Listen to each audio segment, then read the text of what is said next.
The Yeong Manor in Shinye County was shrouded in silent night, but within it, a tragedy was about to unfold. The pointy-eared physician sighed in relief after examining the newborn, while the family head, Yeong Dae-myung, anxiously asked, "How is it?" The pointy-eared physician shook his head pessimistically. "This child will hardly live past 20 years old. That is its physical constitution." Family head Yeong Dae-myung painfully exclaimed, "Is this a punishment from the heavens? Because it is the child that caused its mother's death during childbirth?" The pointy-eared physician clicked his tongue softly, his eyes clearly showing displeasure at Jeong Dae-myung's cruel words. He bluntly rebuked Yeong Dae-myung. "I cannot believe you would say that to a physician." Yeong Dae-myung looked at the squirming newborn, but the pointy-eared physician's words still echoed. "Furthermore, how can you speak like that about your own child? A child who will die young." The pointy-eared physician explained the child's rare condition. "This is similar to Juyin Duanmai. In my entire life, I have never seen anyone with their Baihui acupoint open to such an extreme extent." Yeong Dae-myung asked in surprise. "Baihui acupoint? Are you talking about the acupoint on the top of the head?" The pointy-eared physician nodded in affirmation. "That's right. If the Baihui acupoint is excessively open, a person will die young. People often call that Shengxian Shengtian." Yeong Dae-myung asked skeptically. "Shengxian Shengtian? Isn't that what very powerful Taoists do when they ascend to the heavenly realm?" The pointy-eared physician immediately retorted, "Do you believe in such nonsense?" The pointy-eared physician patiently explained further. "I don't know if you've ever heard of supreme martial artists using the upper meridians on their heads. That is the use of the Baihui acupoint." He continued to explain the so-called Shengxian Shengtian coldly. "It's when someone is too intoxicated with the energy of great nature coming from heaven and earth and dies because they cannot endure it." Yeong Dae-myung was stunned, his eyes wide with astonishment. While the newborn innocently looked around, Yeong Dae-myung stood up, turning his back to the baby, seemingly unwilling to face this harsh truth. Yeong Dae-myung said coldly, "I understand. It seems I was right to assume this is a punishment from the heavens." The pointy-eared physician looked at him with indignation. The pointy-eared physician could not suppress his anger, asking loudly, "How can you call yourself a father?" Jeong Dae-myung immediately dismissed him politely. "It's time for you to leave, physician. I will have the head butler give you your payment." But the pointy-eared physician firmly refused. "I don't need it." The pointy-eared physician left, his steps heavy, his eyes filled with disappointment and resentment. He walked into the night, his heart heavy with thought. If it had grown up in the Siepai in Mojiao, it would have become a Tian Mo. If it had grown up in the Shaolin Temple, it could have doubled the use of Shaolin Temple's 72 elite training methods. Yet, it was born as a hated child in a place like this. The pointy-eared physician continued to think regretfully. It will die young in the countryside with no way to survive. Meanwhile, the newborn emitted a warm glow, signaling extraordinary potential. He looked up at the starry night sky, concluding, "Unless it achieves enlightenment on its own." A faint glimmer of hope flickered in the darkness. Decades later, the Jeong Manor still stood, but time had changed everything. The current Yeong family head, Yeong Dae-myung's son, was speaking to the clan. "Since my late father, a disciple of Seon Jeomja of the Jeongnan sect, established this clan, I have dedicated my life to bringing revival to our clan." He ambitiously added, "If our clan becomes famous throughout the world, I will inherit the ultimate techniques of the Jeongnan sect." The current Yeong family head raised his cup, full of pride. "How could I close down our clan's work? I am truly happy that at least my son has followed in my late father's footsteps and joined the Jeongnan sect." Two young people in the clan, a male and a female, smiled and congratulated their brother. "Brother, congratulations. Congratulations, brother. To think you've become a disciple of the Jeongnan sect. It's truly unbelievable." The current Yeong family head enthusiastically shouted, "Everyone raise your cups." The celebratory feast was in full swing. However, amidst the joyful atmosphere, the current Yeong family head's eyes showed a hint of contemplation, as if something was still missing. An empty chair at the banquet table served as a reminder of the absence of an important person. The Yeong siblings wondered, asking their father, "Father, Yeonshin still hasn't arrived." The current Yeong family head frowned, his eyes clearly showing displeasure. The current Yeong family head coldly replied, "I told him to stay in the training ground. It's better if he's not present here on such a joyous occasion." He cleared his throat softly, his eyes full of disdain. "He will bring bad luck." The cruel words showed that young Yeonshin was still the hated child, excluded from the clan's happy moments. Jeong Dae-myung was sweating profusely, his eyes full of anxiety, while his gentle wife and small daughter beside him still smiled warmly, like a distant memory. A door slightly opened, revealing the quiet space within, as if waiting for something to happen. Long black hair fluttered in the air, surrounded by sparkling particles, signaling a powerful transformation. Yeonshin closed his eyes tightly, his face full of concentration, as a stream of blue energy swirled around his body. The young Yeonshin stood firmly amidst the violent energy vortex, streams of blue aura swirling around him, creating a powerful spectacle. Yeonshin's eyes suddenly opened wide, his gaze sharp and resolute, as if he had just grasped a martial arts truth. With a resounding roar, Yeonshin exploded with power, his entire body enveloped by a massive blue energy flow, causing the entire space to tremble. After the explosion, Yeonshin calmly stood amidst the rubble, residual energy still sparkling at his feet, evidence of the power just unleashed. A confident smirk appeared on Yeonshin's face as he gently raised his hand, feeling the energy still flowing. Yeonshin clenched his fist, muttering contentedly to himself, "Finally, I have completely mastered the Yeong family's Qinggong martial art. With Qinggong, I can stimulate my muscles with energy and then compress it. My body cannot get any stronger." Looking at his own robust figure, Yeonshin wondered, "Will I live longer, now that my body has become this strong?" Yeonshin's eyes thoughtfully gazed down at his hands, pondering the Qinggong he had just unlocked. Yeonshin's older brother, the Yeong family head, suddenly asked, "Yeonshin, have you created a martial art?" Yeonshin calmly replied, "Yes, brother. I didn't create it from scratch. I simply redeveloped our clan's exclusive martial art." The Yeong family head mused, his eyes scrutinizing Yeonshin, then softly called his younger brother's name. Yeonshin. The Yeong family head rubbed his forehead, saying with an awkward expression, "Don't misunderstand me." Yeonshin still smiled and replied, "Yes, brother." His brother's words astonished Yeonshin, who opened his eyes wide and asked again, "What did you say?" The eldest son of the Yeong family head, sword in hand, angrily shouted, "What? You want me to learn a martial art created by you? What if I suffer chi deviation and die? Will you take responsibility?" Yeonshin stood silently, his eyes filled with hurt and shock at the harsh words. The Yeong family head angrily pointed directly at Yeonshin, roaring, "How dare you mess with our clan's exclusive martial art? Are you crazy? Do you think you're the founding ancestor of the clan or something?" Once again, Yeonshin could only stand there, his eyes welling up, his heart constricted by humiliation. Silently turning his back, Yeonshin walked away, leaving behind the harsh words and indifference of his clan. He sat alone on a wooden chair, his gaze distant and sad, as if the whole world had turned its back on him. In Yeonshin's mind, an image of his family appeared, and he secretly wished, "I just want to be healthy and live with everyone." Yeonshin looked up at the door, hearing the commotion of people. "It's time! Let's go quickly!" Two young people whispered. "Where are they going?" "Oh, it seems today is the day the martial artists of the Jeongnan sector visit." The Jeongnan sect, one of the Judapai renowned throughout the land, dubbed the Twin Wall alongside the Huashan sect, is the strongest force in Shanxi. Yeonshin's eyes gleamed with longing as he thought of the place where sword gods reside. He secretly wished, "I've always wanted to meet them once." Yeonshin painfully asked Elder Yeong, "The fact that I'm not even allowed to show my face to the clan's important guests? Is it because I caused my mother's death during childbirth?" The elder only replied, "This is the family head's order." Yeonshin was stunned, his eyes wide with pain. "My father gave this order?" Elder Yeong bowed his head and apologized to Yeonshin. "I apologize, young Master Yeonshin." Yeonshin, with a contemplative gaze and long flowing hair, seemed to be lost in deep thought. Yeonshin's feet gently stepped on the ground, each step containing a special caution. From a distance, Yeonshin quietly observed the crowd gathering at the gate, silently wondering who had arrived. Two Yeong clan members excitedly discussed, one saying, "If people like them truly visit our clan, it will be a great honor." Yeong Dae-myung stood solemnly among the clan members, his eyes full of anticipation looking forward, a bustling atmosphere enveloping them. A cheer rang out.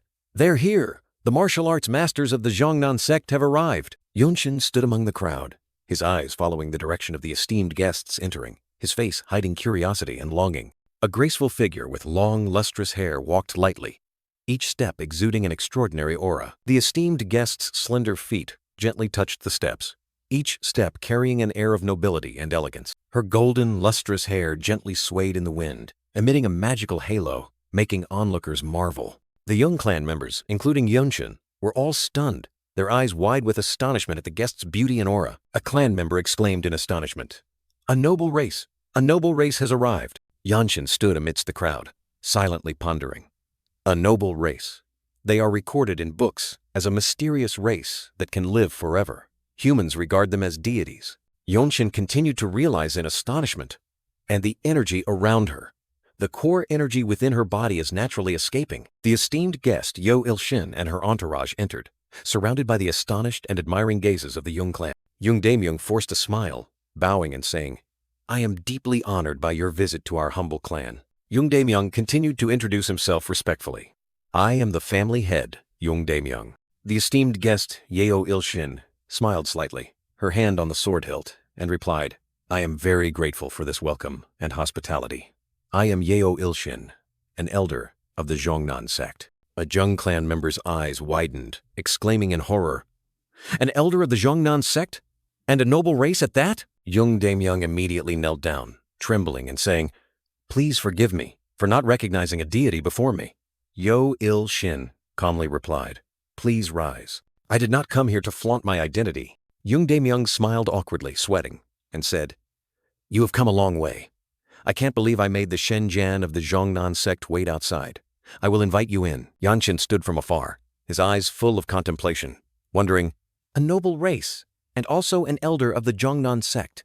How long has she lived?" Yeonshin, along with family head Jeong Daemyeong and the family members, walked, their footsteps echoing in the space. The Jeong family members bowed respectfully, one person saying, "This way, please." Yeonshin smiled faintly, her eyes exuding a mysterious and noble aura, captivating anyone who looked at her. Yeonshin stood among the crowd, his eyes full of complexity, seemingly trying to comprehend something. Yeonshin cupped his hands in a salute, his eyes still fixed on the distinguished guest, showing respect and a desire to learn. Yeonshin walked amidst everyone's admiration, while Jeong Daemyeong and his son smiled brightly, full of pride. A close-up of Yeonshin's feet stopping, as if signaling an important moment was about to unfold. Family head Jeong Daemyeong smiled and pointed to a young man standing next to him, proudly introducing him to Yeonshin. "That child is my third son." Yeonshin, the pointy-eared heroine, was looking at someone with a thoughtful gaze, exclaiming, "That boy has such bright eyes. He looks very intelligent." Family head Jeong Daemyeong quickly apologized to Yeonshin, saying, "I am truly sorry. My third son is not very well behaved." While the elf-like woman surprisingly asked back, "Not well behaved?" Yeonshin turned and walked away, lost in thought as his father continued to lament. "Yes, it's shameful, but he's the troublemaker in our family." Yeonshin took a sword, felt its energy, and thought to himself, "I've gained a new perspective after witnessing the energy of the Jeongnan sect martial artists." Yeonshin continued to ponder, stroking the sword.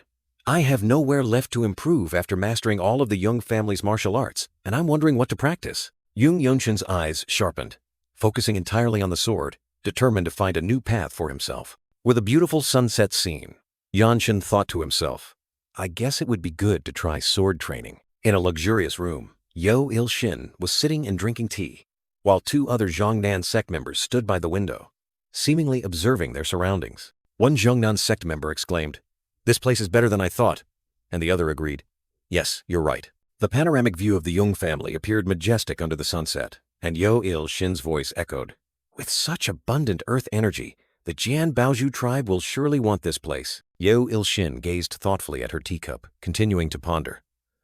"They will definitely come here, so it would be good if we plan a counterattack, but that would lead to the sacrifice of this family." Two Jeongnan sect members, Jeong brothers and Jeong Lao, suggested, "Can't we attack and eliminate them before they cross the wall?" Yeonshin took a sip of tea, her eyes pensive, thinking to herself, "It would be great if that happened, however." The elf-like woman Yeonshin mentioned a mysterious name, 13 Heavens. A terrifying scene appeared.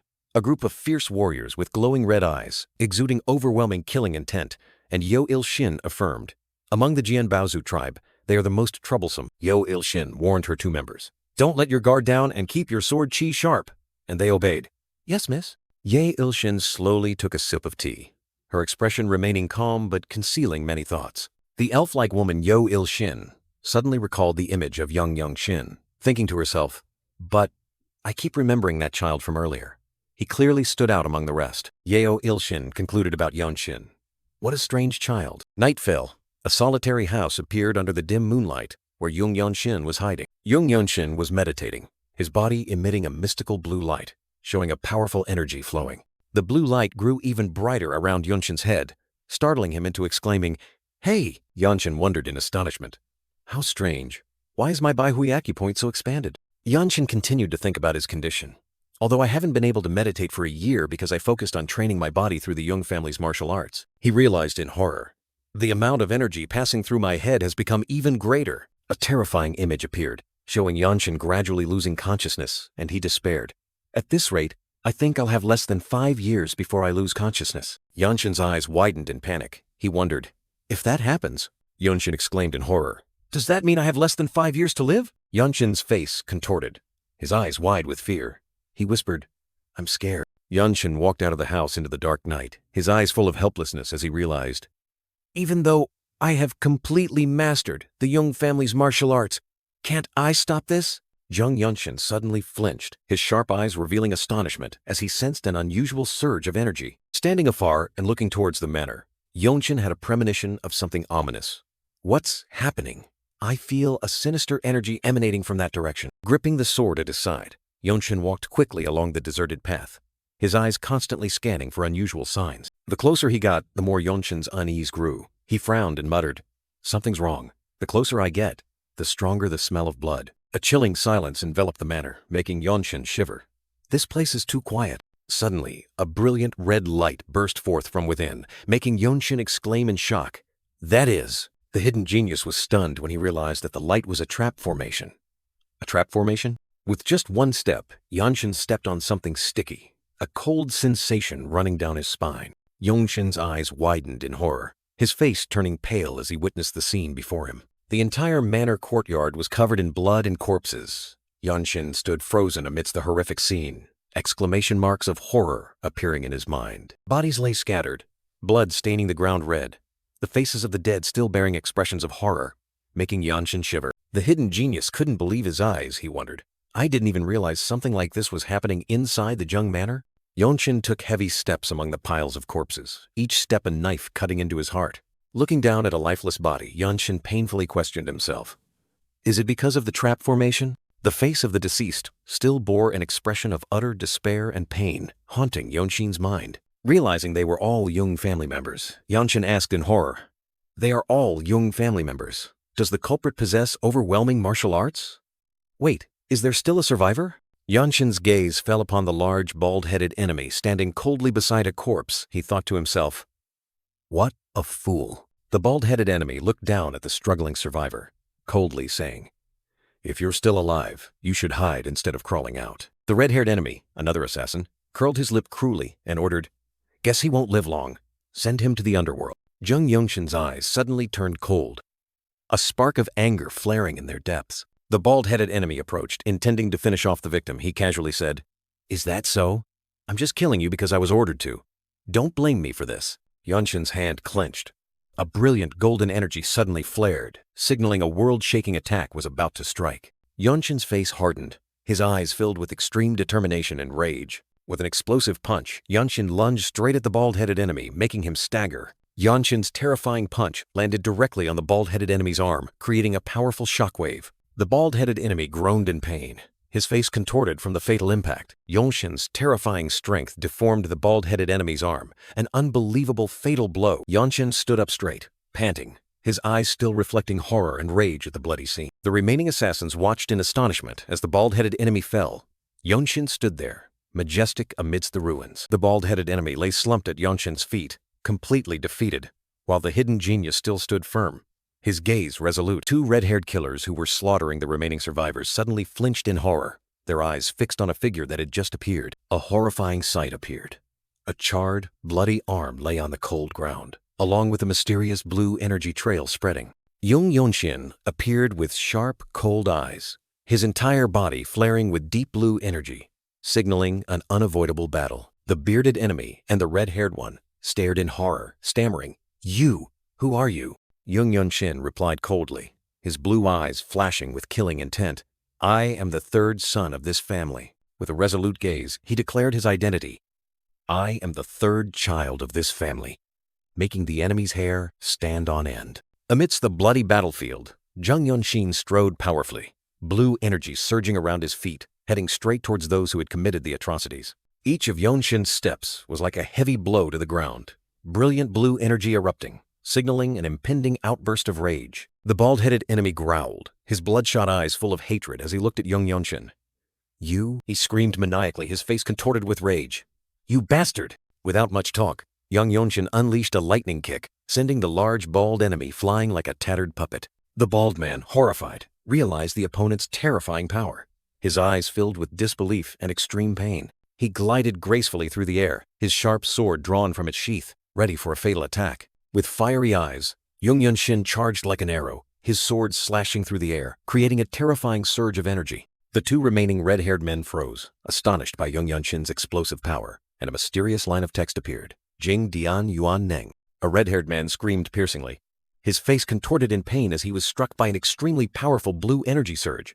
Yeonshin skillfully dodged a red-haired enemy's attack, his sword ready to counterattack at any moment. Yeonshin's eyes were razor-sharp, decisive, and cold, as his sword tore through the air with a dazzling blue light. The bearded red-haired man screamed in despair, sent flying by an unstoppable surge of energy. Yeonshin was like a storm of blue energy, single-handedly confronting multiple enemies at once, leaving them utterly terrified. The bearded enemy was struck directly by a blue energy slash, his face contorted in extreme pain. The other red-haired man also couldn't escape his fate, utterly terrified as he felt Yeonshin's overwhelming power. Yeonshin's gaze remained steady, without the slightest waver, as he continued to unleash lightning-fast sword strikes. Surrounded by enemies, Yeonshin transformed into a whirlwind of sword energy with continuous blue energy surges striking the assassins. He unleashed a powerful punch, a blue energy surge exploding from his fist, ready to crush his opponent. Yeonshin delivered the decisive sword strike, piercing the bearded red-haired man's body, making him scream in extreme pain. His eyes were dull,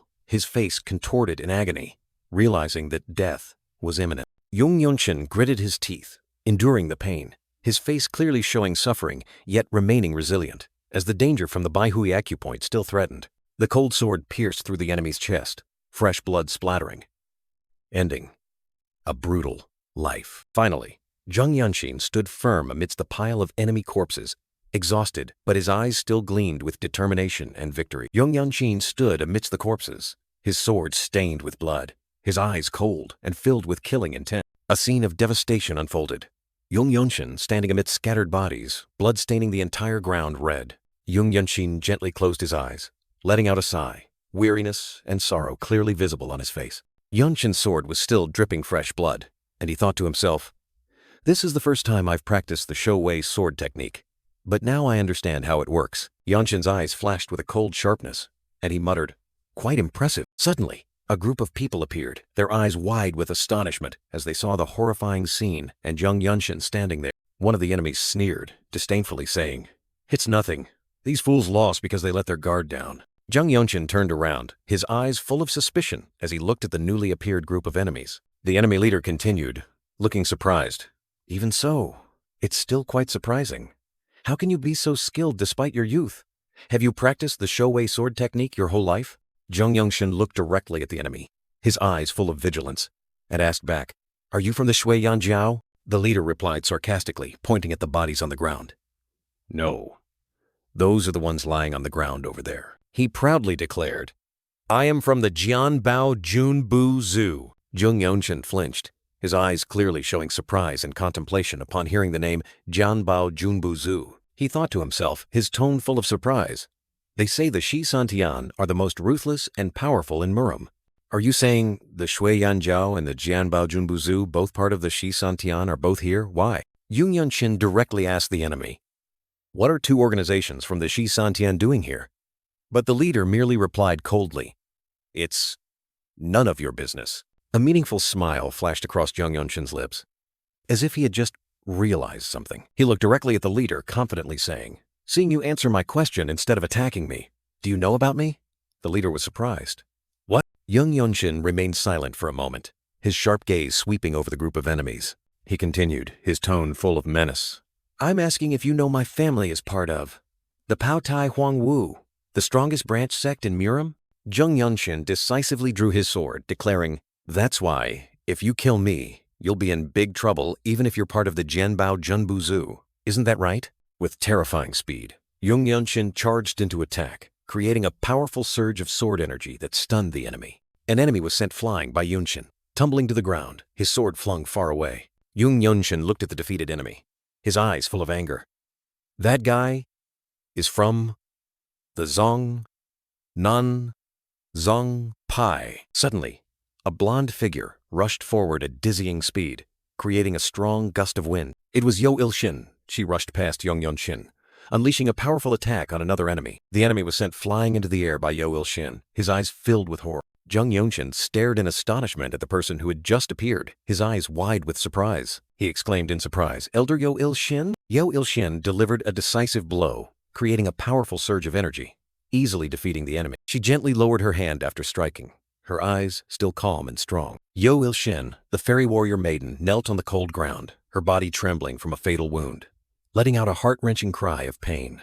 The entire crowd was utterly bewildered, unable to believe their eyes as they witnessed the renowned sword goddess suffer such a devastating defeat, a big question echoing in their minds. Who exactly is this enemy to be so powerful? Yeonshin gritted his teeth, his eyes harboring extreme fury, signaling an impending storm. Yeonshin's body trembled violently, the cracks on his face reflecting the pain and intense anger burning within him. Yeonshin was utterly stunned, her eyes wide with astonishment as she saw something more terrifying than her own wounds. Yeonshin stood tall amidst the rubble and corpses, his entire body erupting with a brilliant blue energy surge, ready to transform into a destructive whirlwind. The ground shook violently, dust flying everywhere, a sign that a terrifying power had just been unleashed. Yeonshin stomped his foot powerfully on the ground, cracking the stone floor, affirming his unshakable determination. Yeonshin looked up, his eyes wide with astonishment, uttering a question full of doubt. Who is he? Yeonshin stood upright, his sword shining brightly in his hand, his entire body still enveloped by a mysterious energy surge, ready to face any enemy. A cold smile flashed across Yeonshin's lips, his eyes gleaming with determination and confidence. Yeonshin faced the crowd of enemies, his entire body exuding a dark and terrifying aura that made everyone shiver. The cold, sharp eyes of the Jianbaojun leader flashed with cruelty and arrogance, as if wanting to devour everything. Yeonshin reeled, clutching his head, feeling dizzy just from a glance from his opponent. The enemy's power was truly terrifying. A subordinate knelt on the ground, his eyes full of admiration and fear, shouting, "Leader!" Yeonshin stared at the leader, while the subordinates continuously shouted, "Leader!" making him wonder, "Leader?" The Jianbaojun leader sneered, his face full of arrogance, making Yeonshin wonder, "So, that guy is..." The horrifying truth was revealed. He was the leader of the Jianbaojunbuzu, a part of the Shisantian Xie Dao, considered a calamity of the martial world, a name that struck fear into everyone. Yeonshin looked at Yeonshin with worry, while he was still trying to understand why someone on par with the family head of the Juda Pai would appear in this place. The subordinate lay gasping on the blood-soaked ground, desperately realizing that in this situation, all of them would die without a complete corpse. Yeonshin looked up at the night sky, letting out a heavy sigh, seemingly preparing for a momentous decision. Yeonshin made up his mind, stomping his foot powerfully on the ground, cracking the stone floor, and coldly declared, "Then, let me try it myself." Yeonshin erupted with power, charging straight forward at terrifying speed, leaving a dazzling streak of light on the ground. The Jianbaojun leader and his subordinate were utterly astonished, unable to believe Yeonshin's sudden speed and power.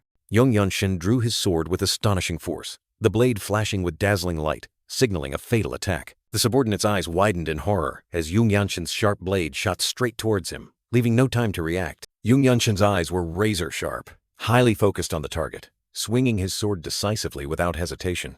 Yeonshin's blade pierced straight through the subordinate, making him scream in extreme pain, fresh blood splattering. Yeonshin witnessed the scene, her eyes a mix of astonishment and worry, not expecting Yeonshin to be so powerful. The Jianbaojun leader maintained his arrogant expression, his eyes cold, seemingly unconcerned about the fate of the subordinate who had just been struck down. In the midst of the fierce battle, a Zhongnan sect member was sent flying, clutching his chest in pain while other attackers were still surrounding him. Blood splattered. Yeonshin charged into the attack with resolute eyes, without a moment's hesitation. Yeonshin's cold eyes stared directly at the enemy, and he uttered a challenge.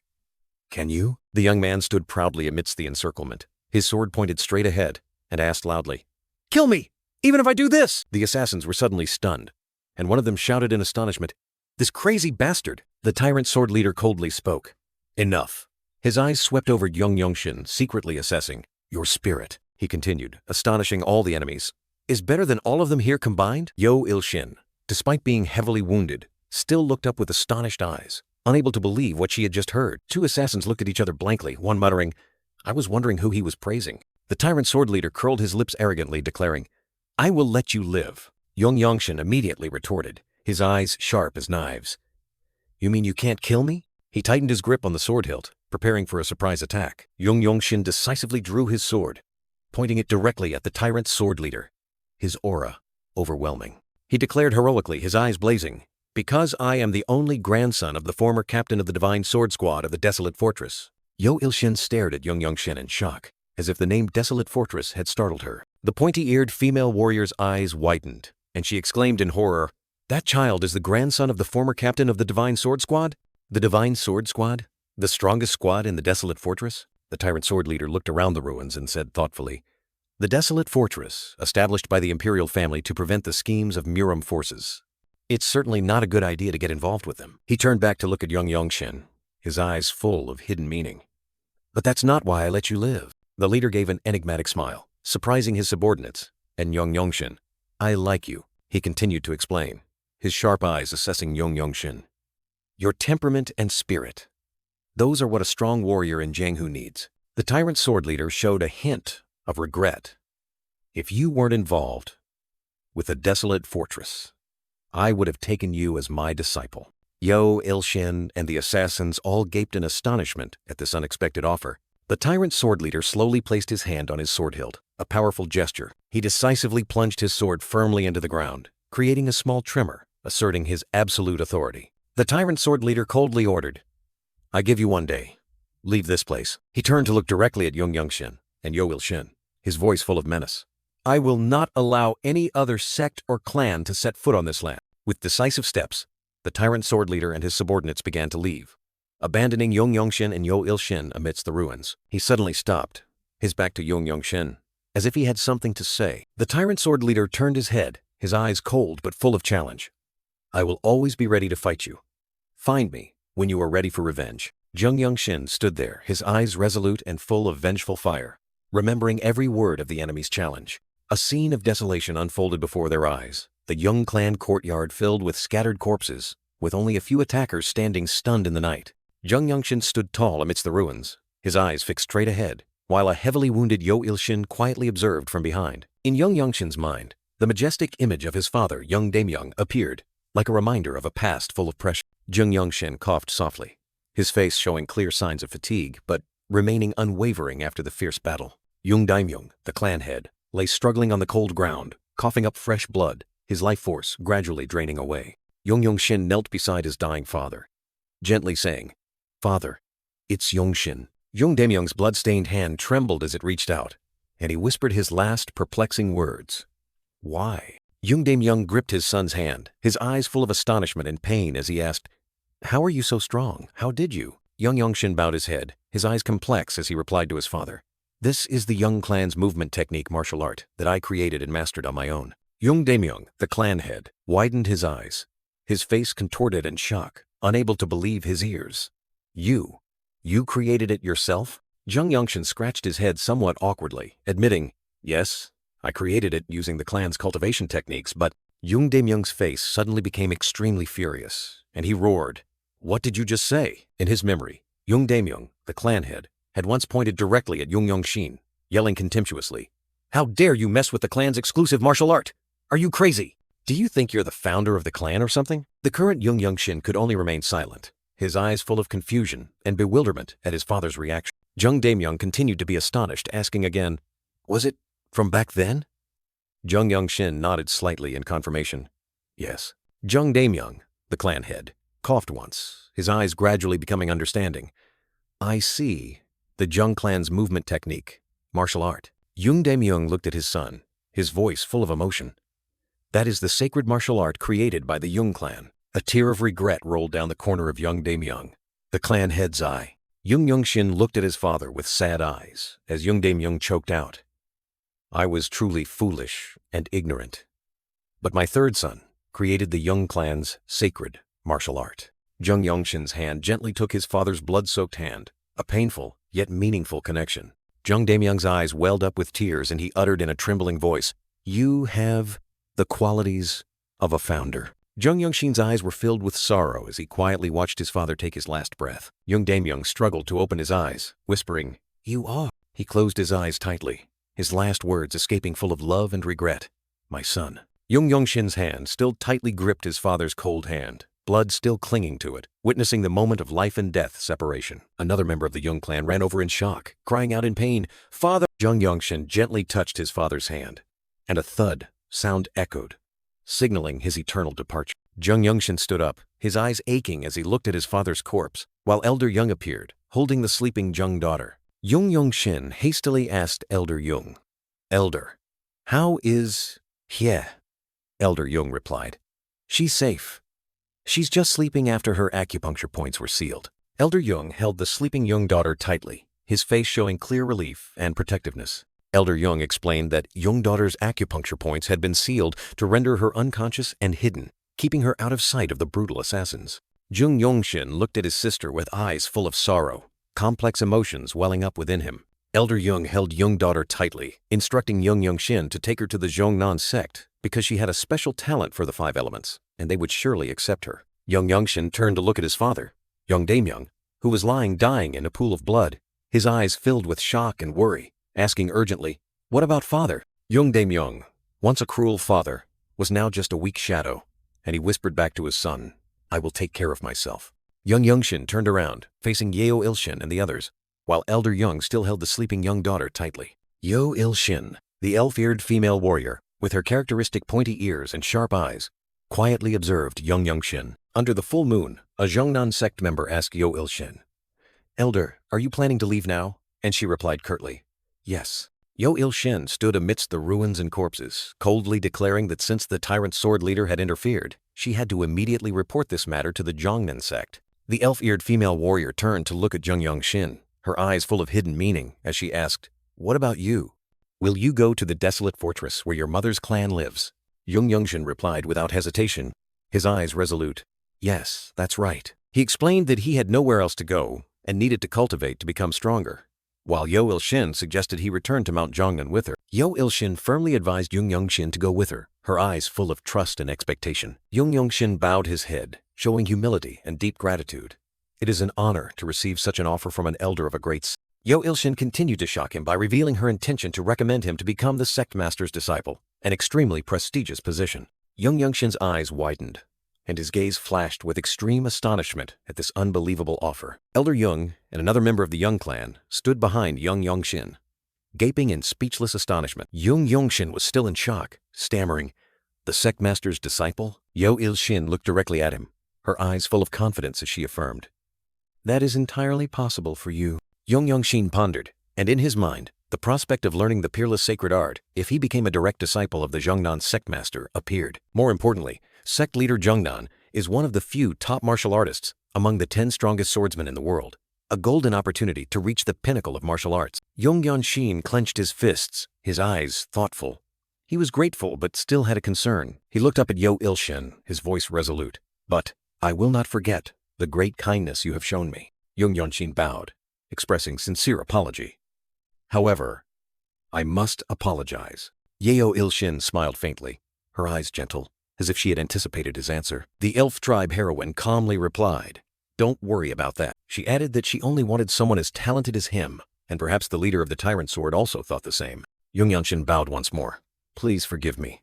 Yeonshin replied, "It's all right."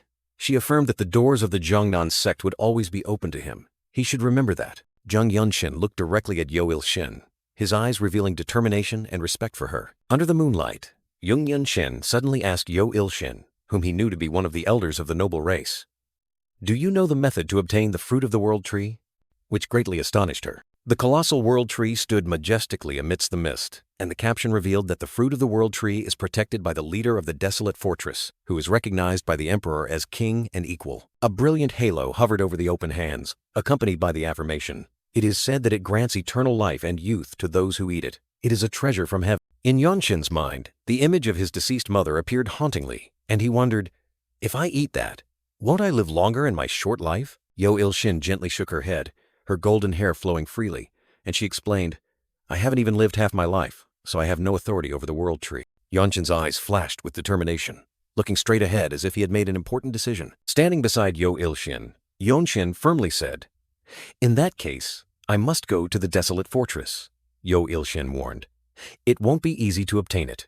It is a sacred item, even for us, the noble races." Yeonshin turned away, his gaze distant, his voice resolute. I don't know any other way, so there's nothing I can do.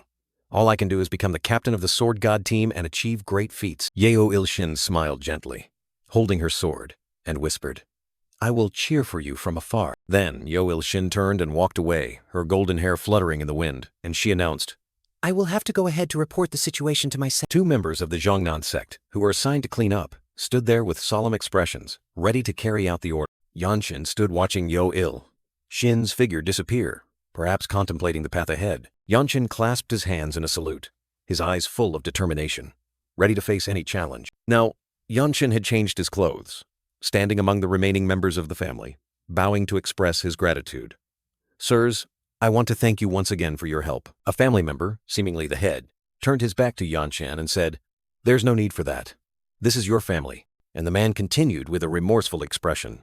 And it can be said that we contributed to this tragedy. Yeonshin looked to the side, his eyes showing understanding and acceptance. Jeong other brother, Yeonshin's older brother, stood there with Hya sleeping in his arms, looking at Yeonshin with a complex expression. Jeong other brother looked directly at Yeonshin, his voice full of remorse. An apology won't be enough for everything that has happened to you and our family, he continued, his eyes filled with hope.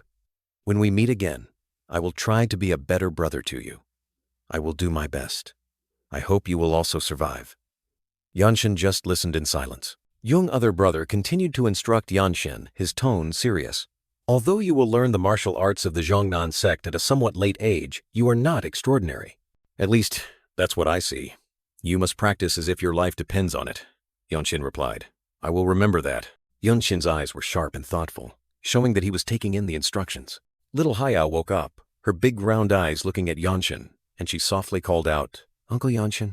Yeonshin looked towards Hya and Elder Jeong, saying, Protect Hya. Elder Jeong firmly replied, I will. Elder Jeong looked up at Yeonshin and asked, Head butler, where will you go? He explained his plan. There are small branches of the Jeong family in various places in Nanyang. Since the Jeong family bloodline still exists, I will take care of the remaining family assets. Yeonshin smiled gently, saying, As you know, I am heading towards the desolate fortress. I hope we can meet occasionally. Yeonshin continued, showing trust. Since the head butler knows martial arts, he will be helpful. Elder Jeong bowed, his face full of respect. Yes, young Master Yeonshin. Yeonshin turned and walked away, but did not forget to instruct those remaining. I hope you live a comfortable life. Please take care of yourselves. Elder Jeong watched Yeonshin's figure disappear, his face full of contemplation and worry for the future. Jeong Yeonshin strode resolutely, leaving the Jeong family to begin his own new journey. He turned his head to look back. The remaining Jeong family stood there, their eyes full of lingering affection and worry, bidding farewell to the reluctant hero. Elder Jeong, who had always been loyal, watched Yeonshin's figure with eyes full of contemplation, wondering if he could live a comfortable life as his brother had said. Yeonshin stood there, his gaze fixed forward, wondering if any of the Jeong family descendants had ever said such words to him before the tragedy struck. He set foot in Xiangyang, a bustling city with shimmering lights under the mystical night sky. The people of Xiangyang were still engrossed in their daily lives, unaware of the impending changes. In a tavern, the atmosphere was lively with the laughter and chatter of guests enjoying their drinks. Jeong Yeonshin quietly went upstairs, finding a secluded corner to observe and listen. He gently placed his bag on the table, a simple item but containing all the provisions for his upcoming adventure. From above, Yeonshin cast his gaze far, admiring the panoramic view of Xiangyang City, where he would begin a new chapter of his life. He took a deep breath, feeling the air of the new land, and softly uttered, I'm finally here. His eyes were full of astonishment as he gazed at the majestic desolate fortress, a truly incredible architectural marvel. Down in the tavern guests were chatting animatedly. The owner here hit the jackpot. He said he ran out of wine to sell. Another tavern guest added, the restaurant has been chaotic these past few days. The martial artists who come for the entrance exam are always drunk. Jeong Yeonshin suddenly flinched, his eyes flashing with surprise. There's an entrance exam at the desolate fortress? Is that true? A lively young man named Heon Wanchang suddenly appeared, asking Yeonshin, Are you also here to take the entrance exam? Jeong Yeonshin looked at Heon Wanchang, his eyes a little surprised and curious at the other's enthusiasm. Heon Wanchang excitedly said, What about you? Oh, I haven't introduced myself yet. I was just drawn in when I saw a challenger younger than me. Heon Wanchang smiled mischievously, confidently introducing himself. I am Heon Wanchang. I come from Shanxi, a distant place. Jeong Yeonshin took a sip of tea, calmly replying, I am Jeong Yeonshin of Shinyu Accounting. Heon Wanchang slapped the table with a thud after hearing that, laughing loudly. You're from nearby. Your trip must have been easy. Heon Wanchang began to recount dramatically. I had to fight the Green Forest bandits and swim against the pirates of the pirate fortress. The pirates' aquatic martial arts are truly brutal. Suddenly, a blood-stained sword appeared, and a bandit exclaimed in horror. What? What is this? Who are you? Yeonshin stood among 4 fallen bandits. Another one realizing in horror.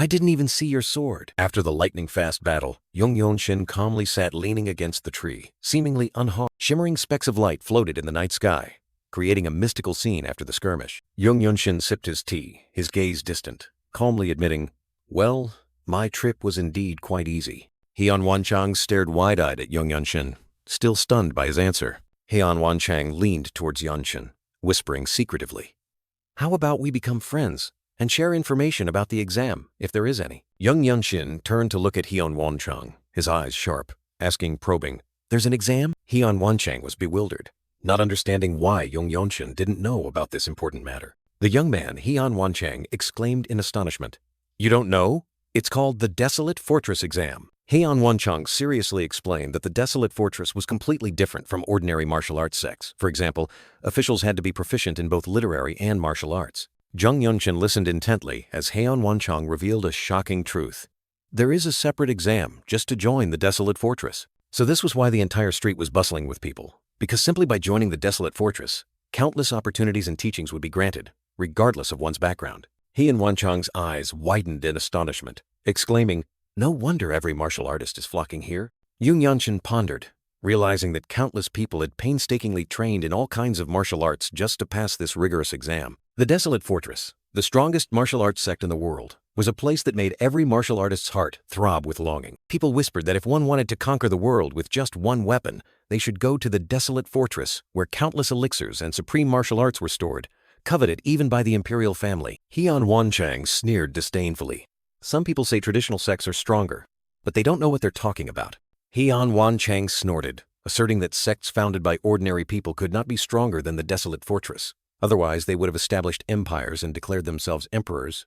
While Yeonshin simply replied, I understand. Heon Wanchang unexpectedly revealed, almost no one can pass the Desolate Fortress test in just one try, causing Yeonshin to ask back in surprise. Really? Heon Wanchang explained that only 1 in 1,000 people could pass, and those were usually the rising young leaders of renowned martial arts families. Heon Wanchang smiled brightly, making a surprising offer. Then, shall we take the test together tomorrow? Yeonshin gently closed his eyes, calmly took a sip of tea, and agreed.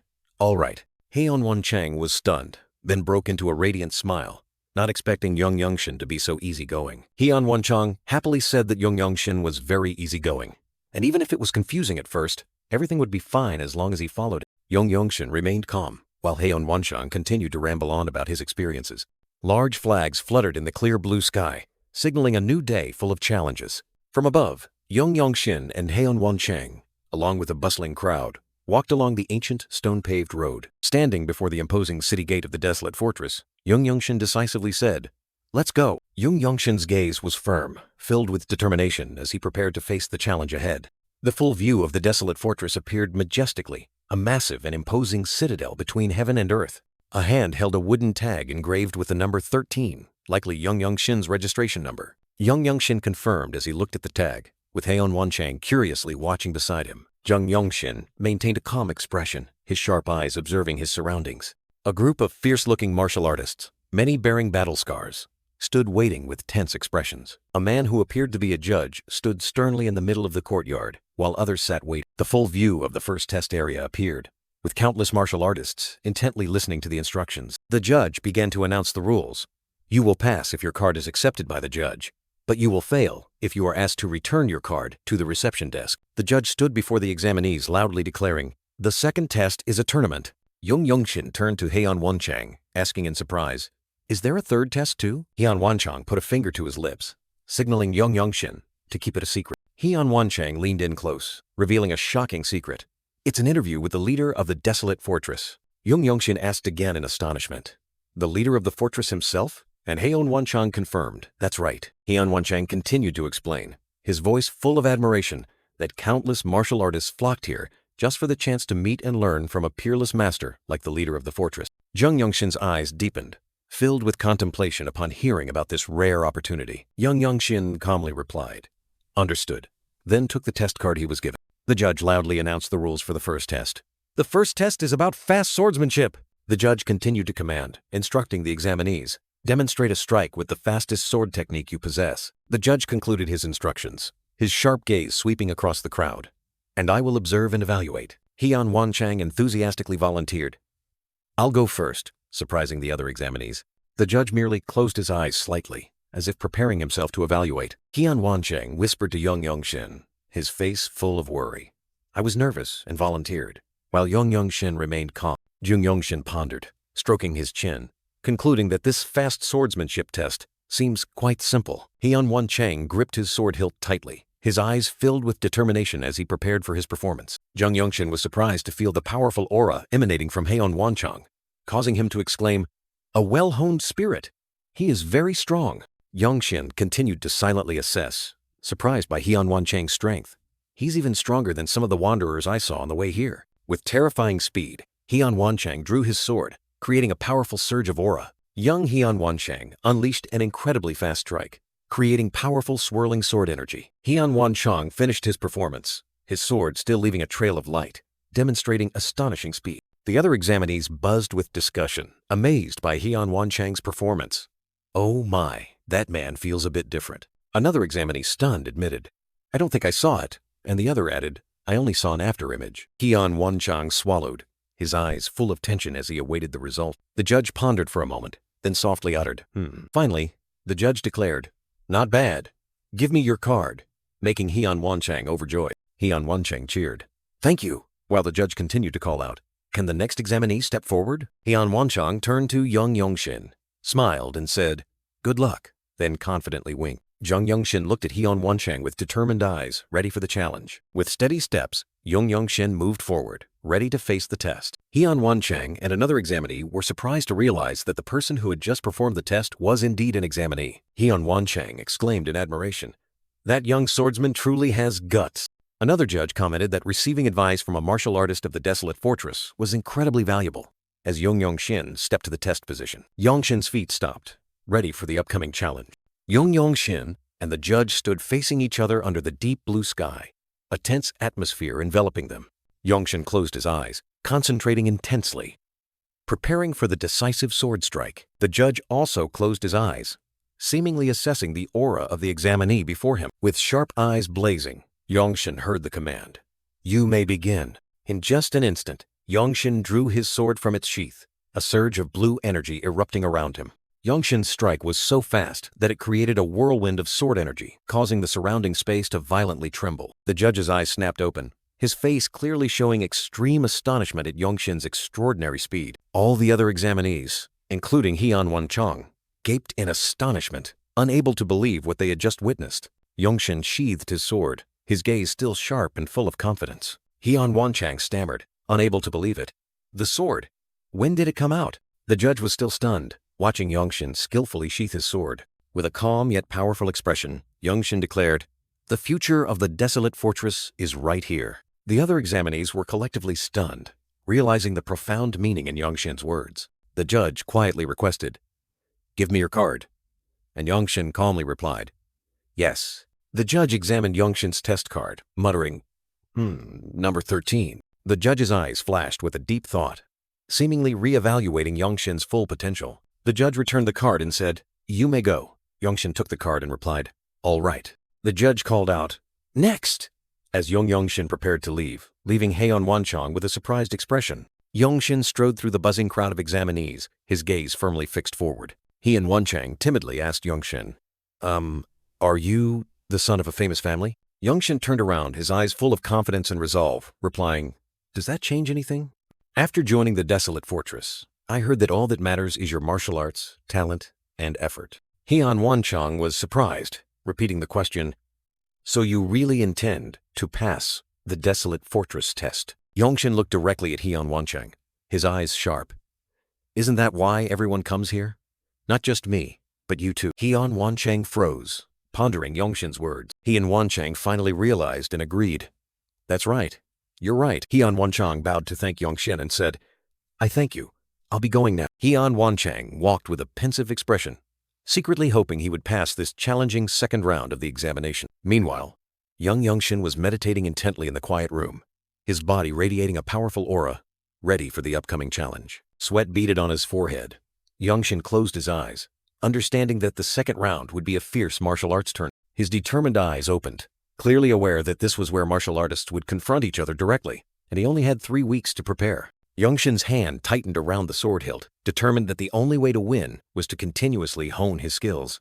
He plunged into frenzied training, utilizing both the footwork and speed swordsmanship of the Young family, along with original cultivation methods and simplified chi manipulation techniques, making the entire space seem to tremble. Time passed quickly, like the setting sun, signaling that the days of intense training were about to end. 3 weeks later, an ancient, towering city appeared, where the challenging second round of the examination would take place. Yeonshin and the other examinees walked along the bustling street, heading towards the examination venue with mixed emotions. An examinee stood there, listening to the instruction. "Examinees, please wait here until your name is called." A group of examinees was patiently waiting in the spacious courtyard, a tense atmosphere pervading. Other examinees looked at each other with worried expressions, unsure of what awaited them. An examinee looked at his attire, feeling disheartened at the thought of powerful opponents. 2 examinees whispered, "I heard that this white martial uniform is only for low-level martial artists." However, another person pointed at Yeonshin with surprise. "But why is his aura so strong? Isn't it obvious? Even if he only wears white, his future is already guaranteed." Yeonshin maintained a calm expression, his sharp eyes looking straight ahead, unconcerned by the whispers. Suddenly, Heon Wanchang appeared, waving excitedly and exclaiming, "Young Master Jeong!" Heon Wanchang happily compared heights with Yeonshin, praising him for growing quickly. And Yeonshin replied that Wanchang also looked much more dashing. Heon Wanchang proudly patted Yeonshin's shoulder, declaring that he had also achieved some significant accomplishments. But then, Heon Wanchang looked up with wide eyes, an expression of extreme surprise on his face. The examiner stood before the crowd, his voice echoing, "I want you to remember that victory is not the most important thing in this examination," he continued, explaining that merely performing excellently in one of the 2 matches would be enough to catch the eye of the masters of the desolate fortress who were observing. Heon Wanchang exclaimed irritably, "Even though that's the hardest part. So, winning 1 match can still mean failing?" Yeonshin looked at him with curiosity. The examiner nodded in confirmation, and Heon Wanchang grew even more anxious upon learning that today's supervision standards would be much higher, making him wonder, why? Another examinee interjected, revealing shocking news. "I heard that Bai Qilin is participating in the Desolate Fortress examination today." Yeonshin's eyes suddenly widened, revealing extreme astonishment upon hearing that name. He couldn't hide his surprise, exclaiming, "Nangong's Bai Qilin!" A majestic image of Nangong Bai Qilin appeared, with a sharp sword and a cold demeanor confirming the truth. He was a terrifying genius, who had wiped out a notorious bandit gang before the age of 15, and even beheaded the swordmaster of the heretical faction, a hidden assassin. Heon Wanchang sighed in exasperation, while Yeonshin pondered the rumors about Bai Qilin, who had defeated every rising martial artist at the Longfeng tournament of the Badajiazu at the age of 18, and wondered, if he possesses such martial virtue, why would he want to join the desolate fortress? A man with his hair tied in a bun leaned in and whispered to Yeonshin, revealing the harsh truth. "It's because he is the son of a concubine. He cannot become the family head." Among the crowd of martial artists, a man explained the supreme power of the desolate fortress captain position, asserting that it was on par with, or even surpassed, the heads of the 8 great families. The desolate fortress stood majestically in Zhangyuan, maintaining order in the martial world, inspiring awe in everyone. Yeonshin's sharp eyes flashed with determination, as if he had already decided his own path. In the grand hall, a dignified man called out loudly, his voice echoing, "Nanyang, Henan Province! Yeonshin of Xinye County, please step forward!" His friend with the bund hair widened his eyes in surprise, while Yeonshin maintained a calm expression without a hint of wavering. Yeonshin's chin lifted slightly, showing immense confidence for the upcoming challenge. Yeonshin turned and walked away, his words full of hidden meaning, echoing, "I hope to see you again, here, at the desolate fortress." Yeonshin's friend was still stunned, his eyes wide with astonishment. With steady steps, Yeonshin advanced to the center, and a resolute voice rang out, "Here!" A man with a stern expression and sharp eyes observed every movement. The crowd of martial artists watched in silence, a tense atmosphere pervading. The silver-haired opponent softly, Ed, his eyes malicious, slowly drawing his gleaming sword from its sheath. Yeonshin turned his head, his calm eyes meeting the enemy's blazing killing intent. The shout, "Begin!" resounded, signaling the start of the tense battle. The silver-haired opponent sneered Ke, his sword flashing with malice. Yeonshin maintained a calm expression, while the silver-haired opponent burst into maniacal laughter. Kick. Full of arrogance, the silver-haired opponent sneered, uttering arrogant provocations. Not even knowing your ultimate destination is just despair. You are truly a moth struggling. You ask who I am? Before he could finish speaking, the silver-haired opponent's face suddenly contorted, as if he had just taken a fatal blow. In just an instant, the silver-haired opponent's body shot into the air, Yeonshin's sword still leaving behind the afterimage of his lightning-fast swing. The ground trembled slightly, signaling an imminent, powerful impact. The silver-haired opponent lay prostrate on the ground, his face contorted with pain and shock, while Yeonshin stood upright behind him, observing coldly. Yeonshin's sword trembled slightly, a streak of fresh red blood clinging to the cold blade. Yeonshin bent down to look at his opponent, his gaze still terrifyingly calm. The silver-haired opponent's eyes rolled back, fresh blood gushing from his nose, his face twitching in agony. The silver-haired opponent lay motionless on the cold stone ground, blood splattered, while Yeonshin stood there, his demeanor as majestic as a god of war. The crowd of martial artists stood frozen, their eyes fixed in horror on Yeonshin, who had just ended the match in the blink of an eye. Amidst the silence, another man subtly smiled. Footsteps subtly shifted, unsure whether they were advancing or retreating before the overwhelming power just witnessed. The man smiled mysteriously, asking, "May I begin now?" causing Yeonshin to turn and look back with a doubtful gaze. Namgung Hwashin, with his dashing silver hair and confident eyes, appeared full of charisma, ready for the upcoming challenge. Yeonshin stood there, his sharp eyes containing deep thought, seemingly contemplating something. In the tense atmosphere, the two formidable opponents stood facing each other in the large square, hundreds of eyes watching with anticipation. The crowd buzzed with discussion. A silver-haired, long-bearded man exclaimed excitedly, "Finally, he's here!" Those around him continuously speculated. A young man with his hair tied in a bun marveled, "I wonder who will recruit him. The captains will surely compete fiercely. He seems much stronger than us." A comment filled with admiration rang out, "Truly worthy of being a member of the Nangong family." Hearing the familiar name, Yeonshin's eyes suddenly widened in extreme surprise, softly exclaiming, "Nangong?" And then, a renowned name was announced, shaking the entire square. "So that is Bai Kilin, Namgung Hwashin."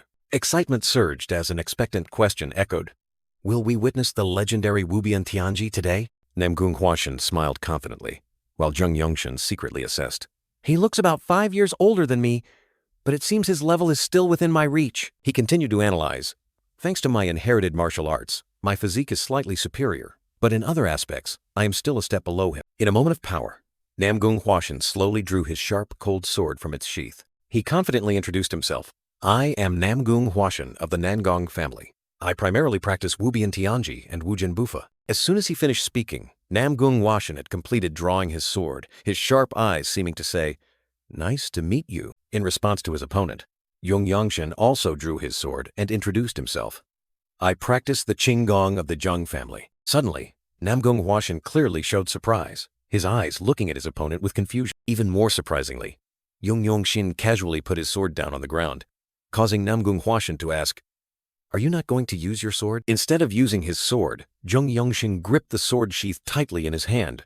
A mysterious action. He stood there, with only the sword sheath in his hand, an inexplicable confidence. Yeonshin's eyes flashed with a resolute light, as if he had made a bold decision. Namgung Hwashin slightly curved his lips into a smile, perhaps thinking his opponent was too arrogant, or that something interesting was about to happen. Namgung Hwashin's sword suddenly burst into brilliant light, signaling a powerful attack about to be unleashed. Yeonshin maintained a calm expression, unfazed by his opponent's might. The scabbard in Yeonshin's hand also began to emit an ethereal light, indicating that he too possessed a special technique. In an explosive moment, both opponents exuded an astonishing aura, and Yeonshin muttered to himself, "Unpredictable."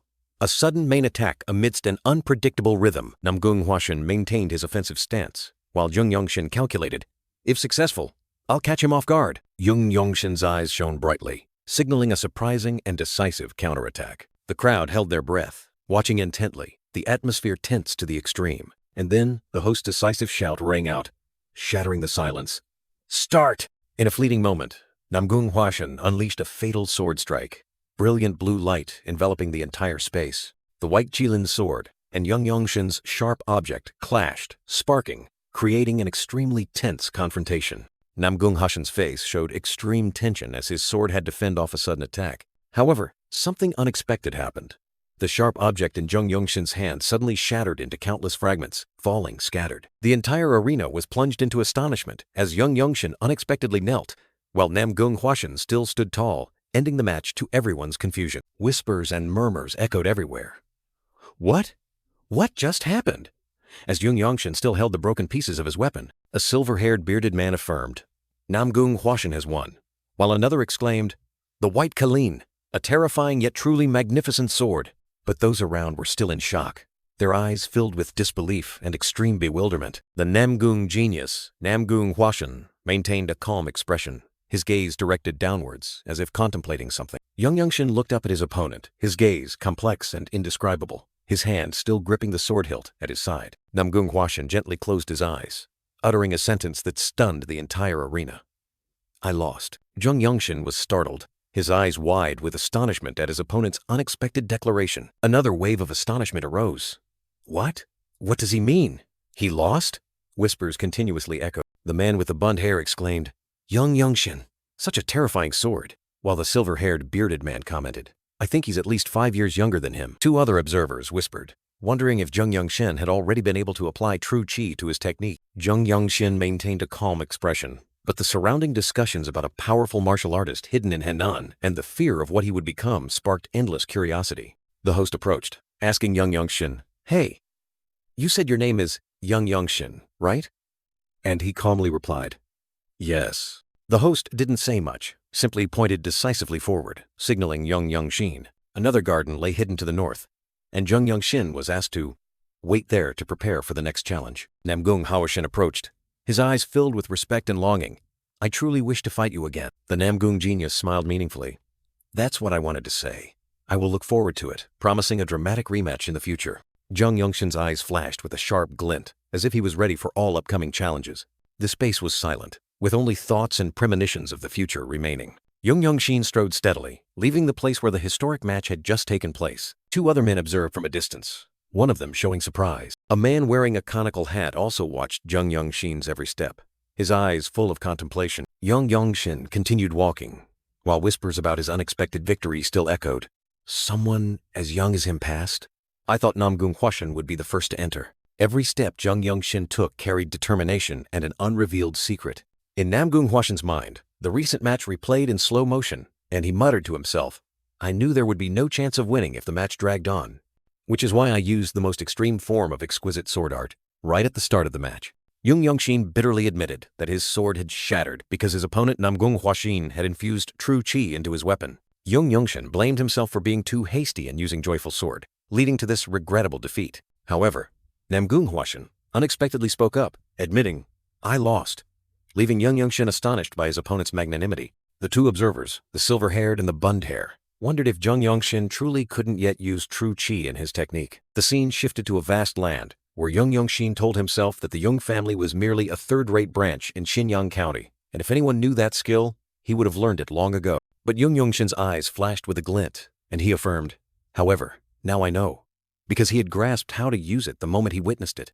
Jeong Yongshin's sharp eyes gleamed with determination and a thirst for knowledge, as if he had seen through a great secret. Jeong Yongshin's hand tightened around the sword hilt, and the sword began to emit an ethereal blue light, signaling that something was about to happen. Jeong Yongshin stood firm, the sword in his hand shining brightly, and he whispered, "I understand. It's not just simply infusing energy into the sword."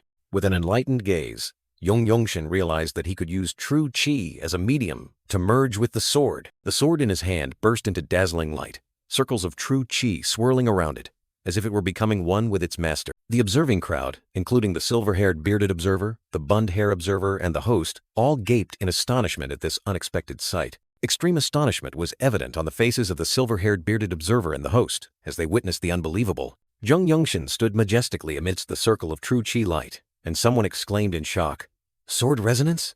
Jeong Yongshin's eyes were full of focus, while a cry of astonishment rang out, "Impossible!" The sword in Jeong Yongshin's hand still shone brightly, and a surprised whisper was heard, "But he's still too young." Jeong Yongshin's sword flew into the air, emitting brilliant light and swirling circles of true qi, creating a magnificent spectacle.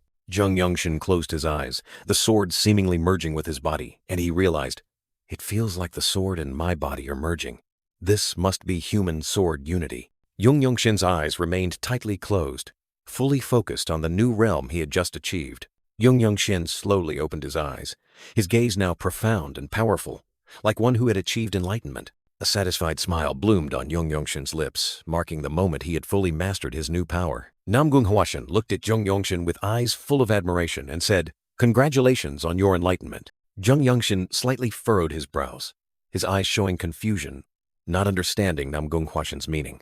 Namgung Hwashin gently placed his hand on his sword hilt, a meaningful gesture. The white Qilin Namgung Hwashin smiled meaningfully, his gaze directed toward Jeong Yeonshin as if waiting for something. Jeong Yeonshin suddenly realized that Namgung Hwashin had perhaps intentionally protected him, fearing that someone would hinder his enlightenment process. Jeong Yeonshin looked directly at Namgung Hwashin, sincerely saying, "I didn't know you protected me. Thank you."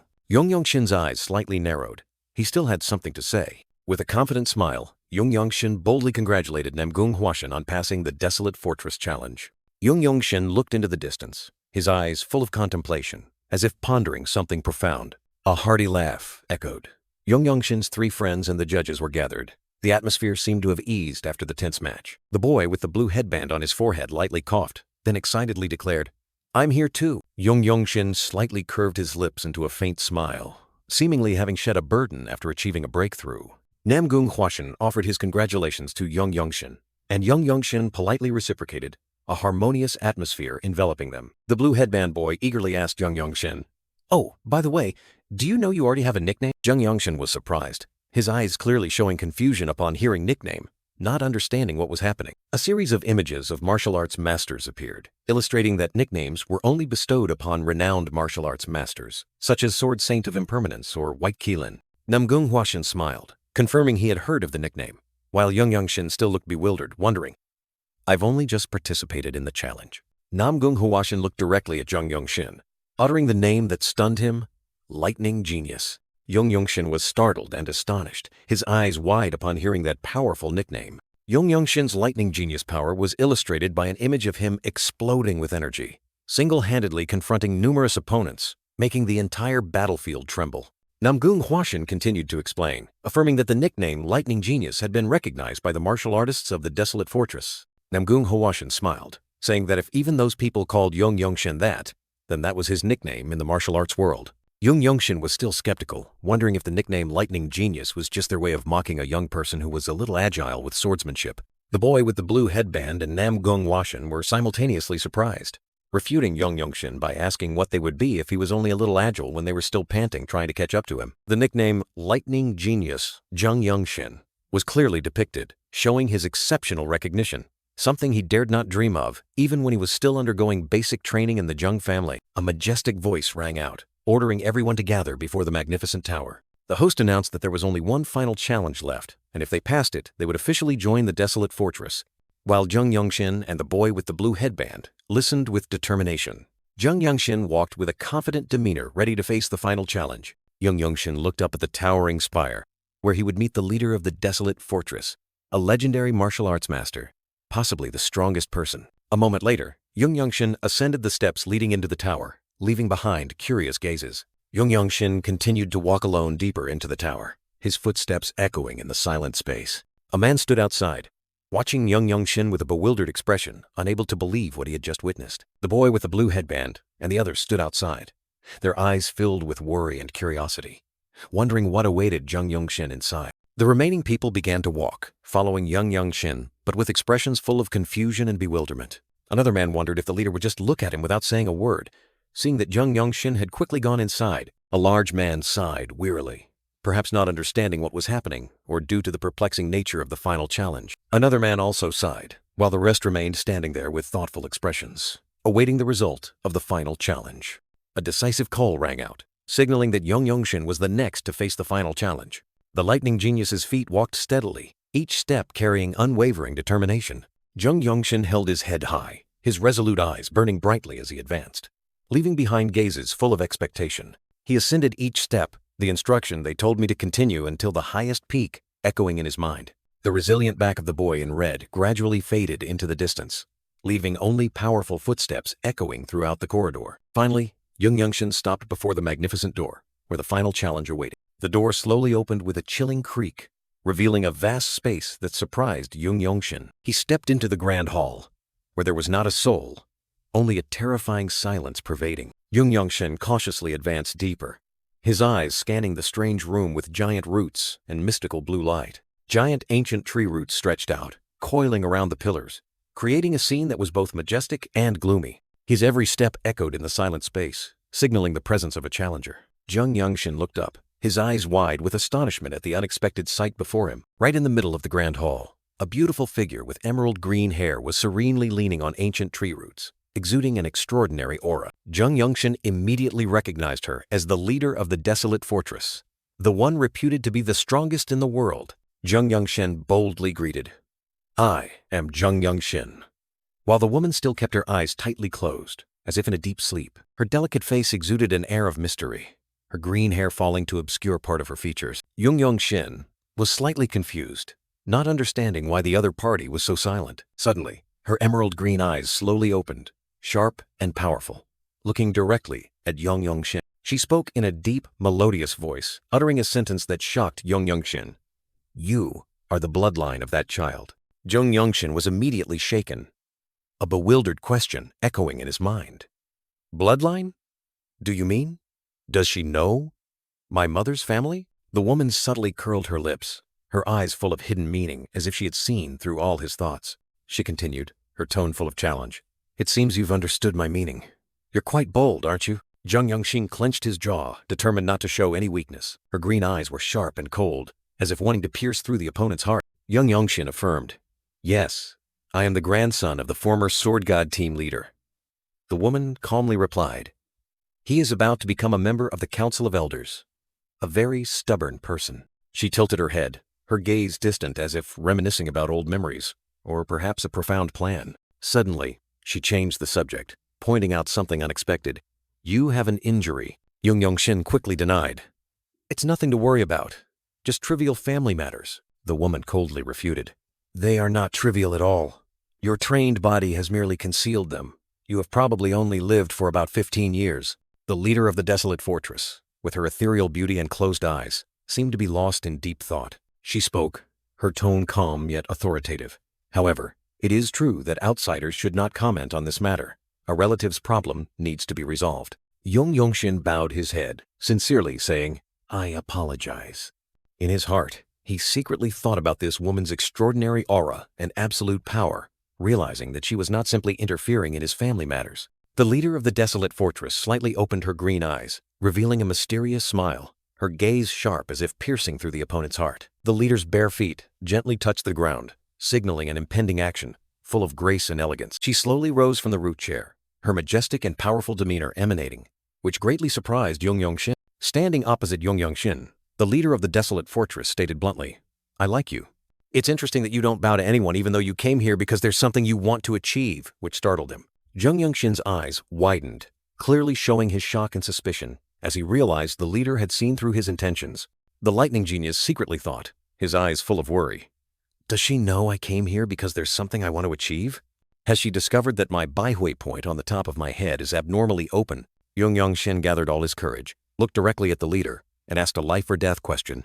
"Can someone like me survive if I eat the world tree fruit?" The leader of the desolate fortress curled her lips, smiling meaningfully, and replied ambiguously, "Although the truths about it are not entirely wrong." Yeonshin swallowed hard, nervousness and worry clearly visible on his face as he awaited the fated answer. The leader of the desolate fortress affirmed confidently, "Yes, you can achieve what you want," which made Yeonshin secretly sigh in relief.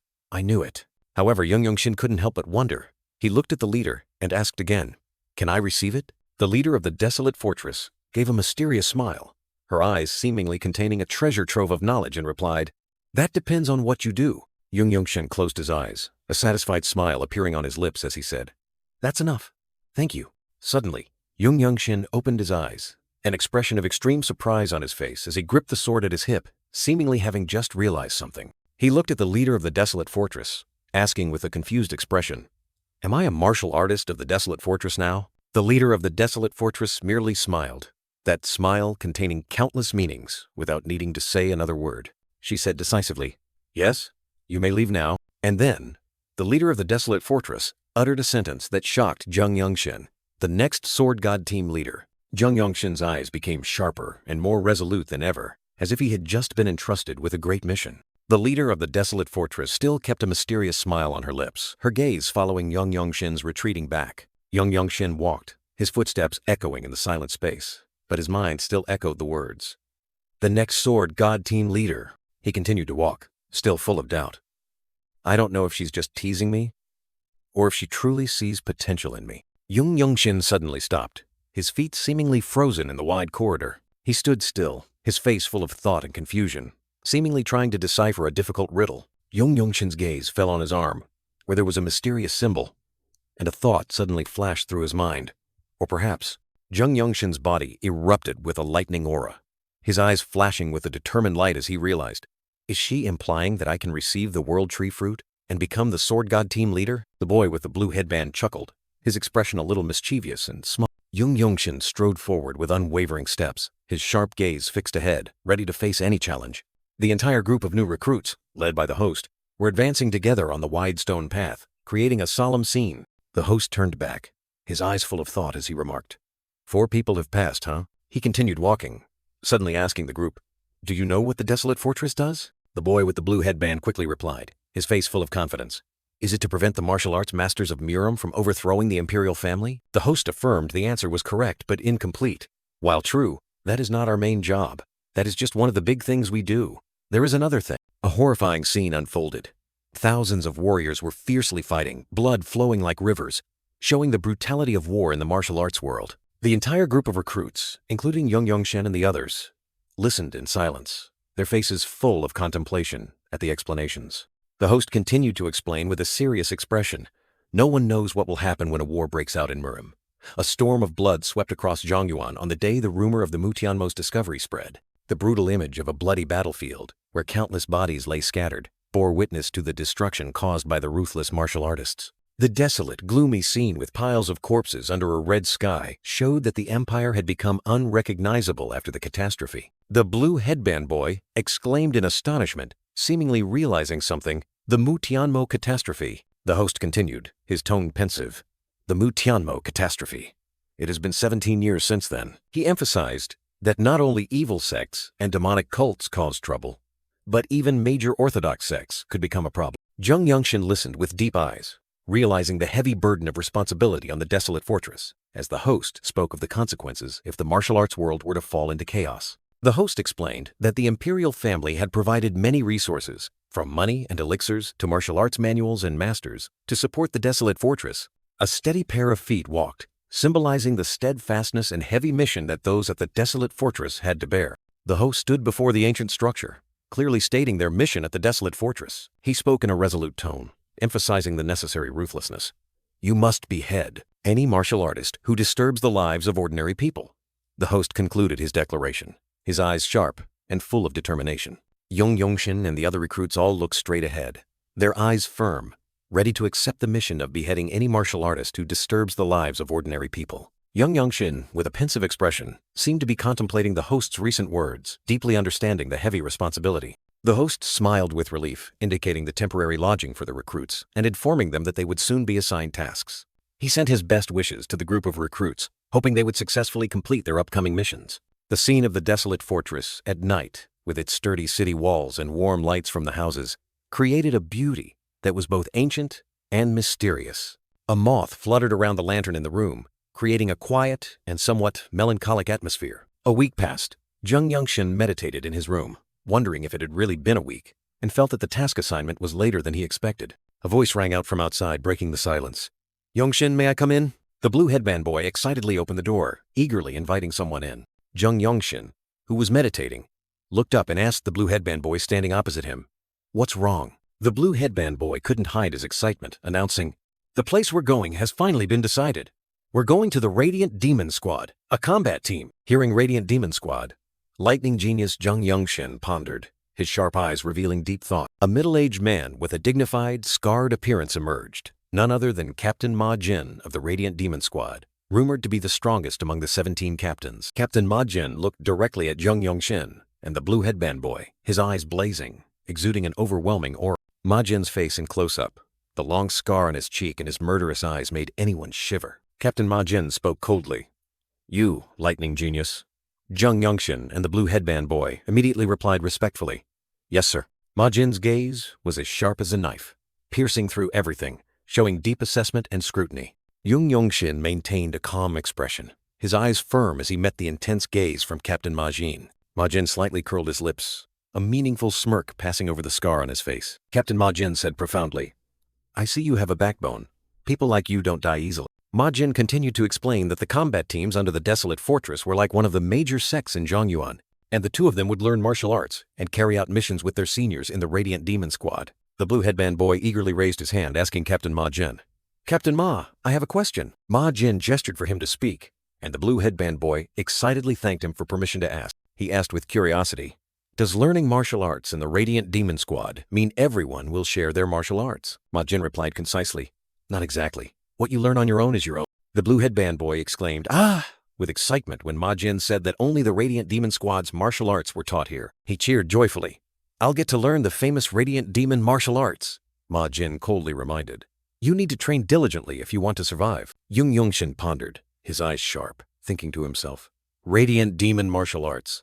I've heard of it too." Captain Ma Jin stood with his arms crossed, explaining that the Radiant Demon Squad was one of the most famous among the 17 squads. He recounted the glorious feat of the Radiant Demon Squad when they were able to fight 24 elite swordsmen of Huashan without suffering any casualties. That event further reinforced the rumor that the desolate fortress was the strongest place in the world, making all forces wary. Ma Jin said sternly, "Although the desolate fortress is directly affiliated with the imperial family, attacking martial artists of the desolate fortress does not constitute treason.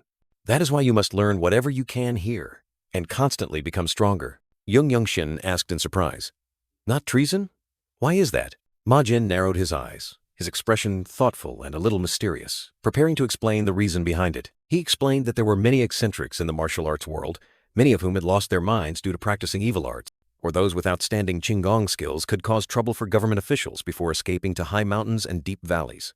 Ma Jin concluded, "That is why the dignity of the imperial family does not apply to us, because our job is not like government officials, but to truly fight martial artists." The blue headband boy and Yeonshin were listening to a serious warning. If you don't become stronger, you will die. Captain Ma Jin appeared with great power, his eyes sharp as if to pierce through everything. Ma Jin continued to explain, pointing to a silver-haired man sitting on the ground, saying, "That fellow, the one who was cut down by the strongest swordsman of Nangong during a mission, will give you a clearer description of that." The silver-haired man Chung Myung slightly raised his head, his eyes full of thought as he heard the mention.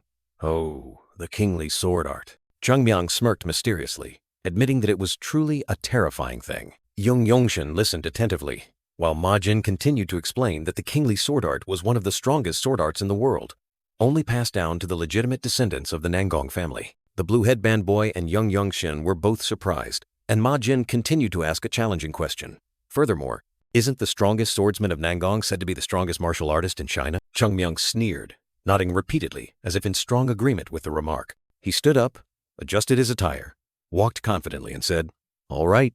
Ma Jin turned to Yeonshin, his eyes full of meaning. "Let's start with the lightning genius." Chung Myung approached Yeonshin, a challenging smile on his face. "I heard your swordsmanship is quite extraordinary." Yeonshin looked directly at Chung Myung, his eyes firm and unwavering, ready to face him. The lightning genius stepped to the center of the arena, preparing for the upcoming confrontation. He drew his sword from its sheath, the gleaming blade emitting a sharp sound, signaling a fierce battle. A stream of blue energy erupted around Yeonshin, creating an overwhelming aura as he stomped his foot on the ground. The surrounding trainees all widened their eyes in astonishment, unable to believe the power they were witnessing. Even Captain Ma Jin and the blue headband boy were surprised by the display of power from the lightning genius.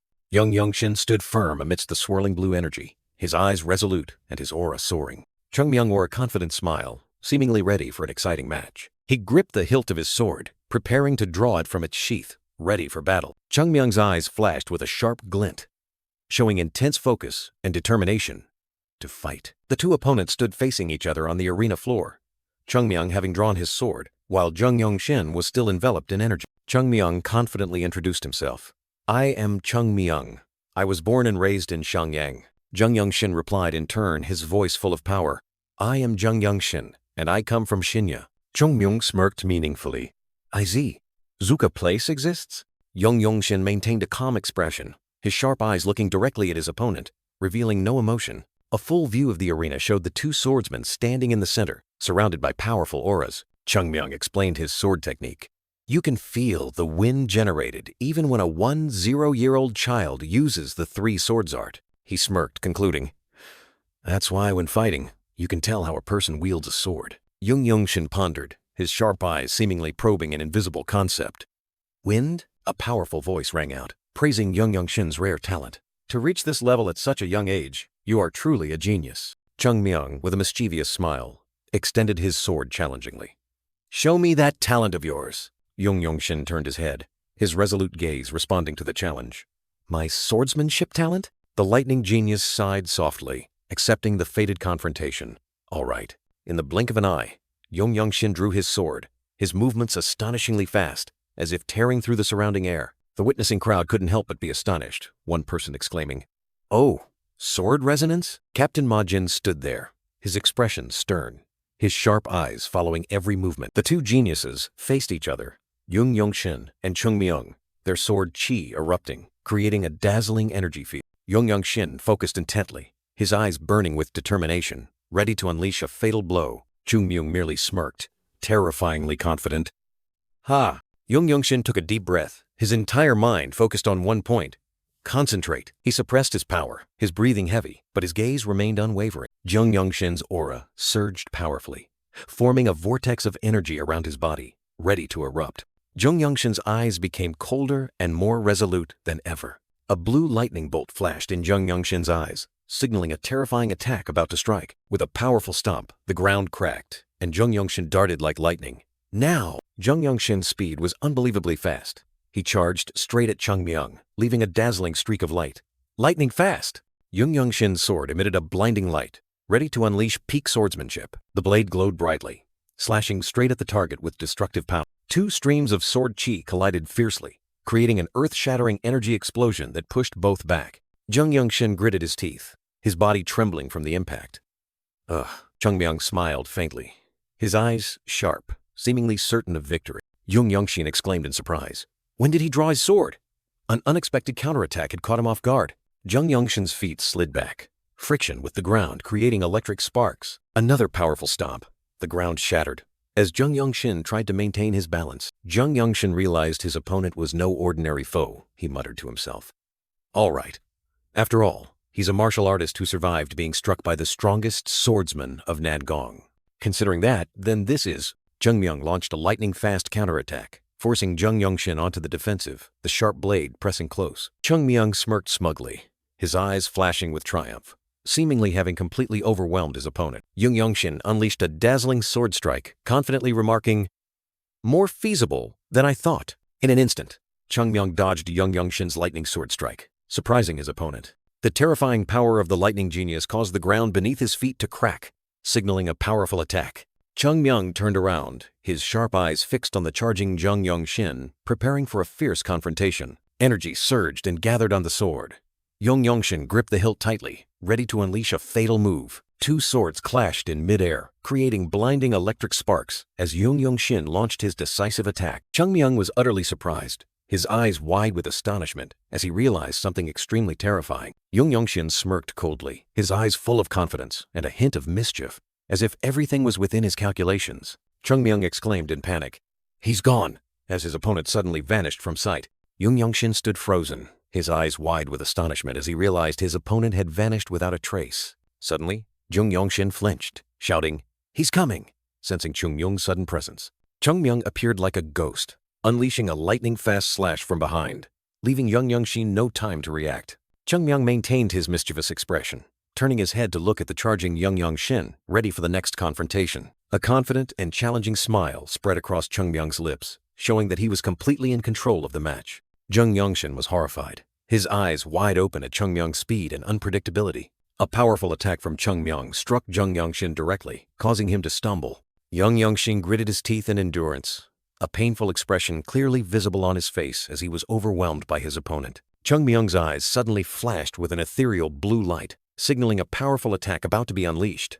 Chung Myung unleashed a massive surge of energy, transforming into a destructive attack that shot straight towards Yeonshin. Under Chung Myung's overwhelming power, Yeonshin was sent flying into the air, completely losing the initiative. Yeonshin spun in the air, trying to brace himself and regain balance after the devastating blow. Despite being knocked back, Yeonshin resiliently landed on one foot, his determined gaze unwavering as he faced Chung Myung. Yeonshin's attire was tattered, fragments of fabric flying everywhere, showing the tremendous destructive power of Chung Myung's attack. The three observers froze, their eyes wide with astonishment at the unexpected turn of the match. Captain Ma Jin and the blue-banded boy Yeonshin were also stunned, their expressions full of surprise. Yeonshin clenched his jaw, his eyes full of resolve and determination, ready for a spectacular counterattack. Yeonshin quietly raised his sword, his sharp gaze fixed on Chung Myung's back, a new intention forming. Chung Myung smiled faintly with self-satisfaction, uttering, "Just as expected of a noble race," as if he had seen through everything. Chung Myung calmly held his sword, his eyes full of confidence as he looked directly at Yeonshin, completely dominating the situation. Yeonshin gripped the hilt tightly, the blue light from the blade flaring up, signaling a terrifying move about to be unleashed. With sharp eyes and intense determination, Yeonshin declared boldly, "I will use the limit release technique on my sword." Chung Myung, with his blue eyes, slightly furrowed his brows in curiosity. "Huh?" Chung Myung turned his back, completely oblivious to the utterly astonished gazes of the surrounding crowd. The other martial artists simply froze, their expressions utterly astonished, as if they had just witnessed something extraordinary. The silver-haired elf boy stared at the crowd, his face clearly showing confusion. Why do they have such expressions? Amidst the terrifying silence, Yeonshin and Chung Myung stood facing each other, ready for an uncompromising confrontation. Yeonshin, with a slightly annoyed expression, broke the silence. "So, what do you think?" The silver-haired elf boy flinched, his blue eyes wide with shock. "What?" Yeonshin looked directly at his opponent with resolve. "I know you went easy on me. Please be honest with me." Meanwhile, Chung Myung appeared flustered, stammering, The silver-haired elf boy's eyes clearly showed discomfort and a hint of awkwardness at this difficult situation. Unexpectedly, Chung Myung didn't ask about his skills, but instead blurted out an out-of-the-blue question. How old did you say you are?" Yeonshin frowned, his face clearly annoyed. "I'm 15. Does that matter?" Yeonshin scratched his head in confusion, reasoning, "Our enemies won't go easy on us just because of our age. Aren't our skills the most important thing right now?" The silver-haired elf boy was completely stunned. 15 years old. Yeonshin continued, his voice lowering. "Furthermore, I was already destined for a short life. Talking about age is meaningless." The entire crowd was collectively shocked again. One person couldn't help but exclaim, "He's that talented at just 15 years old?" Another person nodded, their eyes wide with astonishment. "Truly abnormal. No, more precisely, a mistake of creation." Chung Myung, with a mischievous expression, chuckled to himself. "I've attended the Dragon Phoenix conference a few times, but I've never seen anyone like this. I doubt you could become like this, even if you had learned the art of instinct cultivation since birth." A gray-haired martial artist sighed self-deprecatingly. "Oh, I used to be the most talented person in my city." Immediately, another person sneered dismissively. "Talented my foot." Chung Myung's eyes flashed with cunning, as if he was brewing a new, unexpected prank. Captain Ma Jin stood there with a stern expression, while Yeonshin next to him was so utterly astonished that his eyes seemed about to pop out. Captain Ma Jin maintained a stern expression, his eyes sharp as if evaluating an extremely complex situation. Yeonshin stared at the silver-haired, pointed-eared young man, who was smirking meaningfully. "Ha!" Yeonshin scratched his chin, his eyes full of thought, as he tried to digest the cryptic words he had just heard. Suddenly, a small, unknown object shot down from the sky, creating a piercing sound. Yeonshin and another martial artist looked up at the falling object, their expressions a mix of surprise and confusion. Three martial artists in the crowd couldn't help but burst into laughter, creating a somewhat strange atmosphere. Ma Jin frowned, looking at Yeonshin, who was coughing violently, his hand suddenly holding a strange glowing object. The glowing object in Yeonshin's hand emitted an ethereal blue light, revealing a new mystery. Ma Jin looked straight ahead with sharp eyes, saying, "It's commendable that you're still standing and not lying flat on the ground. Now, go back and reinforce what you've learned." The boy with the blue headband bowed his head, sweat pouring down, and replied tremblingly, "Yes, sir." Ma Jin held his head high, his gaze resolute, while the boy with the blue headband was still stunned, seemingly not yet recovered from the shock. The bun-haired observer stood there, his gaze fixed on Ma Jin, seemingly trying to understand something. The bun-haired young man's eyes clearly showed contemplation, as if he was pondering Ma Jin's recent words. Ma Jin turned, his face stern, and asked, "You're done too?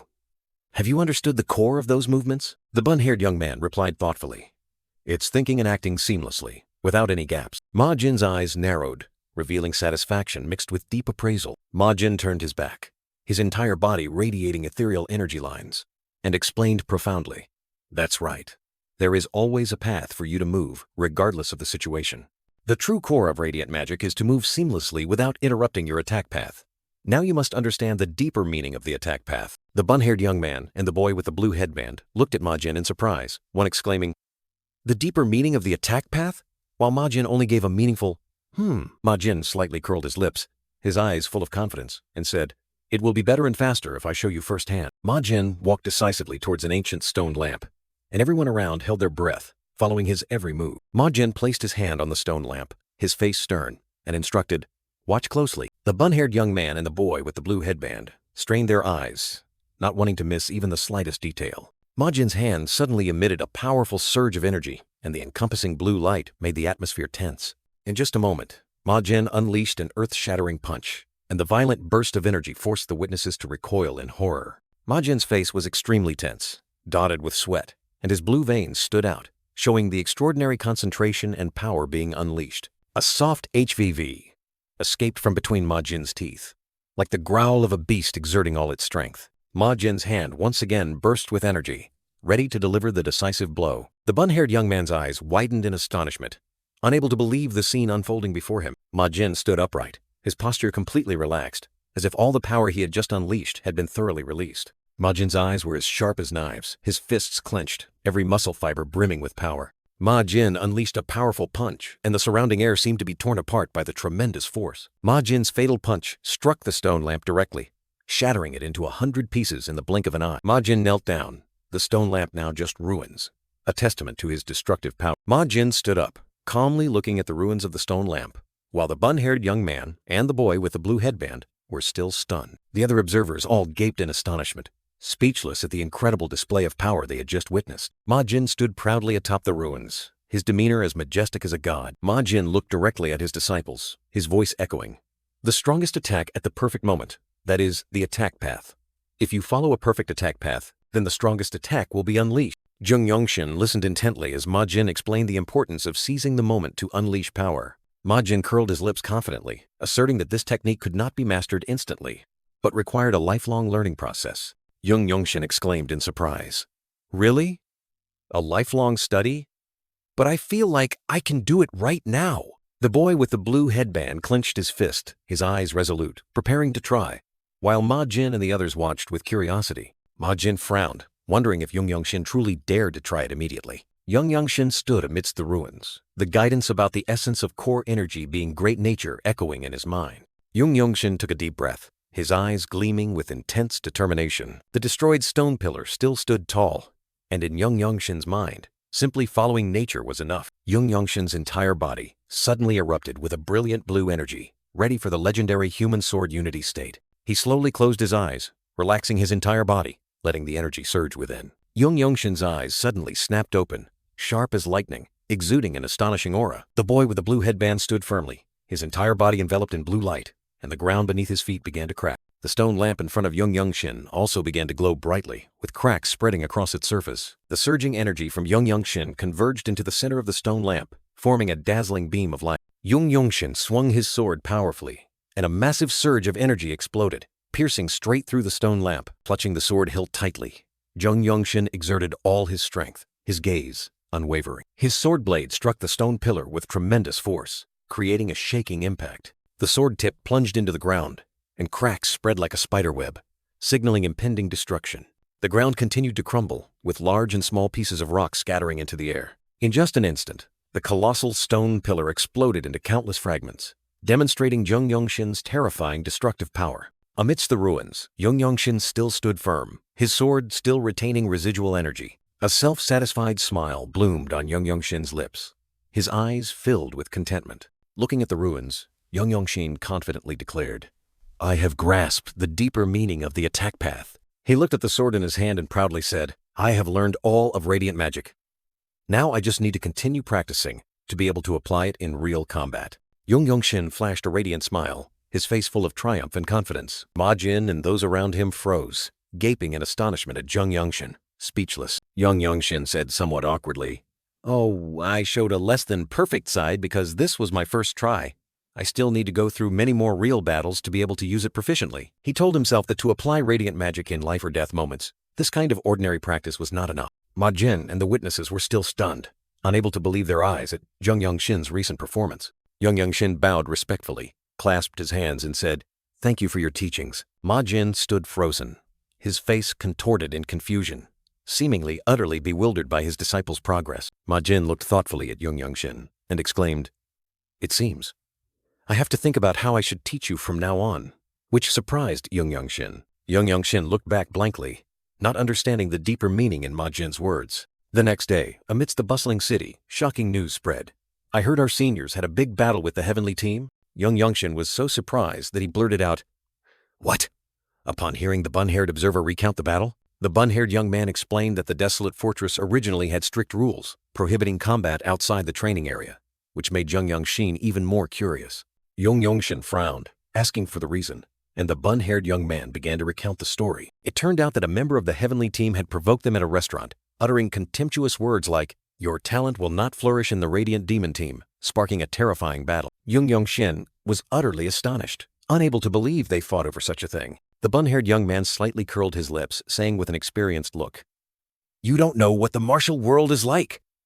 This is its true face." The bun-haired young man continued to explain that in the martial world, even the most trivial matter can spark a battle, and winning in such situations is what is truly valued. The bun-haired young man curled his lips mysteriously, a strange glint in his eyes, and asked Yeonshin in return, "Isn't this actually better?" The bun-haired young man looked flustered, continuously muttering about the seniors getting angry again because of a rookie, and Yeonshin just listened in silence. Yeonshin's eyes suddenly flashed with a sharp, determined light. Yeonshin sat in contemplation, a sudden thought flashing through his mind. This could be an opportunity. He told himself that to obtain the fruit of the world tree revered by all races, he needed to earn merit and would certainly need help from others. Yeonshin stood up abruptly, secretly calculating that while the best way to build trust was to save each other's lives, making a good impression on his teammates was not bad either. After some thought, Yeonshin nodded and said to the bun-haired friend, "After some thought, I think what you said is right." Yeonshin stood upright, his gaze fixed on the distance with determination. "Come to think of it, the seniors fought because of me. I can't ignore that. I will go visit them." Yeonshin decisively stood up, leaving the bun-haired friend bewildered behind him. "That's right. That's it. I knew you were a righteous person who understands martial arts," the bun-haired friend exclaimed excitedly as Yeonshin began to walk. Yeonshin walked, secretly thinking, "Is doing that considered righteous?" But his steps did not hesitate. Yeonshin continued to walk, leaving behind the surprised gazes of the bun-haired friend and those around him. Meanwhile, two other rookies were sitting on the ground, looking weary. One of them exclaimed in surprise, "There's no class today? Yet they still came here to practice? They are truly diligent." Yeonshin and the bun-haired friend continued to practice diligently, under the stern gaze of the silver-haired bearded observer. The silver-haired bearded observer approached, initially seeming curious about Yeonshin and the bun-haired friend's diligence, but then nodded in approval. Precisely because they wear white, they should do so. That is a truly desirable attitude. Ma Jin appeared majestically, his sharp eyes looking directly at Yeonshin and asking, "Are you having any problems during your practice?" Ma Jin, the captain of the Radiant Demon Squad, suggested Yeonshin choose an opponent for a sparring match, while the bun-haired disciple next to Yeonshin looked bewildered. Yeonshin refused to spar with the members of the Radiant Demon Squad, his eyes full of determination, revealing a higher goal. Yeonshin's eyes suddenly turned sharp, and he declared his desire to spar with the Heavenly Squad, causing the atmosphere to suddenly become tense. The blue-clad warriors of the Heavenly Squad and everyone around them were stunned, astonished by Yeonshin's bold challenge. Yeonshin turned and walked away, his face confident, leaving behind surprised gazes and a big question: was he being overconfident? Ma Jin stood with his arms crossed, his sharp eyes following Yeonshin, seemingly contemplating something extremely important. Ma Jin asked Yeonshin if he had heard about yesterday's brawl, but Yeonshin only awkwardly said that he didn't care. Yeonshin shyly explained that he only wanted to witness the heavenly sword art, which he had admired for so long, with his own eyes. Yeonshin's eyes flashed with determination and burning desire. as if the whole world was waiting for him to explode. Ma Jin sternly said that it was too late for Yeonshin to retreat, and remarked that he was too agitated. But another person thought that his concern for his seniors was not bad.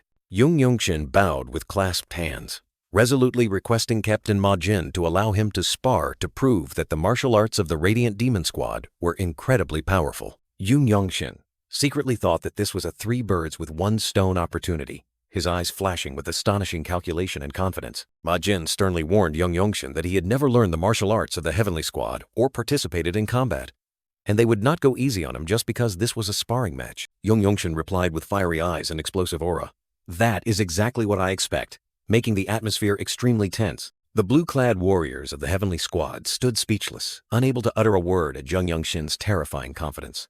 Even the other warriors gaped in astonishment, unable to believe their ears at the white-clad rookie's arrogant challenge. Ma Jin looked at Yeonshin, gave a meaningful smile, and said that his fighting spirit was very worthy of a warrior of the desolate fortress, also predicting that he could become the next captain of the Radiant Demon Squad if he survived. Ma Jin nodded in agreement, his face smug and somewhat satisfied with Yeonshin's resilience. Yeonshin clenched his fists, his gaze fixed straight ahead, ready to face the upcoming arduous challenge. Yeonshin entered the Heavenly Squad arena, where a large crowd had already gathered, creating a lively and expectant atmosphere. A blue-clad warrior exclaimed in surprise, "Oh, really?" A white-clad person challenging a blue-clad person, while another explained that this was just an instructional match. Another blue-clad warrior asked how many rounds Yeonshin could last, and another confidently predicted he could only last a maximum of 10 rounds. The crowd of blue-clad and brown-clad warriors buzzed with discussion, and the atmosphere in the arena grew increasingly heated.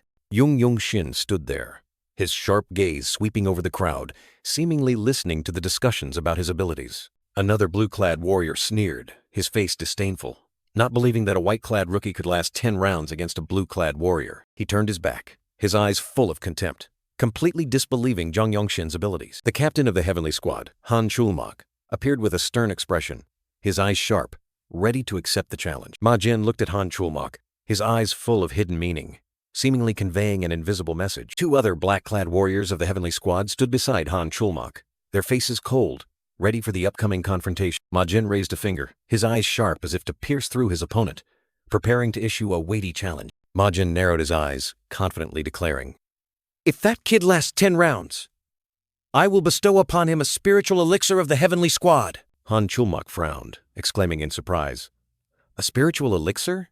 Don't you think that's too high a price to bet?" Ma Jin glared, his gaze full of provocation.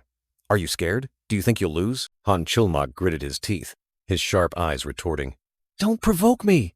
The spiritual elixir of the desolate fortress is not something to be used casually." Ma Jin did not flinch, his eyes full of determination, emphasizing, "The honor of the Radiant Demon Squad and the Heavenly Squad is at stake.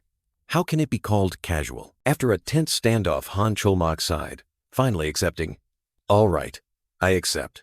Ma Jin smiled with satisfaction. "Good." Han Chulmak clenched his fists, his knuckles cracking, asserting, "As leaders, we should trust our people." A smirk flashed across Han Chulmak's lips, containing unpredictable confidence. Rapid footsteps echoed, signaling a powerful arrival. Han Chulmak stood opposite Yeonshin, his sharp eyes scrutinizing him, asking, "White-clad warrior of the Radiant Demon Squad, you are Yeonshin, aren't you?" Yeonshin bowed, his voice resolute. "Yes. I am Yeonshin from the Radiant Demon Squad." Yeonshin's eyes flashed with high determination and resolve, ready for battle. Han Chulmak began to explain the warrior ranks, from white-clad warrior to blue-clad warrior, emphasizing that not everyone could achieve higher ranks. Han Chulmak continued, his face stern. "I have trained in the heavenly sword art for 20 years. A sword may be ignorant, but a master's sword has eyes." Han Chulmak's eyes became cold and cruel, the scar on his face becoming more prominent as he declared, "Nevertheless, I will not hold back in this match. You had best remember that." Yeonshin calmly replied to his opponent's warning. "All right." Han Chulmak slowly drew his sword from its sheath, creating a powerful friction sound. The blade emitted a dazzling blue light, signaling a terrifying power about to be unleashed. Han Chulmak fully drew his sword, his entire body erupting with a powerful aura, causing Yeonshin to squint as he observed. Other warriors stood from a distance, astonished as they watched Han Chulmak exude an overwhelming aura, preparing for the life and death battle. Ma Jin and Han Chulmak stood side by side, their eyes full of contemplation and tension, following the match's progression. Yeonshin subtly smirked with confidence, his gaze unwavering. Yeonshin placed his hand on the sword hilt, ready to draw his weapon at any moment. Yeonshin drew his sword, his body erupting with a powerful energy, declaring with spirit, "No matter what techniques the opponent uses, I will only use my own martial arts." Han Cholmok raised his sword, his eyes sharp, allowing his opponent, "I will let you make the first move." Yeonshin growled, his eyes burning with fighting spirit. "Go!" He activated limit release technique, ready to unleash his power. Yeonshin charged straight forward with terrifying speed, leaving dazzling streaks of light behind him, commencing the ultimate confrontation. Han Cholmok also launched a powerful counterattack, the two streams of power colliding fiercely, creating a dramatic explosive scene. Yeonshin and Han Cholmok clashed in an earth-shattering sword fight, powerful blue flashes of light erupting. Captain Han Cholmok clearly showed astonishment. Yeonshin's sword was already at his neck in a flash. Yeonshin moved so fast that he created afterimages, causing Han Cholmok to exclaim in surprise, "He's too fast!" Yeonshin's eyes were sharp, his entire body like a whirlwind, ready to tear through everything. Han Cholmok exerted all his strength to defend, but each of Yeonshin's sword strikes carried terrifying power, forcing him to retreat. The two opponents continuously clashed, creating explosive bursts of energy, indicating a no-holds-barred battle. Ma Jin and the other warriors were all stunned, one of them asking in disbelief, "Is that the speed of a white-clad person?" Captain Ma Jin stared intently at the match, his gaze stern, mixed with deep evaluation. Yeonshin unleashed a powerful sword strike, causing Ma Jin to secretly exclaim, "Witnessing this level of skill at that age, one can't help but hold their breath." However, Ma Jin also remarked, "With Yeonshin's skill, if he doesn't seize this opportunity, he won't be able to win." Yeonshin's feet glided swiftly across the ground, leaving blurry trails, demonstrating his extraordinary speed. Yeonshin and Han Cholmok once again confronted each other directly, their blades clashing and sparking. Han Cholmok gritted his teeth in endurance, his face contorted from the pressure of Yeonshin's relentless attacks. Yeonshin, like a white whirlwind, charged forward with lightning speed, leaving his opponent no time to react. Han Cholmok groaned in pain, struggling to maintain his stance against the relentless pressure. Yeonshin confidently declared, "I have become stronger than before entering this place." He continued to reflect on his progress. "Now I have trained my body with the young family's movement techniques and martial arts principles." Yeonshin unleashed a graceful sword stroke. While explaining the principle, the more the sword stroke leans, the more back muscles are used. Blue energy swirled around Yeonshin's hand, indicating the immense power being accumulated. He planted his foot, creating a massive energy vortex. When stepping forward and rotating with core energy, it creates torque. Yeonshin unleashed a powerful sweeping slash, creating a strong surge of energy. The white-clad members of the Radiant Demon Squad were all wide-mouthed in astonishment at Yeonshin's performance. On the Heavenly Squad side, the blue-clad martial artists also couldn't hide their shock and fear at their opponent's breakthrough power. Yeonshin unleashed the finishing blow, his blade, like a lightning bolt, shot straight towards Han Cholmok. Han Cholmok desperately tried to defend, but Yeonshin had completely gained the upper hand.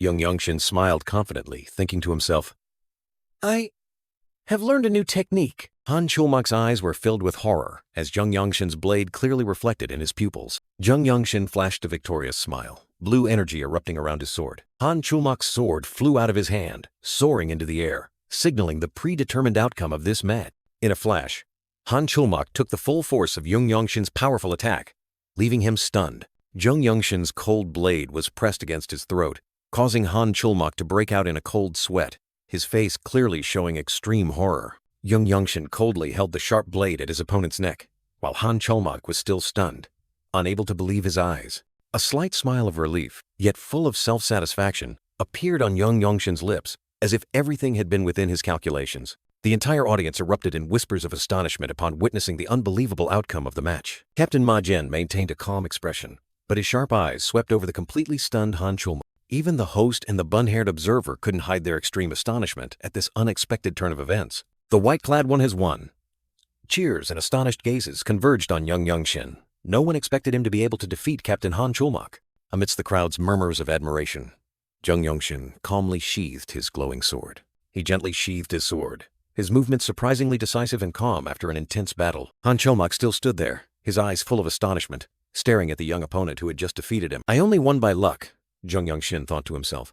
"If he hadn't been caught off guard, and I hadn't had an overwhelming advantage, the outcome would surely have been different." Yeonshin bowed respectfully, saying, "Thank you for giving me the opportunity to witness such peak swordsmanship." Han Cholmok slightly curled his lips, a smile containing surprise and perhaps even recognition. Han Cholmok slowly walked towards Yeonshin. The atmosphere between the two became unusually tense. He bent down to pick up the fallen sword, his movements slow, as if contemplating something. Han Cholmok raised his head, his sharp eyes looking at Yeonshin. I was very surprised by your sword trajectory and rotational force. You possess martial arts far beyond your age, Han Cholmok continued, his voice full of recognition. Han Cholmok turned and walked away, leaving behind murmurs of excitement. A sword genius. He's the lightning genius Yeonshin, isn't he? It's unbelievable that someone so young possesses such profound martial arts. The Radiant Demon Squad has found a true treasure, someone in the crowd exclaimed with admiration. I'm truly envious of them. Captain Ma Jin remained seated, his deep gaze observing everything, while Han Cholmok stood behind him, still with a thoughtful expression. Yeonshin gently closed his eyes. A thought flashed through his mind. I'll name this new technique Accumulated Energy Release. Captain Ma Jin suddenly spoke up, drawing Yeonshin's attention. Here, Yeonshin. Ma Jin gently tossed a small box towards his disciple, his movement decisive yet full of hidden meaning. Yeonshin quickly reached out his hand, skillfully catching the incoming box. He curiously looked at the exquisitely carved box, whispering, "This is?" A mysterious and meaningful smile appeared on Ma Jin's lips, as if he was about to bestow a priceless gift. Yeonshin opened the box. Inside was a brilliantly glowing elixir, known as the Heavenly Squad's elixir. Now it's yours, Ma Jin affirmed, his eyes filled with satisfaction and anticipation for Yeonshin's future. In midair, a figure in blue gently landed on the ancient tiled roof, creating a mysterious why-eye sound. The cold, sharp gaze of the standing bun-haired observer in a blue martial arts uniform revealed intense focus, as if tracking something. Two blue-clad martial artists stood guard outside the main hall, their faces pensive as if contemplating the recent event. The blue-clad observer sitting on the steps exclaimed in astonishment, "Damn it, he truly is a monster." Baek Mirio, the Zen sword demon, frowned slightly, unable to believe it. I can't believe he defeated a seasoned swordsman like Gu Ikwan, a blue-clad martial artist of the Heavenly Team. She continued to assess, her tone full of admiration. Even so, he is still diligent, humble, and polite, and also very skilled at seeing through martial arts. The white-haired elf nodded in agreement, while Baek Mirio affirmed, "That is definitely a talent we have never seen before." She recalled, "When I used a technique during the sparring match, that kid somehow managed to apply the same principle in a different stance. It's unbelievable." Yeonshin flashed a confident smile, brilliant blue energy erupting around his fist, demonstrating his ability to execute the move with absolute precision. Baek Mirio admitted, her eyes full of apprehension, "I wouldn't want to use my exclusive martial arts in front of him. He has an innate talent for reinterpreting martial arts." The white-haired elf smiled in approval. "That's right. He acts as if he has been studying martial arts for a very long time." Ma Jin looked at Yeonshin, who was meditating, and mused. "He truly is a monster." Captain Ma Jin continued to instruct. "I don't know how much you will absorb from this elixir." Yeonshin listened as Ma Jin explained. "Normally, people absorb about 60 to 70%. But depending on the situation, it could be even less." Captain Ma Jin sternly warned, "If you act recklessly because you feel you've absorbed little, you could damage your energy core or blood vessels, so don't be too obsessed with absorbing it." Yeonshin replied, "Yes, Captain." Ma Jin instructed on how to use the elixir. "The way to absorb the elixir is to let it flow into your energy core and circulate that energy continuously until it is fully absorbed." Ma Jin added, "I will intervene and help if your energy becomes unstable. Don't be surprised and adapt accordingly." Yeonshin replied, "All right." The golden elixir was gently placed into Yeonshin's mouth, and the fated moment began. As soon as the elixir touched his body, Yeonshin felt a massive surge of energy. "I feel the energy increasing as soon as the elixir enters my body." His energy core blazed brightly, emitting a dazzling golden light, signaling a powerful transformation. Yeonshin's entire body was enveloped by a golden energy flow, as if he were being reborn in a sea of light. With his eyes closed, Yeonshin was immersed in the absorption process. Every muscle fiber and blood vessel vibrated intensely. His black hair fluttered in the surging energy, creating a magnificent sight of a genius ascending. The elixir box was now empty, lying discarded on the floor, proof that the divine elixir had been fully absorbed. Ma Jin stood there, his gaze sharp yet full of concern, observing every change in Yeonshin's body. Yeonshin knelt amidst the swirling energy, his entire body like a fiercely burning flame. The white-haired elf, with his characteristic pointed ears, looked towards Yeonshin with a pensive expression. Baek Mirio looked at the white-haired elf and said, "It seems they've started." The white-haired elf replied, his eyes full of curiosity, "I'm curious to know how much stronger he will become after consuming the elixir." The brilliant sunset descended, signaling that an important moment was about to begin. Was it time for a genius to awaken? Unexpectedly, the sun suddenly transformed into a blazing orb of energy, containing earth-shattering power. Energy from the orb exploded, spreading into brilliant golden streams of light, engulfing the entire space, creating an overwhelming spectacle. Yeonshin meditated amidst the colossal energy flow, his entire body like a magnet frantically absorbing the elixir. Beads of sweat dotted his forehead, indicating that the elixir absorption process was extremely intense, requiring high concentration from the young man. Captain Ma Jin observed intently, his sharp gaze revealing astonishment and contemplation at Yeonshin's extraordinary ability. Ma Jin mused as he watched Yeonshin absorb the energy, thinking to himself, I heard this is his first time absorbing an elixir, but the energy circulation in his body is incredibly natural. He doesn't need my help at all. Energy still surged through his veins, making every contour of Yeonshin's body seem to be further refined, preparing for a breakthrough. On the floor, debris and dust flew up, evidence of the colossal energy being released and absorbed.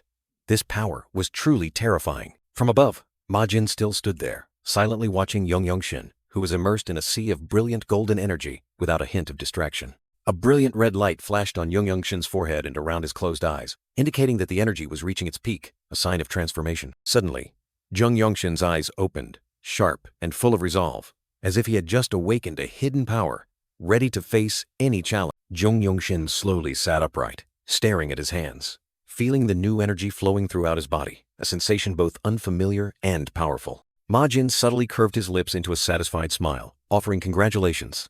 Congratulations. You have fully absorbed the elixir. Yeonshin raised his hand, staring at the brilliant golden energy radiating from it, exclaiming in surprise, the new core energy seems quite strong. Ma Jin thought to himself, his eyes complex. I didn't expect him to successfully absorb the entire elixir. Not only that, he did it without any help. Yeonshin suddenly flinched, his eyes clearly showing surprise as he realized something, a hidden secret. He thought to himself, now that I have more energy, I can detect presences I couldn't before. My seniors are surrounding this place. Were they protecting me while I was completely vulnerable, absorbing the elixir? Yeonshin looked up at Ma Jin, silently affirming to himself, I was protected while absorbing the elixir. A faint smile flickered across Yeonshin's lips, his eyes reflecting deep gratitude, a rare warmth. Ma Jin turned his back, while Yeonshin asked in confusion, Captain, why is everyone so kind to me? Ma Jin subtly curved his lips into a mysterious smile, his sharp eyes seeming to say, You are too naive, young man. Ma Jin replied, images of the Radiant Demon Team members appearing. We are not specifically taking care of you. This is done for everyone in the Radiant Demon Team. He continued to explain, an image of a bloody battlefield appearing. It becomes natural when you risk your life a few times in the martial world. The stronger you are, the better it is for the Radiant Demon Team, Ma Jin said, while images of camaraderie and unity appeared, affirming the value of individual strength. Yeonshin listened in silence, his eyes thoughtfully pondering the captain's words. Had he truly understood their meaning? Night fell, enveloping the scenery in silence and mystery, signaling that a new chapter was about to unfold. Yeonshin meditated alone in his room, continuing to cultivate and consolidate his new power, tirelessly on the path to becoming a formidable expert. He closed his eyes, hands clasped together, completely immersed in his inner world to regulate his energy, preparing for further advancements. When will? A question echoed in Yeonshin's mind, revealing his upcoming plans and aspirations, a promising future awaiting him. Yeonshin opened his eyes, his gaze sharp and full of inner power, feeling the colossal energy surging within his body, something he had never possessed before. The boy with the blue sash walked steadily through the night, his mind focused on one thing, checking how strong his martial arts had become after absorbing the elixir. Suddenly, a voice called from behind, Yeonshin? Causing Yeonshin to turn his head with a surprised expression. Baek Mirio, the Zen Sword Demon, appeared with a slightly flustered expression, wondering if she should ask directly. The brown-haired girl asked directly, Are you going out to train because you can't stand it anymore? And Yeonshin simply replied, Yes. Baek Mirio subtly curved her lips, her eyes cunning, revealing that she had also suddenly realized something after watching his battle. Yeonshin looked surprised and asked, Did you learn something? Congratulations. Baek Mirio gently shifted her foot, a small movement that concealed the fluidity of a master. The brown-haired girl offered, Sorry if you have training plans, but how about we have a sparring match? Yeonshin closed his eyes, pondering, realizing that he could train by himself any time. But the opportunity to spar with the Zen Sword Demon using palm techniques was rare and hard to find. Baek Mirio looked directly at him and said decisively, Just call me Mirio. The black-haired young man smiled faintly, his eyes full of hidden meaning. implicitly agreeing to her offer. Both martial artists stepped into the center of the courtyard. The atmosphere suddenly became tense, signaling an impending confrontation. Yeonshin drew his sword from its sheath, his eyes sharp, declaring, "I will make the first move." Baek Mireille merely curved her lips slightly, gesturing with her hand, implicitly indicating that she was ready to receive any move. With a graceful spin, Baek Mireille spectacularly dodged Yeonshin's first attack. Yeonshin's eyes widened, filled with astonishment at his opponent's incredible speed and flexibility. The black-haired young man lunged forward, unleashing a lightning-fast sword strike. But Baek Mireille reacted in time.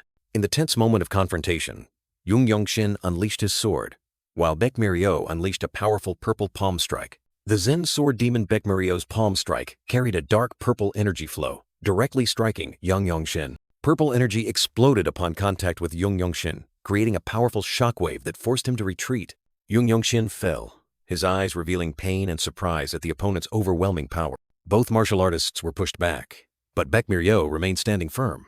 While Yeonshin struggled with the recent attack, Baek Mireille looked directly at Yeonshin, her hand still lingering with a terrifying purple energy, proving her power was not to be underestimated. Suddenly, a stream of blue light enveloped Yeonshin's hand, a sign that he was activating a new power. The blue energy from Yeonshin and the purple energy from Baek Mireille collided fiercely, creating a dazzling and dramatic spectacle. Both energy streams exploded, pushing both martial artists far back, proving that neither was inferior to the other in this contest. Yeonshin gritted his teeth, his body trembling from the impact, but his gaze remained resolute, unwavering. The two martial artists charged at each other again, creating powerful surges of momentum, signaling an uncompromising confrontation. Baek Mireille unleashed a powerful purple palm strike, while Yeonshin counterattacked with a formidable sword technique, creating a peak battle. Yeonshin focused his energy, and a powerful purple glow erupted from his palm, ready to test his new strength. Baek Mireille looked directly at Yeonshin, purple energy swirling around her hand, and she exclaimed, "You are truly formidable." Yeonshin looked at his opponent in surprise, as the brown-haired girl directly asked, "Do you practice the one-inch strike technique?" Yeonshin's hand emitted an ethereal light, and he affirmed, "That's right. A swordsman who has learned radiant magic cannot only use a sword. The one-inch strike is extremely useful in close combat." A fleeting memory appeared, showing Baek Mireille once used the one-inch strike to pierce through the defensive energy of a giant opponent. Baek Mireille continued to explain, purple energy still swirling around her hand, asserting, "After using core energy to increase tension, the one-inch strike will be much more effective." Yeonshin looked at the brown-haired girl, his eyes full of contemplation, seemingly trying to understand her words. The brown-haired girl suddenly spoke, "Although I've just arrived, may I say a few words?" Yeonshin calmly replied, "Go ahead." Yeonshin was slightly surprised when the girl revealed, "Since childhood, I've been more sensitive in sensing energy." Baek Mireille's gaze was razor-sharp as she stated directly, "The way you use core energy has caught my attention." The two masters stood facing each other, the atmosphere between them as tense as a drawn bowstring, an important conversation unfolding. Yeonshin couldn't believe it, asking again, "Can you see the movement of core energy within me?" The brown-haired girl shook her head decisively, "No, I cannot." Yeonshin was even more puzzled. "Then, how do you know the movement of my core energy?" Yeonshin explained that he couldn't see the energy inside her body, but only the explosive energy flow and the waves of core energy radiating outwards. Baek Mireille pondered, hand on her chin, saying incredulously, "That's still hard to believe." Yeonshin's eyes flashed with seriousness, and he said, "Even the purple-robed martial artists might not have the ability to sense energy to that extent." A mysterious corner of a purple robe, hinting at a supreme level of power. From white, blue, black, to purple robes, the girl explained that the purple-robed martial artists are the pinnacle of the hierarchy at the desolate fortress. Baek Mireille smiled slightly, seemingly having accepted the truth. "Even so, if it's you, perhaps it's possible. I will listen to your advice." Baek Mireille continued to analyze. "Your palm technique seems more suited for a piercing technique than the one-inch strike." Yeonshin was surprised. "Huh?" Yeonshin looked at the girl with a mix of surprise and slight annoyance, seemingly disagreeing with her assessment. A flashback erupted, showing Baek Mireille unleashing an extremely powerful strike, purple energy surging, while she continued to explain. Although it seemed suitable for the one-inch strike, the purple energy exploded violently, and the girl asserted, "But perhaps with the way you release energy, it would be much stronger if you used it with a piercing technique." Yeonshin looked directly at the girl, his tone slightly irritated. "Hey." Baek Mireille frowned, her gaze sharp, asking back, "Do you think I'm so foolish that I can't use a simple technique like piercing?" She continued to question, her tone full of challenge. Do you think that's why I don't use it? Baekmiryo's eyes suddenly turned cold and sharp, full of anger and defiance, as if wanting to incinerate her opponent. The atmosphere between the two suddenly grew heavy, silence enveloping them after the harsh word. Yeonshin bowed in apology. I apologize. It seems I said something unnecessary that upset you. Unexpectedly. Baekmiryo also bowed in return. I am the one who should apologize. And thank you. Baekmiryo quietly turned and walked away, leaving Yeonshin standing and watching her with a thoughtful gaze. Baekmiryo unexpectedly reported to Captain Ma Jin that the lightning genius had independently discovered her martial arts. Ma Jin sat in contemplation, while Baekmiryo stood opposite him, continuing to wonder, "Have you ever told him about the origin of my martial arts?" Ma Jin frowned, his tone full of annoyance. "What on earth are you talking about? Why would I tell him something so important?" Baekmiryo looked puzzled, hand on her chin, and thought, "Then how did he find out?" Ma Jin asked again, "It seems he's discovered that you've modified the lost martial art, the heavenly demon sacred art, hasn't he?" And Baekmiryo reluctantly admitted, "It seems so." Ma Jin subtly curled his lips, his eyes full of calculation at Jeong Yongshin's astonishing ability. Ma Jin stood up, looking at Baekmiryo with a serious expression. "That young man is truly special. It will be very difficult to find anyone like him in this martial world." He walked slowly, continuing to explain that people like Jeong Yongshin occasionally appear in the world, peak martial artists considered the strongest. Baekmiryo listened, her eyes still full of skepticism and curiosity about what Ma Jin was saying. She asked again, "Is that young man really that special?" Ma Jin nodded in affirmation. Ma Jin placed his hand on the table, asserting firmly, "Yes, he is definitely the future of the desolate fortress." He turned around, his gaze sharp. "I don't know what others who haven't seen him think, but the advice he gives should not be underestimated or dismissed." Baekmiryo's eyes widened in surprise, asking again, "Are you telling me to discuss the heavenly demon sacred art with him?" Ma Jin explained that learning alone has its limits and he didn't have enough time to help her, so the most appropriate thing now was to seek help from Jeong Yongshin. Ma Jin's eyes flashed with determination, full of trust in Jeong Yongshin's potential. In another scene, Jeong Yongshin was performing sword techniques, powerful energy currents swirling around his body, demonstrating the extraordinary power of a founding martial artist. He swung his sword with great power, his gaze resolute, demonstrating his ability to adapt any type of martial art to his body. Baekmiryo exclaimed in shock, "A founding martial artist!" Ma Jin held a green scroll in his hand, his face serious as he said, "If you feel troubled, perhaps that's just your feeling. In fact, a small mission has just appeared." He looked at the scroll, his gaze distant, continuing to entrust. "I want you to accompany the lightning genius and observe how he overcomes life or death situations." Ma Jin turned back to look at Baekmiryo, handing her the scroll, "And see if he is truly that special." A voice rang out, asserting with great reverence, 5 years. Within 5 years, he will become the next captain of the Radiant Demon Squad."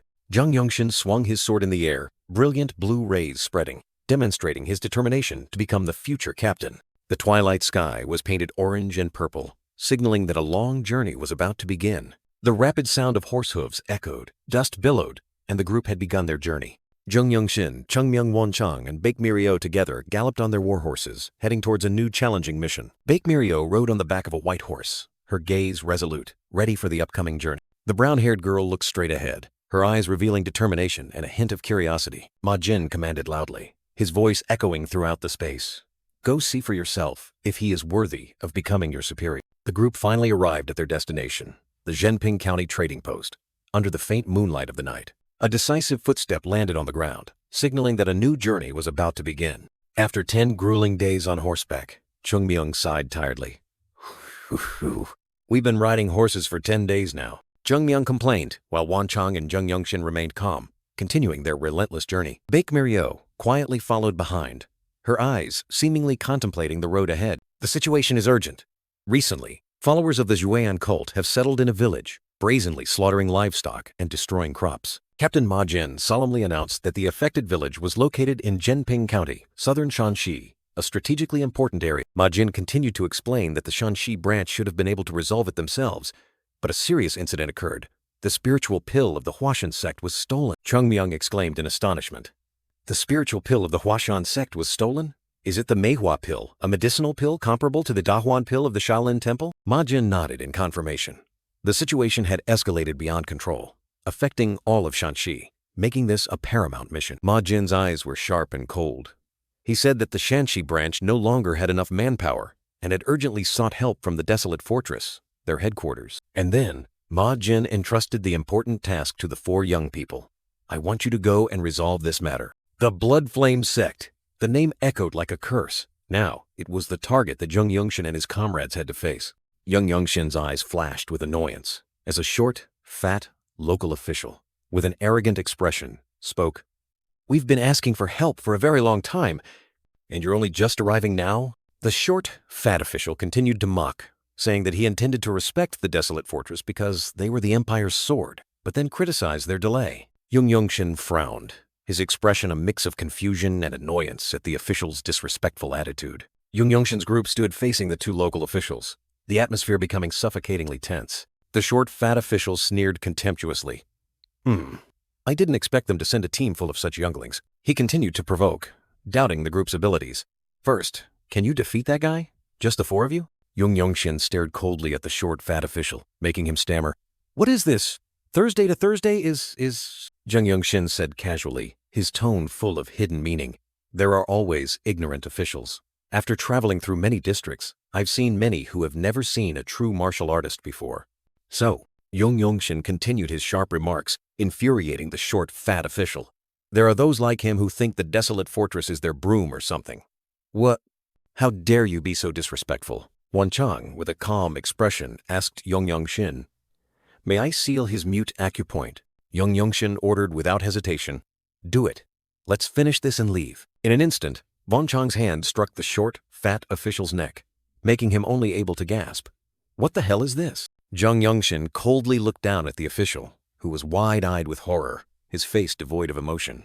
Jeong Yeonshin's eyes were sharp as knives, and he declared decisively, We don't take orders from you. The short, fat official was held back by his comrades as Jeong Yeonshin and Chung Myung decisively turned their backs and left, leaving chaos behind. Chung Myung asked Jeong Yeonshin in surprise, Yeonshin, you've also learned how to seal acupoints.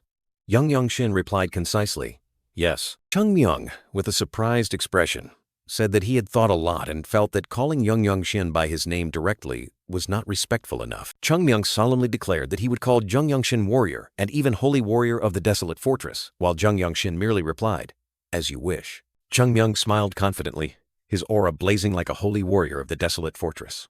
Jeong Yeonshin was pensive, his eyes sharp as if contemplating something. Wan Chang put his arm around Jeong Yeonshin's shoulder, explaining the principle of non-interference between Murim and the government. You know, Murim and the government don't interfere with each other's affairs, right? The government and Murim will not infringe upon each other, Wan Chang continued, his tone full of arrogance. However, when it comes to the government, we have more freedom than other martial artists, because the imperial family allows it. It's fine even if we want to cause trouble for those idiots who think they can control us. Jeong Yeonshin listened, his gaze steady and unwavering. Wan Chang continued to explain the nature of the desolate fortress, but also did not forget to remind, that's the kind of group the desolate fortress is. Even so, you should never overdo it. The two local officials were still stunned after Jeong Yeonshin's group's lesson, one bowing in apology while the other quickly helped him up. Jeong Yeonshin suddenly turned his head, his suspicious gaze directed behind him. Jeong Yeonshin's group looked towards the distant village, where a sense of unease was gradually spreading. From afar, figures were fighting chaotically, signaling an ominous event unfolding in the village. A fierce red-haired thug, red-haired villain, was laughing maniacally, his hand grabbing a screaming infant, ignoring the villagers lying prostrate on the ground. The red-haired villain growled, yelling loudly at the crying baby. Shut up! Jeong Yeonshin was stunned, his eyes wide with shock and indignation at the cruel sight. The red-haired villain roared, revealing his sharp teeth, and Jeong Yeonshin realized he was a member of the Bloodfire sect. Without hesitation, Jeong Yeonshin drew his sword and dashed forward, followed by Wan Chang and Baek Mir-yo, ready to confront the villain. He dashed like the wind, his sword already drawn, his eyes resolute and unshakable. Jeong Yeonshin landed lightly, ready for a no-holds-barred fight. Wan Chang unleashed a lightning-fast attack, his movement so quick he was just a blur. So fast! A surprised voice rang out as Wan Chang performed the grass-drifting light-body technique, a superb movement skill of the noble clan. Baek Mir-yo and Jeong Yeonshin were surprised by Wan Chang's terrifying speed.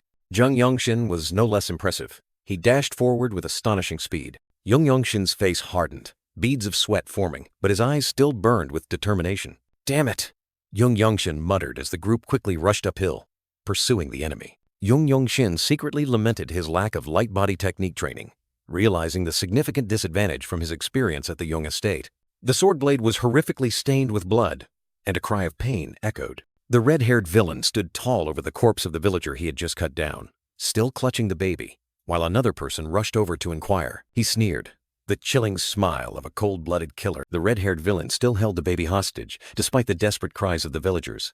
"Bastard! Give the baby back! Don't go, Mommy!" He coldly thought, perhaps because it's a child, it's full of vitality. His eyes flashed with cruelty, ready to strike again. Suddenly, Wanchang descended from above with a fatal blow, making the red-haired villain cry out in horror. The red-haired villain unleashed a fatal blow, sending his opponent flying far away in a dazzling light. He roared in pain. "Ah!" While Wanchang maintained an astonishing calm facing the sharp blade, Wanchang unleashed an extremely fast sword move, creating dazzling streaks of light, making the red-haired villain wary. The red-haired villain staggered, blood on his blade groaning from the recent blow. "Ki!" He widened his eyes in astonishment, unable to believe what was happening before him. Wanchang gently caught the baby, sighing in relief after the tense battle. "Whew!" A group member exclaimed in surprise. "The desolate fortress!" The red-haired villain gritted his teeth, his eyes full of resentment as he recognized his opponent wearing a blue cloak.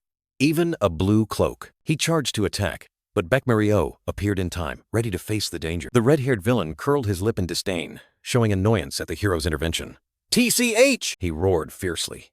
"Ha!" His entire body engulfed in blazing red flames, preparing to unleash a destructive attack. Wanchang and Baek Mario charged in simultaneously, determined not to let the red-haired villain harm anyone else. The red-haired villain screamed madly, his eyes spitting fire, his power exploding to its peak. Wanchang delivered a powerful kick, creating a terrifying surge of energy, pushing back the red-haired villain. The red-haired villain was sent flying into the air, his body spinning in a red aura, disappearing into the night. Wanchang looked up at the sky, his blue eyes clearly showing shock, unable to believe the enemy's speed. Baek Mario also held her breath, her sharp eyes following the fading figure. Yeonshin and Baek Mario stood there, stunned, watching the red-haired villain soar high like a nightbird, disappearing into the full moon. "What the hell?" Baek Mario said thoughtfully, looking at his speed. "Perhaps that light. Body technique comes at the cost of his life." She sighed softly, her gaze distant. "Those who cultivate the blood flame sect are truly the worst." Chungmyung and another comrade panted, exhausted after the intense battle. The group gathered. Chungmyung and Wanchang sat on the ground, while Yeonshin and Baek Mario remained standing, the atmosphere subdued after the fight. Night fell, and distant twinkling lights painted a peaceful picture after the storm. Baek Mario stood sternly calling Wanchang's name. "Wanching." While he sat relaxed on the table, she coldly remarked, "Your overall martial arts are quite decent for a white-robed martial artist, but your physical strength is too poor. You need to train to improve your physical strength from now on." Chungmyung and another comrade bowed their heads, obediently replying, "Yes." Baek Mario turned to look at Yeonshin, her eyes full of thought. As for Yeonshin, she continued, "Your foundation is astonishingly well trained, to the extent that few are like you among the 9 great sects and 8 great families," Baek Mario said, Yeonshin's gaze remaining calm. Baek Mario smiled, explaining, "In terms of physicality alone, perhaps no one in the Radiant Demon Squad can match you." Wanchang chuckled beside her.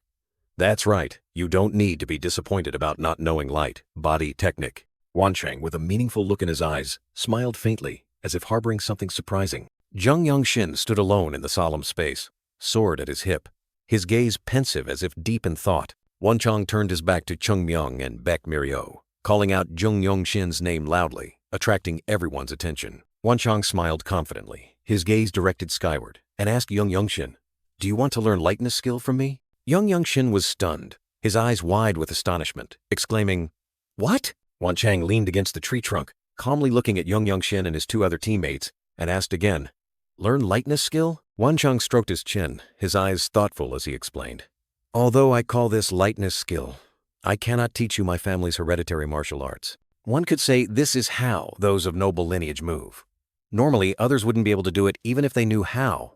I just thought you might be able to." Yeonshin, with a determined look in his eyes, wondered, "Can I learn the movement style of those from noble lineage?" Wanchang smiled meaningfully, telling Yeonshin, "There's no need to be overly happy.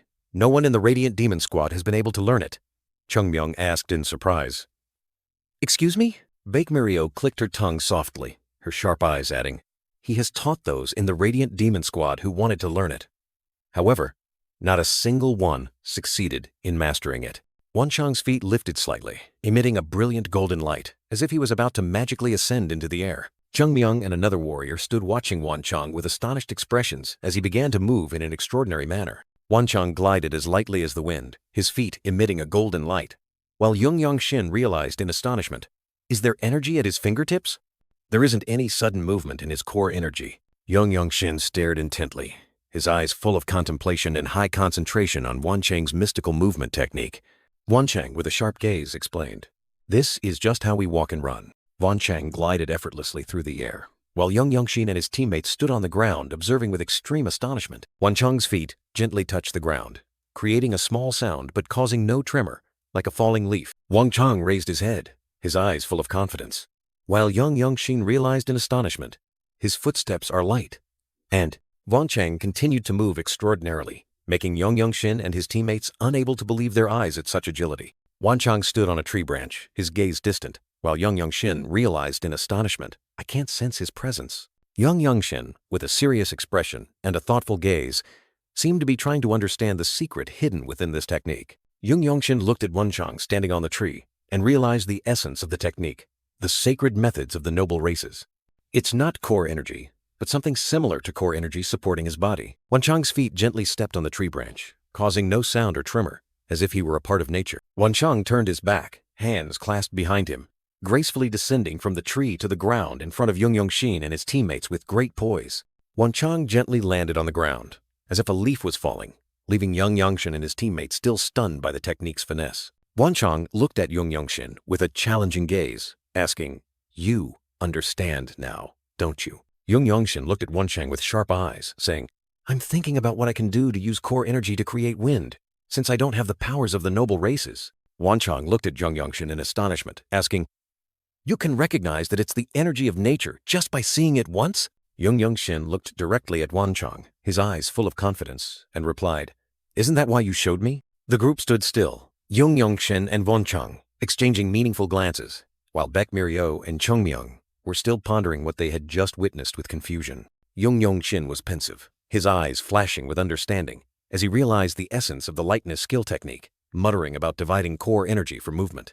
Wanchang, the white-haired elf, looked at Yeonshin in astonishment, while Baek Miryo, standing nearby, also couldn't help but ponder his words. Wanchang looked at the group, declaring that this would take quite some time, and that he would go find a place for everyone to rest. Night fell, and an ancient building appeared amidst the silent night, with dim lights emanating from its windows. Yeonshin's eyes were closed, his mind deeply immersed in pondering the mysteries of the lightness skill. Yeonshin awoke, his eyes shining brightly as if realizing something profound. In his mind, the image of Wanchang moving like a gust of wind appeared, the energy of nature. Yeonshin's hand trembled slightly. Tiny blue specks of light began to gather, signaling an impending breakthrough. Yeonshin's eyes glowed deep blue, determination and intense focus clearly visible on his face. Meanwhile, Wanchang leisurely lay in a hammock, enjoying the peace under the shade of an ancient tree. The creaking sound from the hammock startled Wanchang. He opened his eyes, his expression full of confusion. Yeonshin strode out of the room, flinging the door open as if he had just emerged from a long dream. Yeonshin casually walked past the tree where Wanchang was lying, his steps so light they seemed not to touch the ground. He stopped in the middle of the courtyard, his gaze sweeping over everything around him, ready for a new display. Blue energy erupted around Yeonshin, his eyes flashing with an indescribable confidence. A brilliant blue light enveloped Yeonshin's feet, making him seem to float in the air, light as a feather. Wanchang's eyes widened in astonishment, unable to believe what he was seeing. What is this?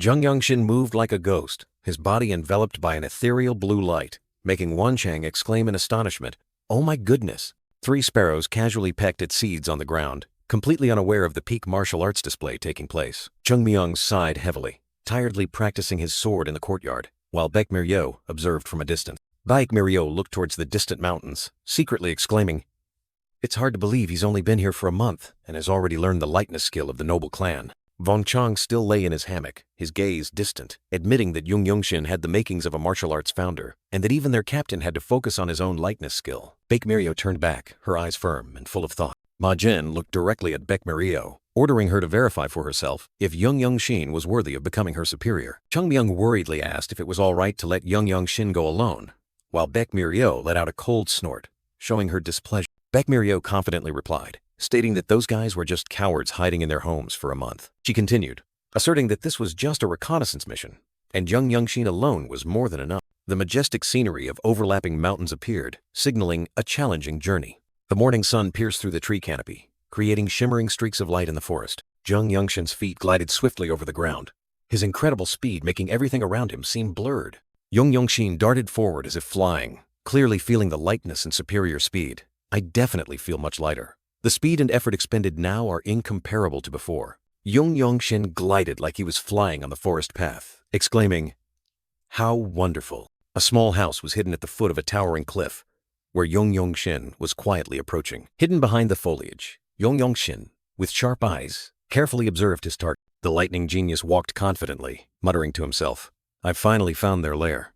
Now, I just need to go back and report to everyone." Suddenly, Yeonshin froze, his eyes wide with astonishment, as if he had just discovered something unusual. A vicious red-haired man sat on a rock, clutching a newborn baby tightly, growling, "Robbery." Yeonshin froze, his eyes widening in shock, unable to believe the scene before him. The red-haired monster clutched the baby tightly, his face contorted with disgusting hunger, preparing to bite the tiny life. Rage surged within Yeonshin, but he still tried to remain calm, his eyes filled with hatred. The red-haired scoundrel continued to torment the baby, gruesome chewing and swallowing sounds echoing throughout the silent forest. He flinched, snapping his head up, his eyes wide with surprise, as if he had just sensed someone's presence. Yeonshin was already standing there, towering in the middle of the path, his gaze resolute and his sword half drawn. The red-haired man roughly threw the baby to the ground, growling, "Who are you?" Yeonshin looked directly at the villain, coldly replying, "That outfit, you are from the Fortress of Desolation." Yeonshin's eyes turned cold and filled with killing intent, signaling an imminent, merciless battle. The red-haired man sneered, his eyes clearly showing disdain and cruelty. He slowly stood up, swinging his sword as he advanced towards Yeonshin, asking mockingly, "Are you alone?" The red-haired scoundrel burst into savage laughter, mocking, "Fool, you dare come here alone, even if you're just a white-robed nobody? Blame your own cruel fate." Before he could finish speaking, Yeonshin unleashed a lightning-fast sword strike, piercing straight through the red-haired man, blood splattering. The villain collapsed, his eyes still wide with astonishment, unable to believe he had been defeated so quickly. 21. Yeonshin decisively drew his sword, sending the red-haired man's head flying, ending the brutal kidnapper's life. 22. The lightning genius stood there, amidst two headless corpses and an motionless baby. A tragic and chilling scene. 23. The baby's tender face lay prone on the ground, covered in blood, making Yeonshin's heart clench. 24. He looked at the lifeless bodies of the unfortunate villagers, his eyes filled with sorrow and indignation. 25. Lightning power erupted around Yeonshin's sword, transforming it into a brilliant blue blade of light. 26. Yeonshin gripped his sword tightly, his eyes burning with hatred, resolute. Not a single one of them is allowed to live. 27. He looked down at the baby, his voice full of sorrow but also determination. "Child, wait a moment. I will bury you after everything is over." 28.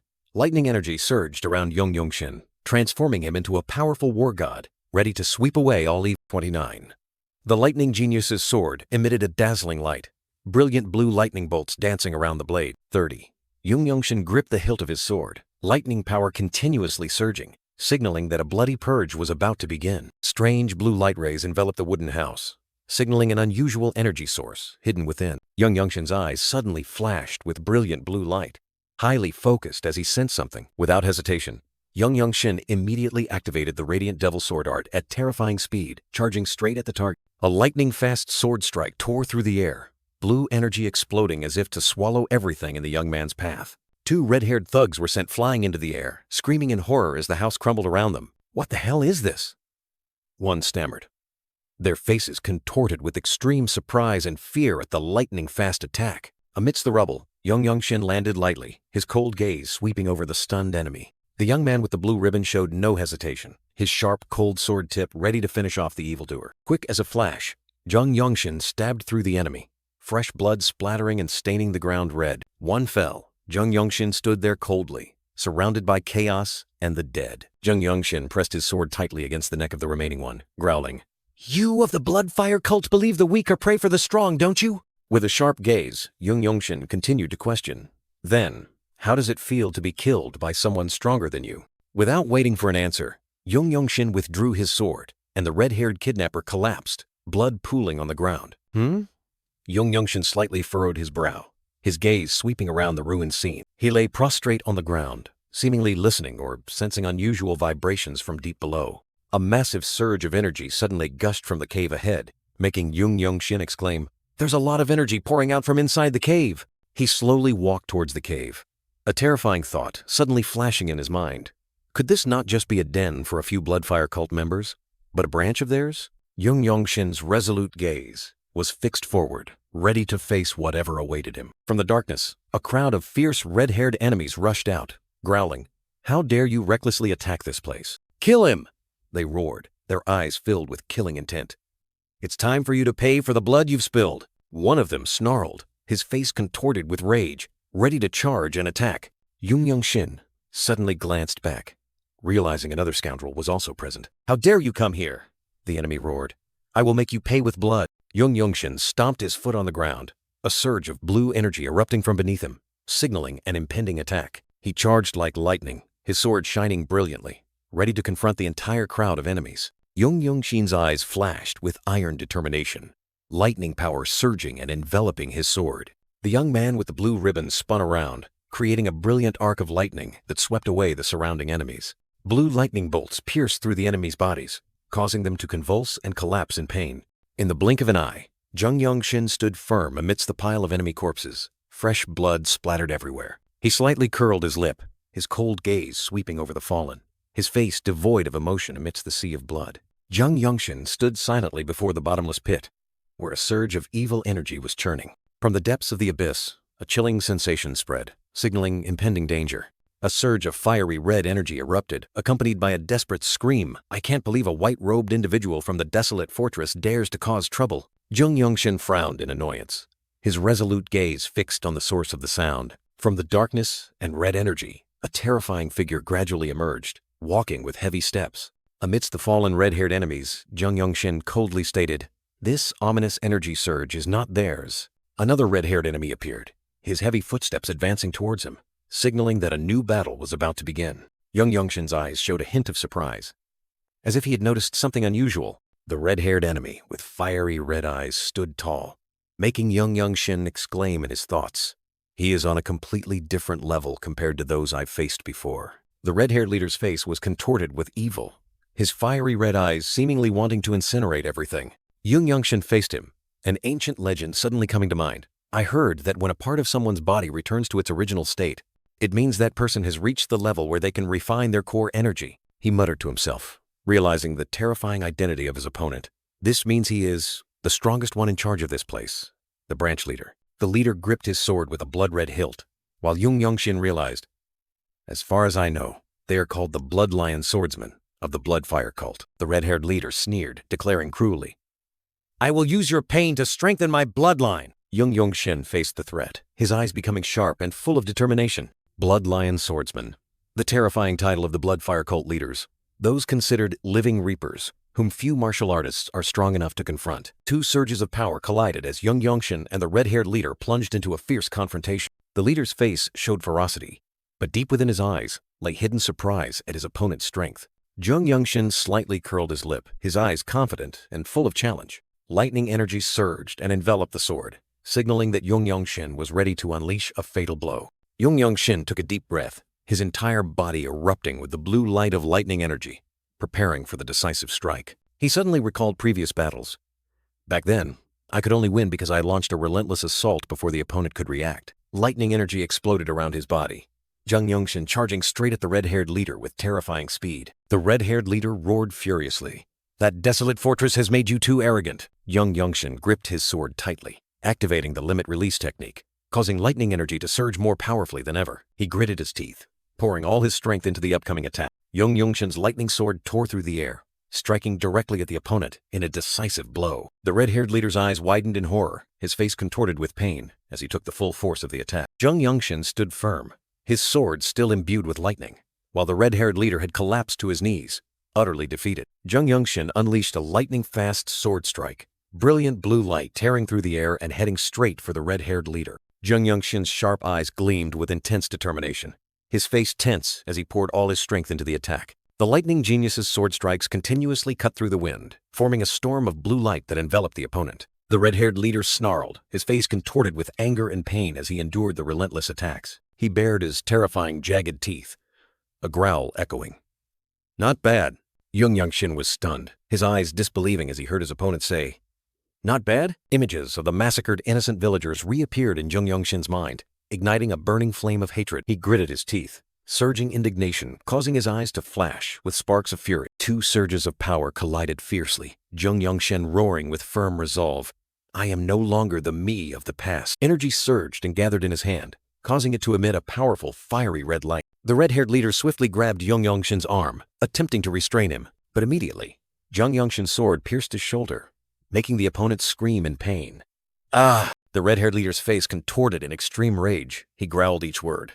You! He raised his fiery fist high, roaring with hatred.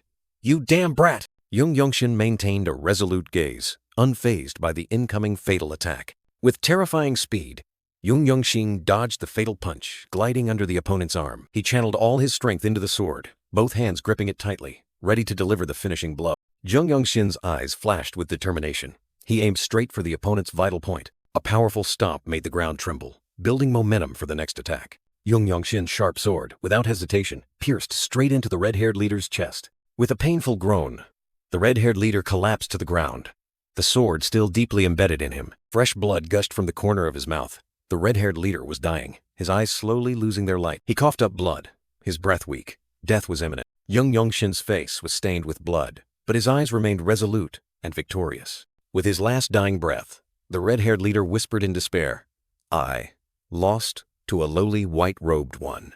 Yeonshin looked down at the dying enemy, coldly replying, It seems you only know how to inflict pain on others, but have never experienced it yourself. Without hesitation, he forcefully pulled the sword out of the red-haired leader, blood splattering everywhere. Yeonshin stood tall over the enemy's corpse, his sword still stained with blood, ending the dramatic confrontation. Amidst the bloody battlefield, Yeonshin stood firm, his feet covered in traces of the fierce battle. Yeonshin was delivering the finishing blow to a red-haired enemy. Blood splattered everywhere, showing how fierce the recent battle had been. The lightning genius Yeonshin gasped for breath, tilting his head skyward, his face weary but his eyes still resolute after the life-or-death battle. The blue sash boy Yeonshin stood amidst a devastated battlefield, where the corpses of the red-haired leader and the Bloodfire sect henchmen lay scattered in pools of blood.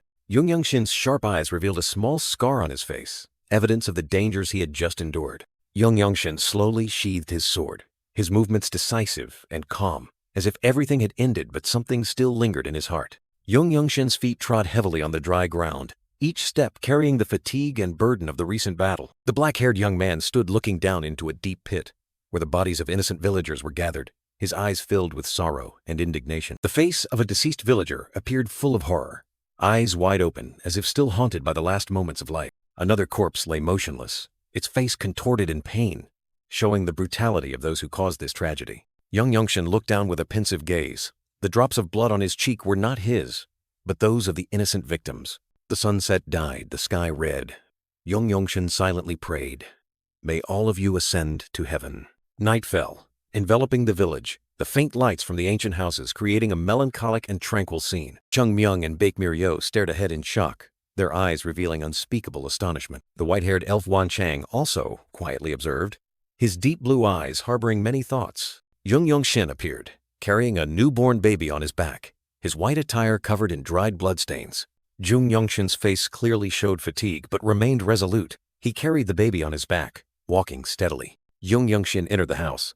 Chungmyung quickly approached, anxiously asking, Yeonshin, help me with this baby. Chungmyung was surprised when Yeonshin said, The baby is still alive, then quickly took the baby from him. Baekmyeon looked at Yeonshin with a worried gaze, asking urgently, You fought, didn't you? What happened?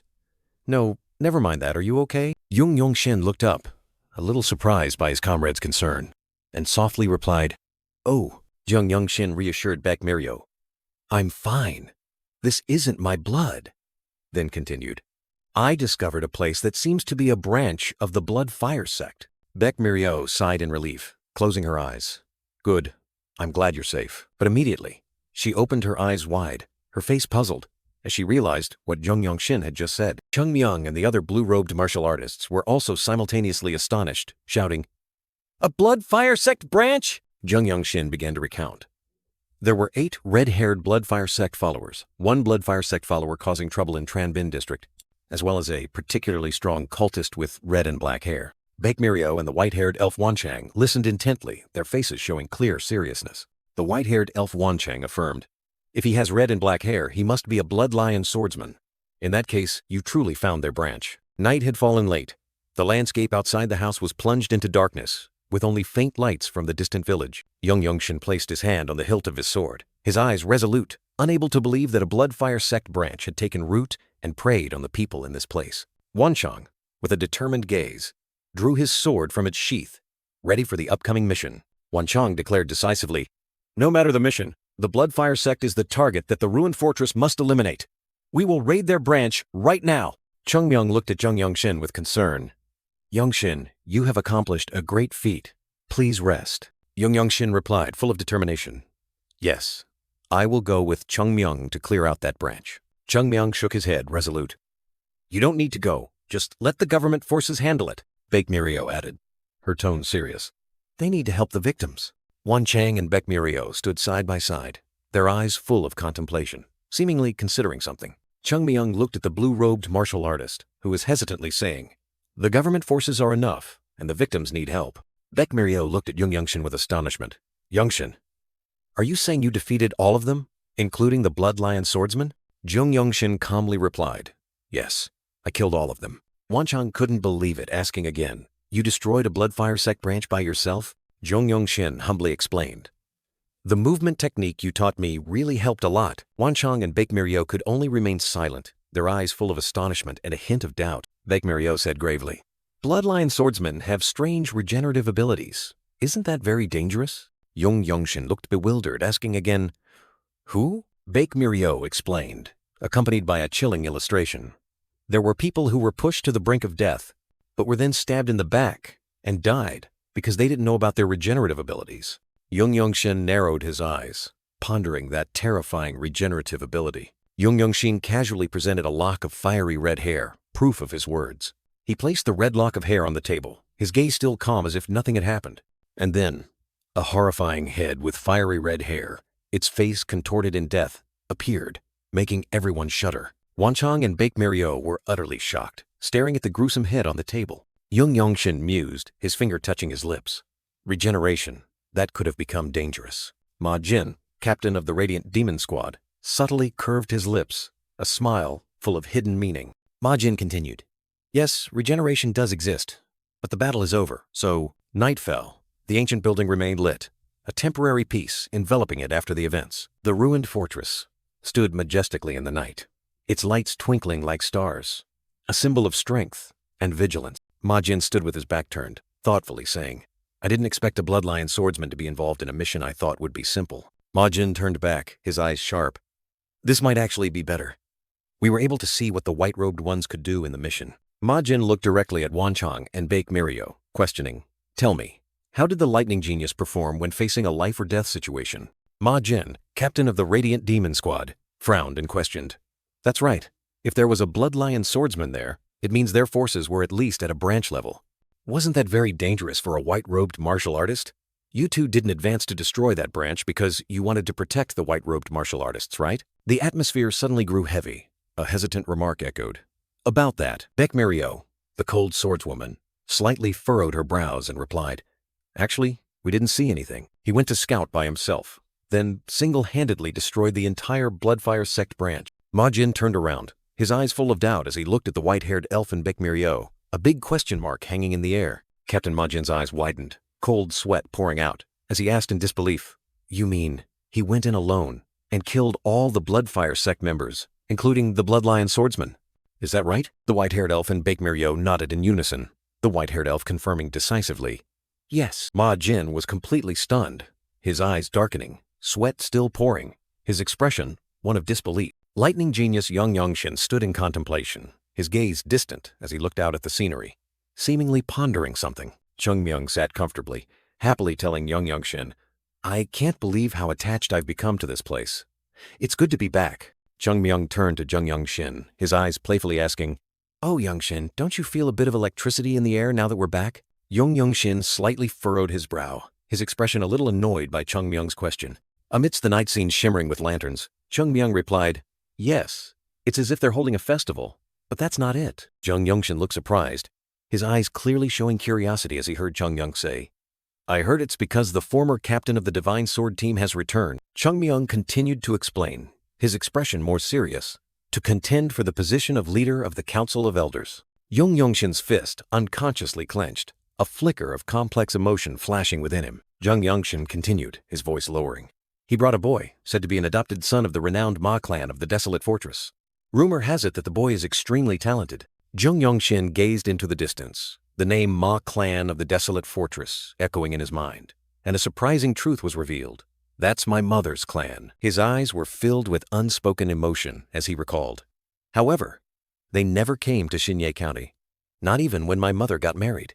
Even after my mother gave birth to me, they never contacted us once. Jeong Yeonshin slightly curled his lips into a sneer, his tone full of sarcasm. A story like that you'd only hear in some rural villages. The village scene was peaceful under the moonlight, but Jeong Yeonshin's words were bitter.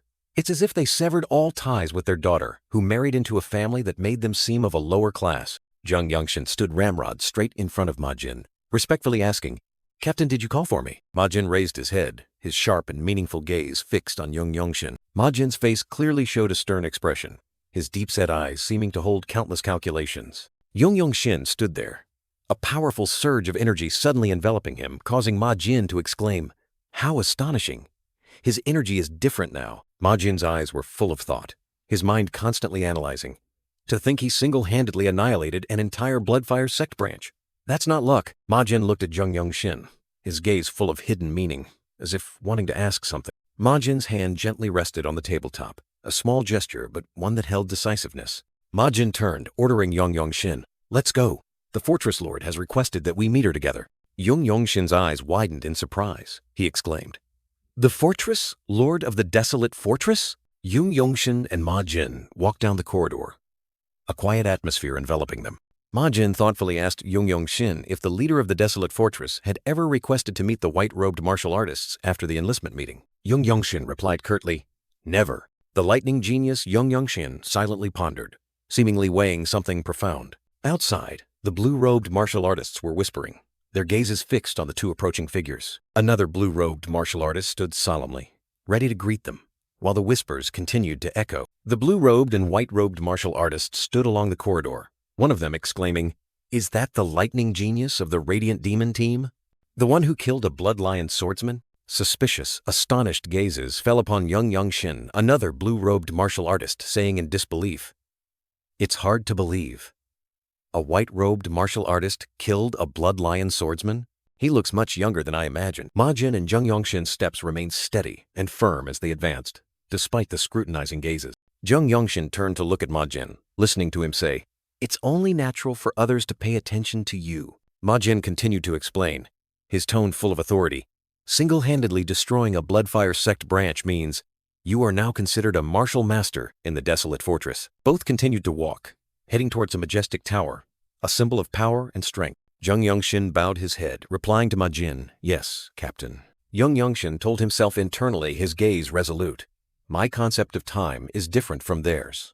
I have no time to waste. The lightning genius continued to affirm his ironclad determination.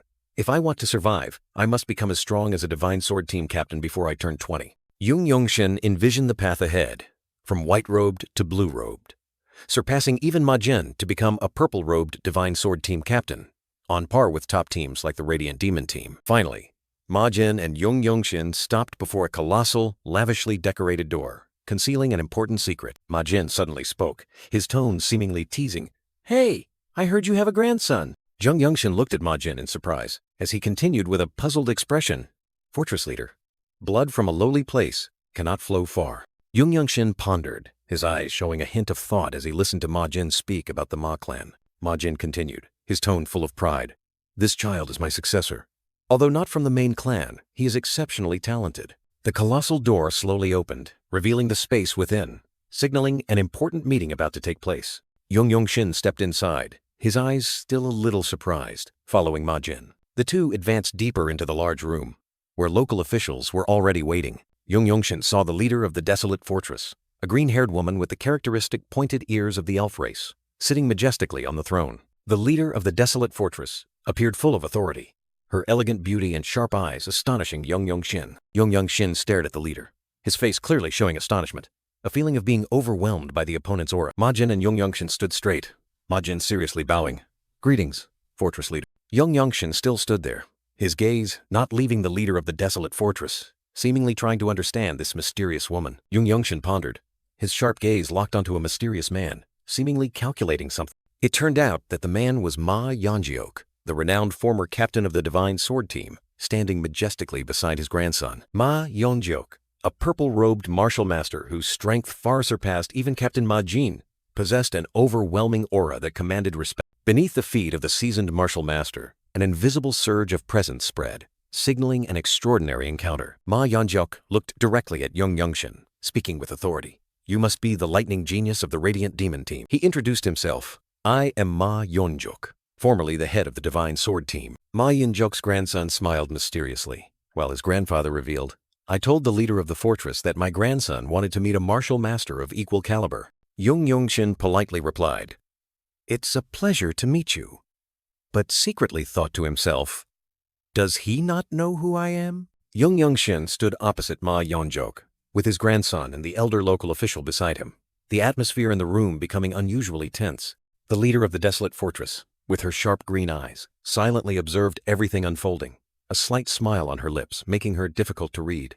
Ma Yeonjeok continued, "I've heard about you recently." Lightning genius Yeonshin slightly furrowed his brow, his expression clearly showing discomfort upon hearing the former captain's evaluation. Yeonshin's eyes flashed with dissatisfaction, as if he was already too accustomed to the gossip about him. Ma Yeonjeok continued his assessment. "Now that I've seen you with my own eyes, I find that the rumors about you still don't fully capture it." Ma Yeonjeok continued to praise. "You are truly very talented. It's hard to believe that at such a young age, you have achieved so much." Yeonshin bowed his head, his hands clasped together, his face maintaining astonishing composure. Surprisingly, Yeonshin bowed deeply, solemnly saying, "Greetings, grandfather. I am Yeonshin of the Radiant Demon Team." Ma Yeonjeok was stunned, his eyes wide with astonishment, exclaiming, "What?" While Ma Yeonjeok was horrified, Yeonshin maintained a calm expression, and the elder local official standing beside him couldn't help but be bewildered. Even Ma Yeonjeok's grandson was bewildered, not understanding what was happening. The leader of the desolate fortress slightly pursed her lips, seemingly trying to suppress a cryptic smile. The entire room was plunged into bewilderment as Ma Yeonjeok stammered, "What are you saying?" The former captain Ma Yeonjeok was completely confused, unable to believe his ears. He began to piece together the fragments. Yeonshin, the Yeong surname. Yeonshin maintained a calm gaze, observing Ma Yeonjeok's reaction. Ma Yeonjeok suddenly came to, his eyes wide with horror, as if he had just realized a shocking truth. "You are." He still couldn't believe it, his eyes full of doubt. Could it be? Yeonshin bowed again, confirming, "It's a pleasure to meet you." The elderly local official standing next to Yeonshin also turned pale, exclaiming in horror, "You are one." Yeonshin was still bewildered when Ma Yeonjeok exclaimed in shock, "My sister's son?" 2.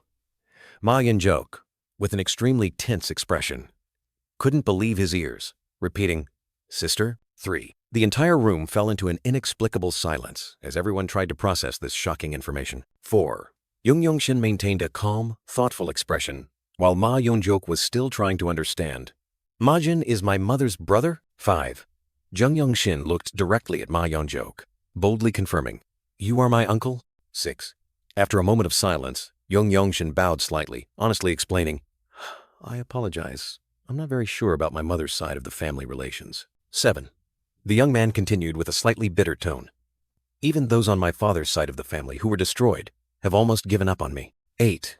Ma Yeonjeok was startled in horror, his eyes wide with surprise, exclaiming, "The Yeong family." 9.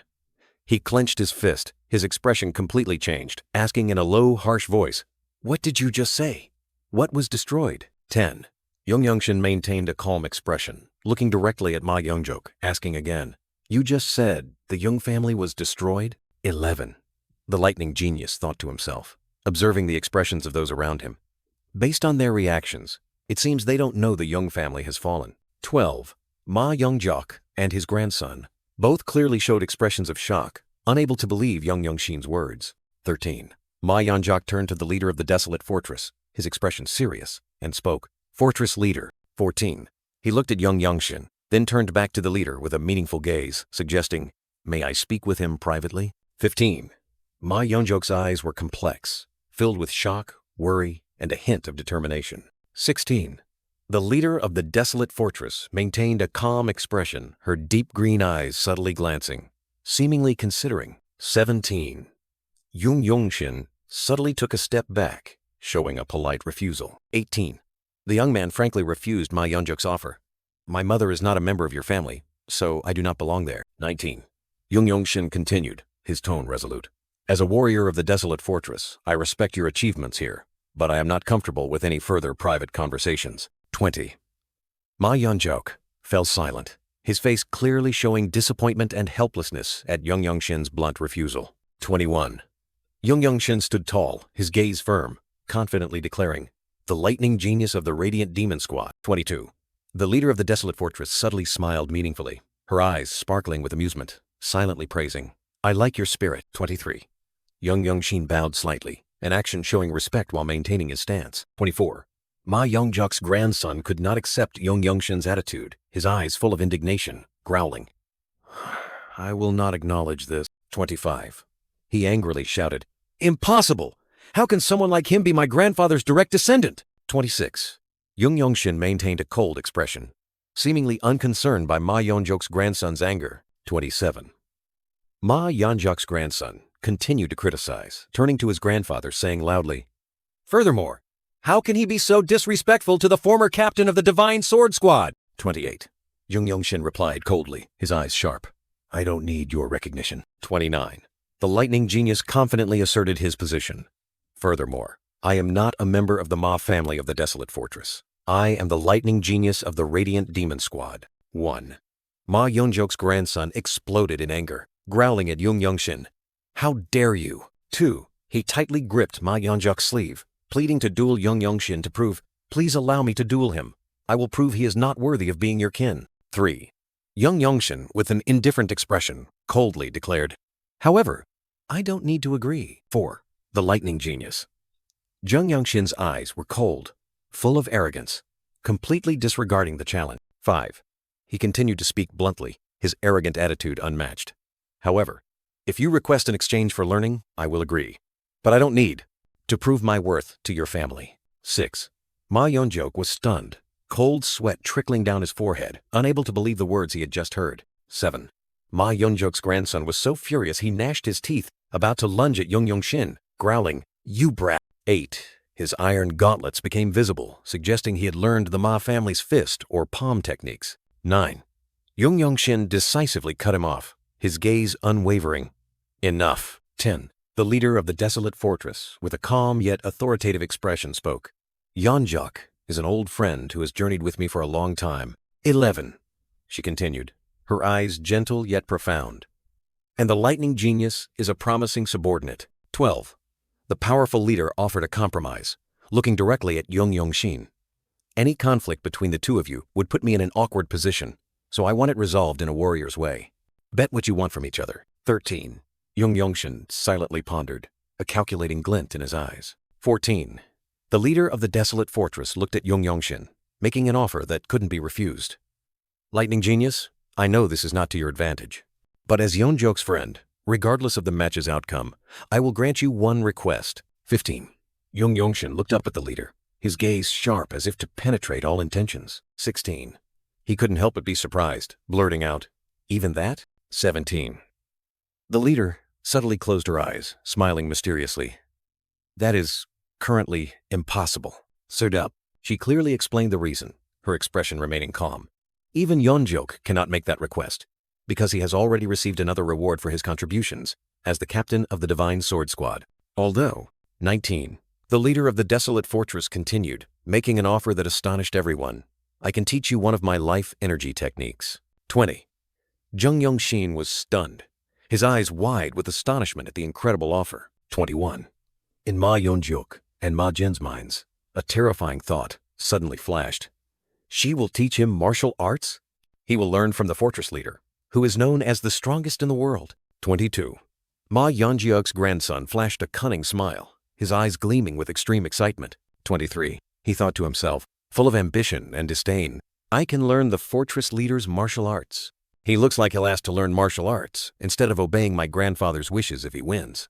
I can't believe my mother's family would accept someone like that as a successor. 24. Yeonshin clenched his fist, his gaze firm and unyielding. 25. With a determined expression, Yeonshin boldly declared, "I will do it." 26. The two young warriors stepped into the center of the arena, a tense atmosphere enveloping them. 27. Yeonshin and Ma Yeonjok's grandson faced each other in the center of the arena, while others stood at a distance observing, preparing for a fated battle. 28. The leader of the desolate fortress, with a satisfied expression, commanded, "You have this entire place to yourselves, so you can do whatever you wish." 29.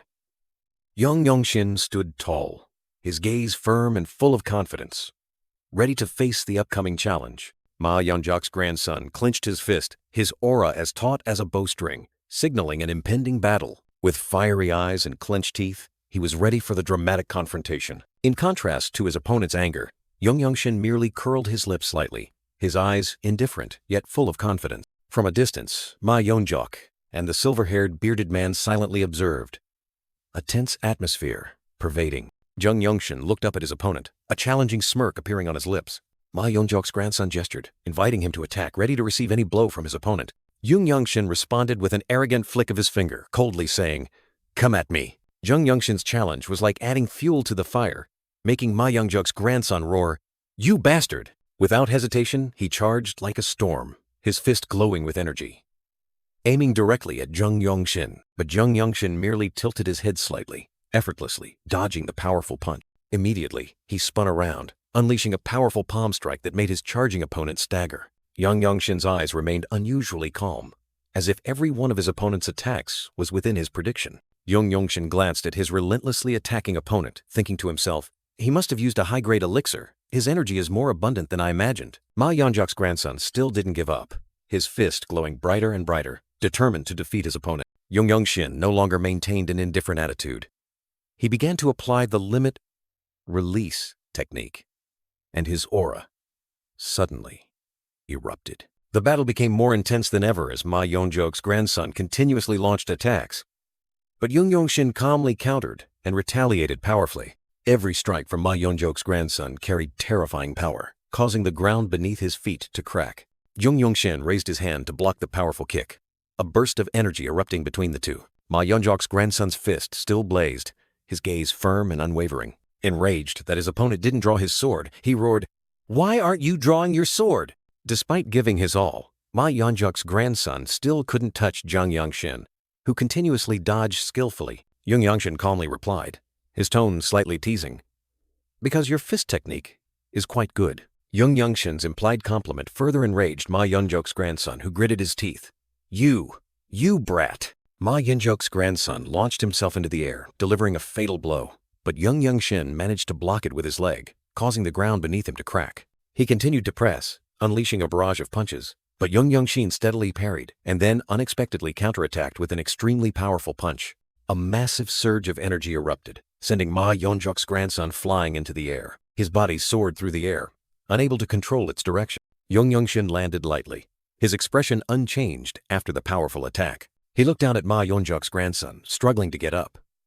The match had been decisively concluded. Ma Yeonjok's grandson clenched his fists, his eyes burning with determination, ready to unleash a fatal blow. Ma Yeonjok and his silver-haired companion watched the match with serious expressions, not missing a single detail. The leader of the desolate fortress smiled faintly and mysteriously, her green eyes sparkling as if she had seen through everything. Yeonshin subtly curled his lips, his sharp gaze sweeping over his opponent, thinking to himself, The blue sash boy, Yeonshin, confidently declared to Ma Yeonjok's grandson, "I just came up with an extremely powerful punching technique." Yeonshin calmly raised his hand, his index finger lightly touching his palm, as if calculating something mysterious. With a confident half-smile, Yeonshin firmly declared, "In 10 seconds, this match will be over." Ma Yeonjok's grandson frowned in anger, his eyes filled with doubt at his opponent's arrogant declaration. Ma Yeonjok and his silver-haired companion exclaimed in surprise, "He'll finish the match in 10 moves? I know he's talented, but still." Then the silver-haired companion suddenly realized, no, when he says that, he doesn't mean 10 moves. The leader of the desolate fortress still maintained her mysterious smile, her keen eyes seemingly having understood something extraordinary. Yeonshin stood amidst the surging energy, a swirling circle appearing above his head, indicating he was activating a powerful technique. Yeonshin, with a calm expression, repeated his challenging declaration. I just came up with an extremely powerful punching technique.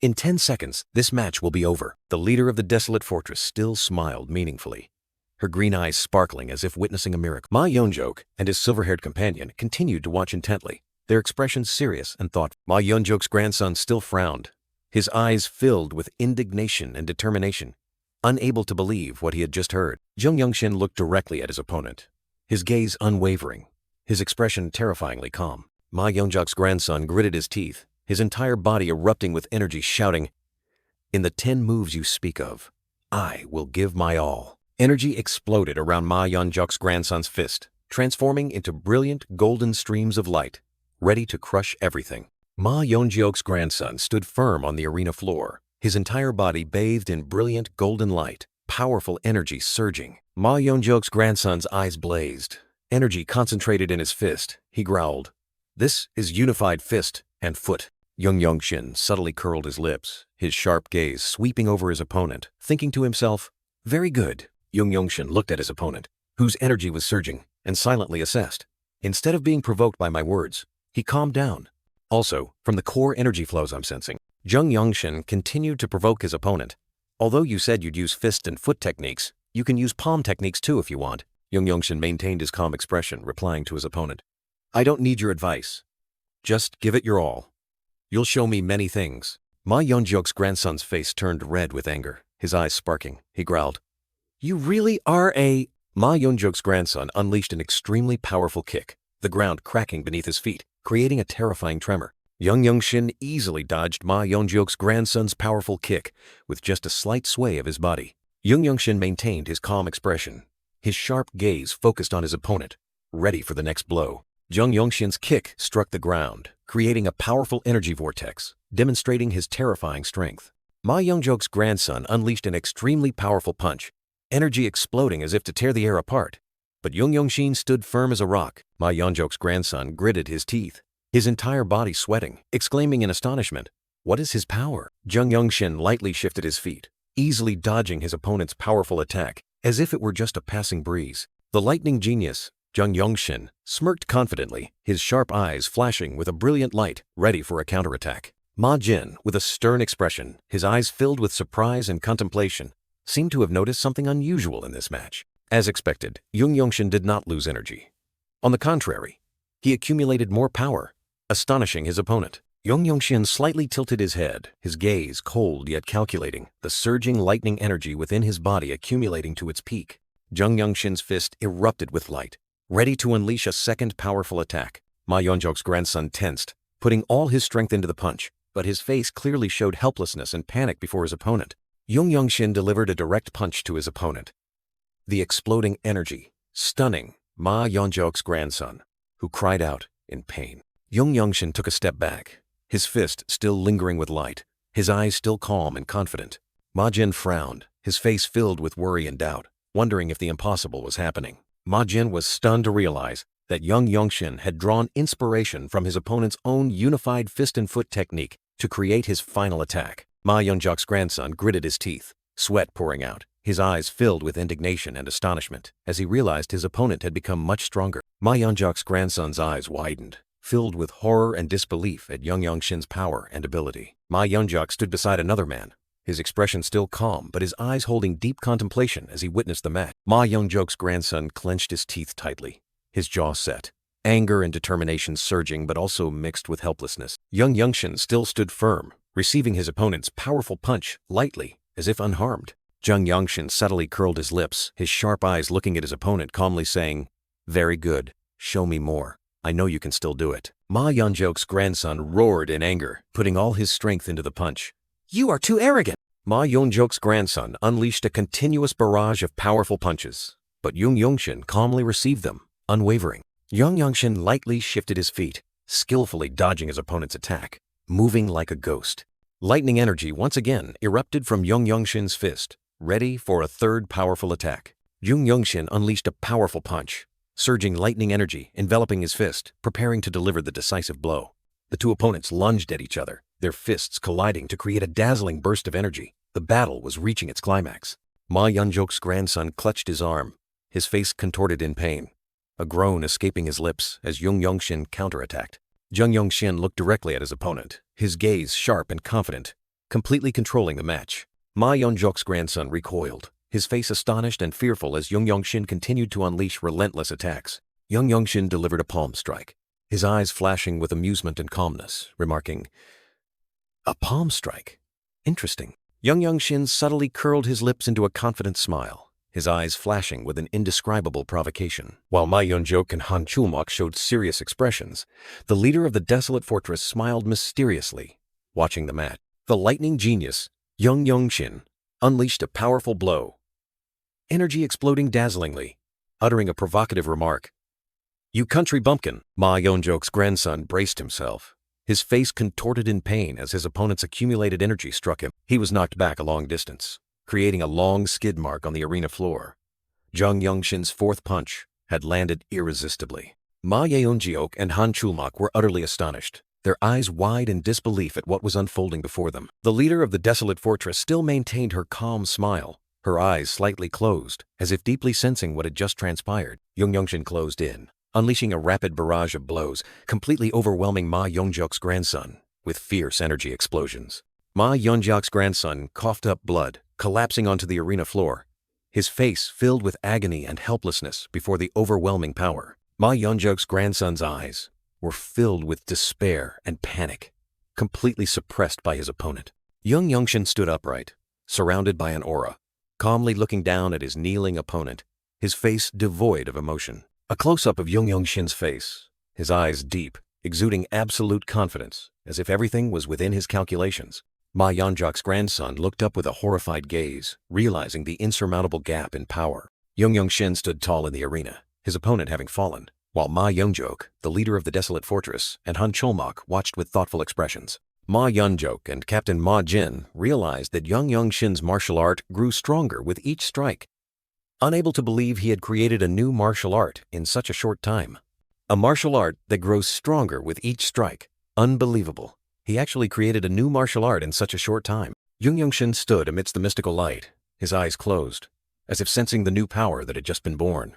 Yeonshin's eyes gleamed with satisfaction, yet also with ambition, as he had achieved a great leap forward in martial arts. Yeonshin's hand opened, energy exploding around him, as he declared he had created a renowned ultimate martial art.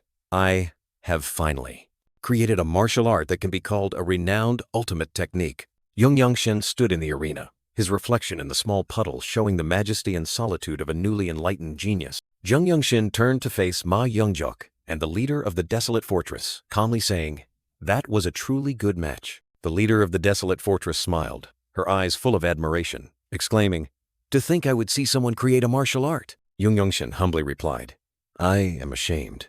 I hope I didn't waste everyone's time." Ma Yeonjok and the leader of the desolate fortress reassured him in unison.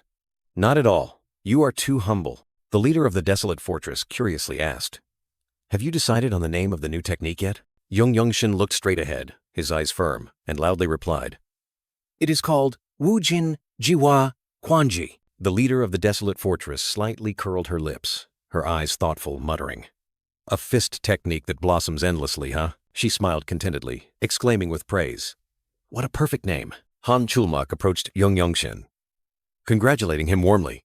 Well done and congratulations. You have created an incredible martial art. Yeonshin humbly replied, gesturing to explain, "I have only built its framework." He continued to explain, his expression thoughtful, admitting, "I am still not satisfied with the moves within it. Also, when I use palm strikes, I rely entirely on the radiant demonic art." Ma Jin subtly smiled in admiration, acknowledging Yeonshin's strength.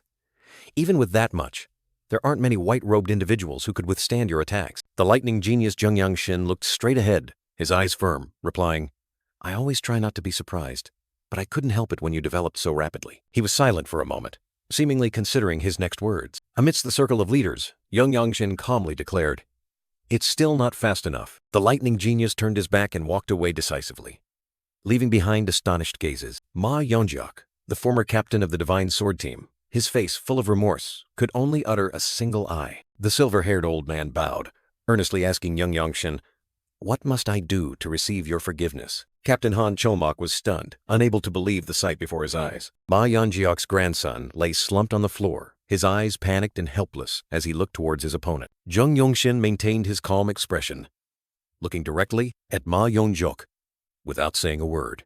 A terrifying image suddenly flashed in his mind, a powerful hand gripping a face in extreme panic. A majestic, purple-robed figure appeared, enveloped by a radiant blue energy flow, a voice echoing, "The purple-robed martial artists of the desolate fortress. They are extremely powerful, and are considered gods who can take the lives of anyone whose energy they sense." Ma Yeonjeok, with a solemn expression, continued to ponder that terrifying power. The silver-haired old man couldn't help but ask in shock, "So, someone that powerful is humbling themselves before me?" Jeong Yeonshin maintained his sharp gaze, unwavering at his opponent's confusion. The full view showed the group standing in the center of the arena. Ma Yeonjeok's grandson still slumped on the ground, evidence of the recent defeat. Ma Yeonjeok showed a clear look of awkwardness, saying to Jeong Yeonshin, Seeing you do that truly makes me very uncomfortable. Jeong Yeonshin firmly replied, "We cannot turn back time, and the members of my mother's clan are no different from strangers to me." The lightning genius looked straight ahead, his eyes full of determination, declaring, "Now, I am a part of the Radiant Devil Team family." Ma Yeonjeok turned his face away, his voice full of regret. "We just need to build a relationship now." Jeong Yeonshin coldly retorted, asserting his top priority, "I don't even have enough time to cultivate my martial arts."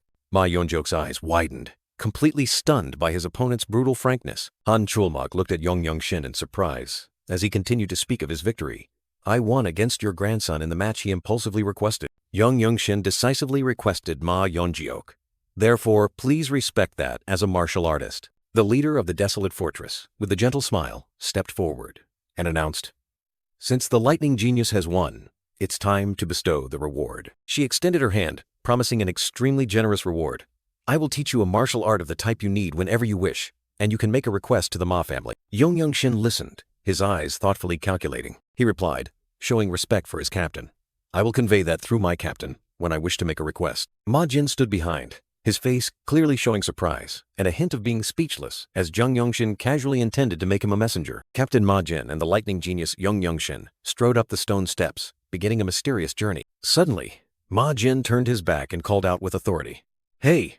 Ma Jin's sharp gaze and long scar on his face became even more prominent as he declared, "I have a mission that will benefit you." Jeong Yeonshin remained silent, his eyes highly focused, awaiting further explanations from the captain. The scene shifted to the bustling city of Xi'an, with its ancient rooftops and busy streets, signaling a new adventure about to begin. Ma Jin, along with Jeong Yeonshin and another member of the Radiant Devil Team, had entered the city, their solemn expressions hiding many calculations. Ma Jin's group, including Jeong Yeonshin and 3 teammates, were advancing deep into the city, each step carrying determination. Jeong Yeonshin looked directly at Ma Jin, his face full of doubt, asking again, "Dan Manhwa?" Ma Jin nodded, confirming to the lightning genius, "That's right." A mystical purple elixir appeared, revealed to be the priceless treasure of the Huashan sect, radiating a brilliant aura. The elixir remained suspended, while countless faint figures appeared, implying that many sects were frantically hunting for this treasure. Jeong Yeonshin pondered, his gaze sweeping as if calculating the importance of the mission. Ma Jin closed his eyes, sighing softly, confirming that the factions were certainly vying with each other, while behind him stood a majestic ancient structure. Captain Ma Jin seriously explained that they would accompany the Huashan sect in searching for the elixir, but in reality, it was to minimize casualties for their ally. Jeong Yeonshin's eyes gleamed with intense interest. He thought to himself, "In this major conflict, I will be able to use swordsmanship in real battles." Ma Jin smiled contentedly, affirming, "That's right." Ma Jin looked directly at Jeong Yeonshin, emphasizing that this was an extremely useful mission, a golden opportunity to confront countless renowned martial artists. Jeong Yeonshin listened, his expression firm, understanding that real combat would help him mature and become much stronger than mere practice. A member of the Radiant Devil Team looked at Jeong Yeonshin, lamenting with regret. "What a pity." The teammate continued to complain, his face full of dejection. "I can't believe we can't wear our uniforms because we can't reveal that the desolate fortress is helping the Huashan sect." Ma Jin subtly curled his lips into a smile, seemingly finding the complaint rather amusing or being too accustomed to acting in secret. Ma Jin's group entered another area, where 2 Huashan sect martial artists were waiting, the atmosphere suddenly becoming more tense than ever. A middle-aged martial artist with a goatee stared at Ma Jin's group, his face full of suspicion and vigilance. Ma Jin faced the other man, his eyes sharp, ready to deal with any unexpected situation. The middle-aged man confidently declared, "You must be the martial artists from the desolate fortress. We have been waiting for you." Yeonshin and the yellow-robed teammate were utterly surprised, recognizing their opponents in unison. Hwashan sect. A plum blossom emblem embroidered on the Hwashan sect martial artist attire became clearly visible, undeniably confirming their identity. Elder Cheonju of the Hwashan sect looked directly at Ma Jin, his expression solemn and authoritative. He spoke. "Leader of the Radiant Devil Team, Saint Cheonju."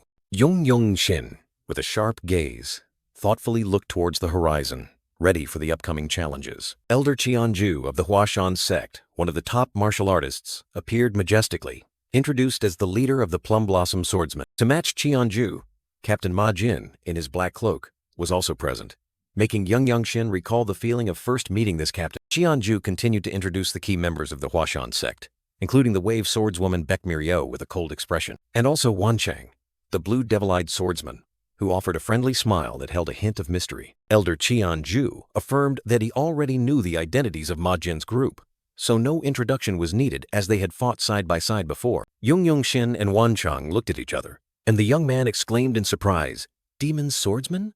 A group of enthusiastic young Manhwa sect martial artists stood behind, staring at Yeonshin with curiosity and a hint of challenge. A young martial artist of the Manhwa sect, seemingly a disciple, appeared surprised and slightly annoyed upon seeing Yeonshin. He subtly curled his lips, his eyes filled with dissatisfaction as he witnessed the arrival of Ma Jin's group. Elder Cheonju looked at Ma Jin and Yeonshin, profound, saying, "I have understood the abandoned fortress's thoughts on this matter." He continued, appearing surprised, "I didn't expect you to even dispatch your disciples here." Yeonshin suddenly realized that, due to his current attire, Elder Cheonju had mistaken him for Ma Jin's disciple instead of a white-robed martial artist. Ma Jin subtly furrowed his brow, seemingly pondering Cheonju's remark. Ma Jin placed his hand on his sword hilt, his sharp eyes fixed on Cheonju, ready to deal with any situation. Yeonshin looked at Ma Jin, secretly thinking that this captain was truly extraordinary. Elder Cheonju smiled meaningfully, proposing a friendly match between his disciple and Ma Jin's disciple to add a little fun. Ma Jin narrowed his eyes, understanding Cheonju's intention. "Does he want to prove himself superior to us?" Elder Cheonju continued to explain that since they would be acting together, it would be awkward for key members to fight, so they wanted to use the younger generation to determine their stand. Ma Jin and Yeonshin looked at each other, their eyes filled with contemplation at the opponent's calculated proposal. Yeonshin subtly touched his sword hilt, his expression slightly flustered but still maintaining composure. Ma Jin sighed softly, muttering, "You've caused more trouble for me again." The young Manhwa sect martial artist confidently declared, "5 moves are all I need." Elder Cheonju smiled meaningfully, telling his disciple, "You will learn something here. Give it your all." The young Manhwa sect martial artist confidently replied that although he wasn't sure what he would learn, he had heard that radiant demonic arts was a martial art based on the senses. Yeonshin walked leisurely, confidently stepping forward, ready to face the challenge. The young man, with resolute eyes, prepared for the upcoming match. The young Manhwa sect martial artist looked at Yeonshin, repeating his declaration. "You said you only needed 5 moves, right?" Yeonshin flashed a confident smile, his eyes gleaming with determination. Hyun, a young Manhwa sect martial artist, feigned confusion and apologized. "Oh, did that offend you?" He continued to explain, his hand on his neck in a remorseful gesture. "Sorry, I didn't mean to underestimate you. I had a really tough training session today, so I accidentally blurted out what I was thinking." But immediately after, Hyun raised his head, flashed a smug smile, and introduced himself. "I am Hyun of the Manhwa sect." Yeonshin, with sharp eyes and an emotionless expression, stared at his challenging opponent. A Radiant Demon Squad member exclaimed in surprise, "Hyun? Manhwa Sword Dragon? I heard he's the Manhwa sect leader's best disciple." Baek Mirio, the wave swordswoman, continued with a serious expression. "They call him the future of the Manhwa sect. There are even rumors that he has begun learning Purple Haze divine arts." The other Radiant Demon Squad member clearly showed worry. Someone like him facing Yeonshin. Yeonshin turned and walked to the center of the arena, ready for the dramatic match about to unfold. Hyun stood opposite, his face still confident and his lips curled in a challenging smirk, completely unfazed. Yeonshin slowly rotated his wrist, creating a cracking sound from his joints, preparing for the upcoming confrontation. He raised his head, his eyes sharp, confidently declaring, "I am Yeonshin." The 2 young martial artists stood opposite each other in the vast arena, surrounded by countless, expectant gazes. Hyun, with a smug smile, repeated his name. I am Yu Hyun of the Manhwa sect. Yeonshin responded with a challenging half-smile, his eyes unwavering. Yu Hyun's eyes sharpened, clearly revealing his arrogance and determination to win. Yeonshin's eyes flashed with light, ready for the explosive battle. Suddenly, Yu Hyun launched his first attack with shadowless windstep, rushing forward like an invisible gust of wind, causing the air to vibrate intensely. Yeonshin simply stood still, calmly receiving the explosive surge of energy from his opponent's strike. He subtly curled his lips, analyzing the move. Falling flower palm? It contains many different techniques. Yu Hyun continued his relentless assault, vibrant red energy petals swirling around him, creating a beautiful yet dangerous spectacle. Yeonshin raised a hand to cover his mouth, his eyes gleaming with calculation, ready to counterattack. Suddenly, Yeonshin unleashed his first whirlwind fist strike, creating a powerful blue energy vortex that pushed his opponent back. Yu Hyun stared in astonishment at the swirling energy, not expecting Yeonshin's attack to be so powerful. He retreated, his eyes filled with surprise, exclaiming, "What is that power?" Yeonshin flashed a smug smile, his sharp eyes seeming to say, "You haven't seen anything yet." He stomped his foot forcefully on the ground, creating cracks and an explosive surge of blue energy, preparing for the next powerful strike. Yeonshin unleashed his second whirlwind fist strike, a massive surge of energy hurtling directly at Yu Hyun, causing the ground to crack open. Yu Hyun hastily raised his hands, creating a solid wall of energy to defend against Yeonshin's fatal attack. He looked up at the dazzling blue energy surge approaching, his face filled with tension and surprise at Yeonshin's overwhelming power. Yu Hyun unleashed his fatal falling flower palm strike, creating terrifying surges of power that hurtled directly towards his opponent. Yeonshin subtly curled his lips with confidence, secretly thinking, "Keep playing a little longer. Anyway, I want to finish this match in about 10 moves." Yu Hyun's eyes suddenly widened, seemingly unable to believe what was happening before him. The young man with the blue ribbon gathered his strength, stomping his foot forcefully on the ground, creating a powerful shockwave that spread across the arena. Lightning genius Yeonshin clenched his fist, energy swirling around him, ready for an earth-shattering counterattack. Captain Ma Jin and another Manhwa sect martial artist stood silently observing, their eyes sternly following every development of the match. Yeonshin launched himself into the air, his movements as agile as a whirlwind, his entire body erupting with energy, preparing to deliver the decisive blow. A violent energy vortex erupted, sweeping away everything in its path, demonstrating the terrifying power of Yeonshin's technique. Yu Hyun was struck.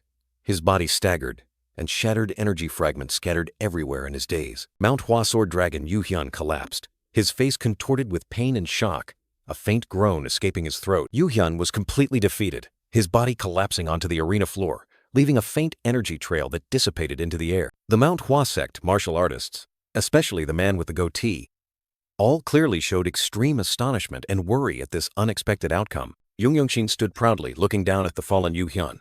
The match ended surprisingly quickly. Energy gradually dissipated from Yeonshin's hand. He secretly calculated, "I can use that last strike as my third move." Lightning genius Yeonshin maintained a calm, confident expression, a faint smile gracing his lips, as if everything was within his calculations. Yeonshin turned around, facing the crowd who were looking at him with confused and bewildered eyes. "Wow, what just happened?"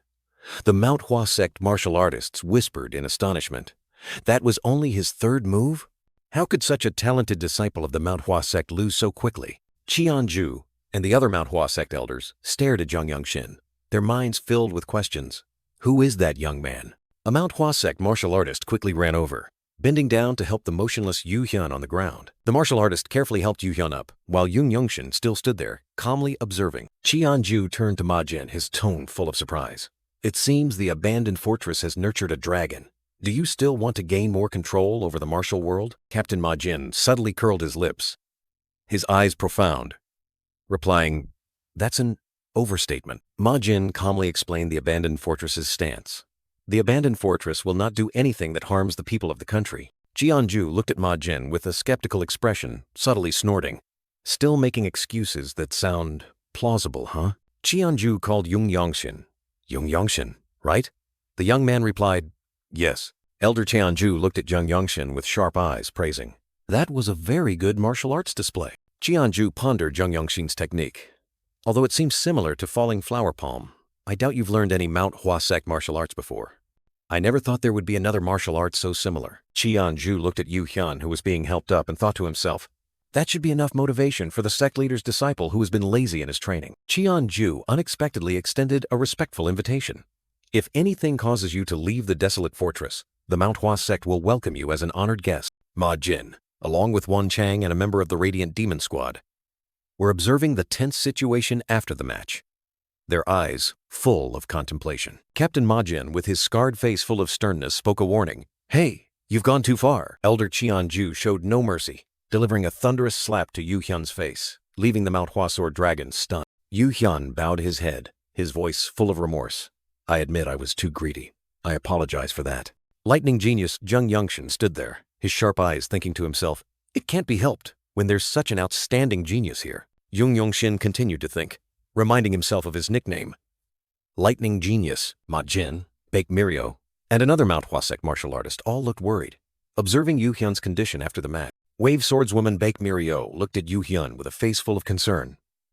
"It seems you're having a very hard time standing steady." Yeonshin subtly curled his lips, a knowing smile appearing on his face, showing satisfaction after the overwhelming victory. Yu Hyun appeared in the image with an explosive surge of energy, an explanation echoing about his terrifying internal energy-draining technique. The scene shifted to an ancient inn, where martial artists could rest after intense confrontations. Won Chang, the blue demon eye swordsman, was diligently instructing Yu Hyun. "You need to quickly open your central energy core." Won Chang continued to explain, his eyes calm. "If your internal energy isn't enough, you'll have to compensate with physical strength." Yeonshin exclaimed in surprise, "My central energy core?" Won Chang looked at Yeonshin and chuckled softly. "It seems you don't know. That's the function of the central energy core." Baek Mirio continued, her tone clear. "It possesses a function that even the upper dantian, which is said to contain spiritual consciousness, cannot bestow. It will help you have more abundant internal energy." Yeonshin listened intently, his eyes gleaming with curiosity. "More abundant internal energy?" Baek Mirio patiently explained further.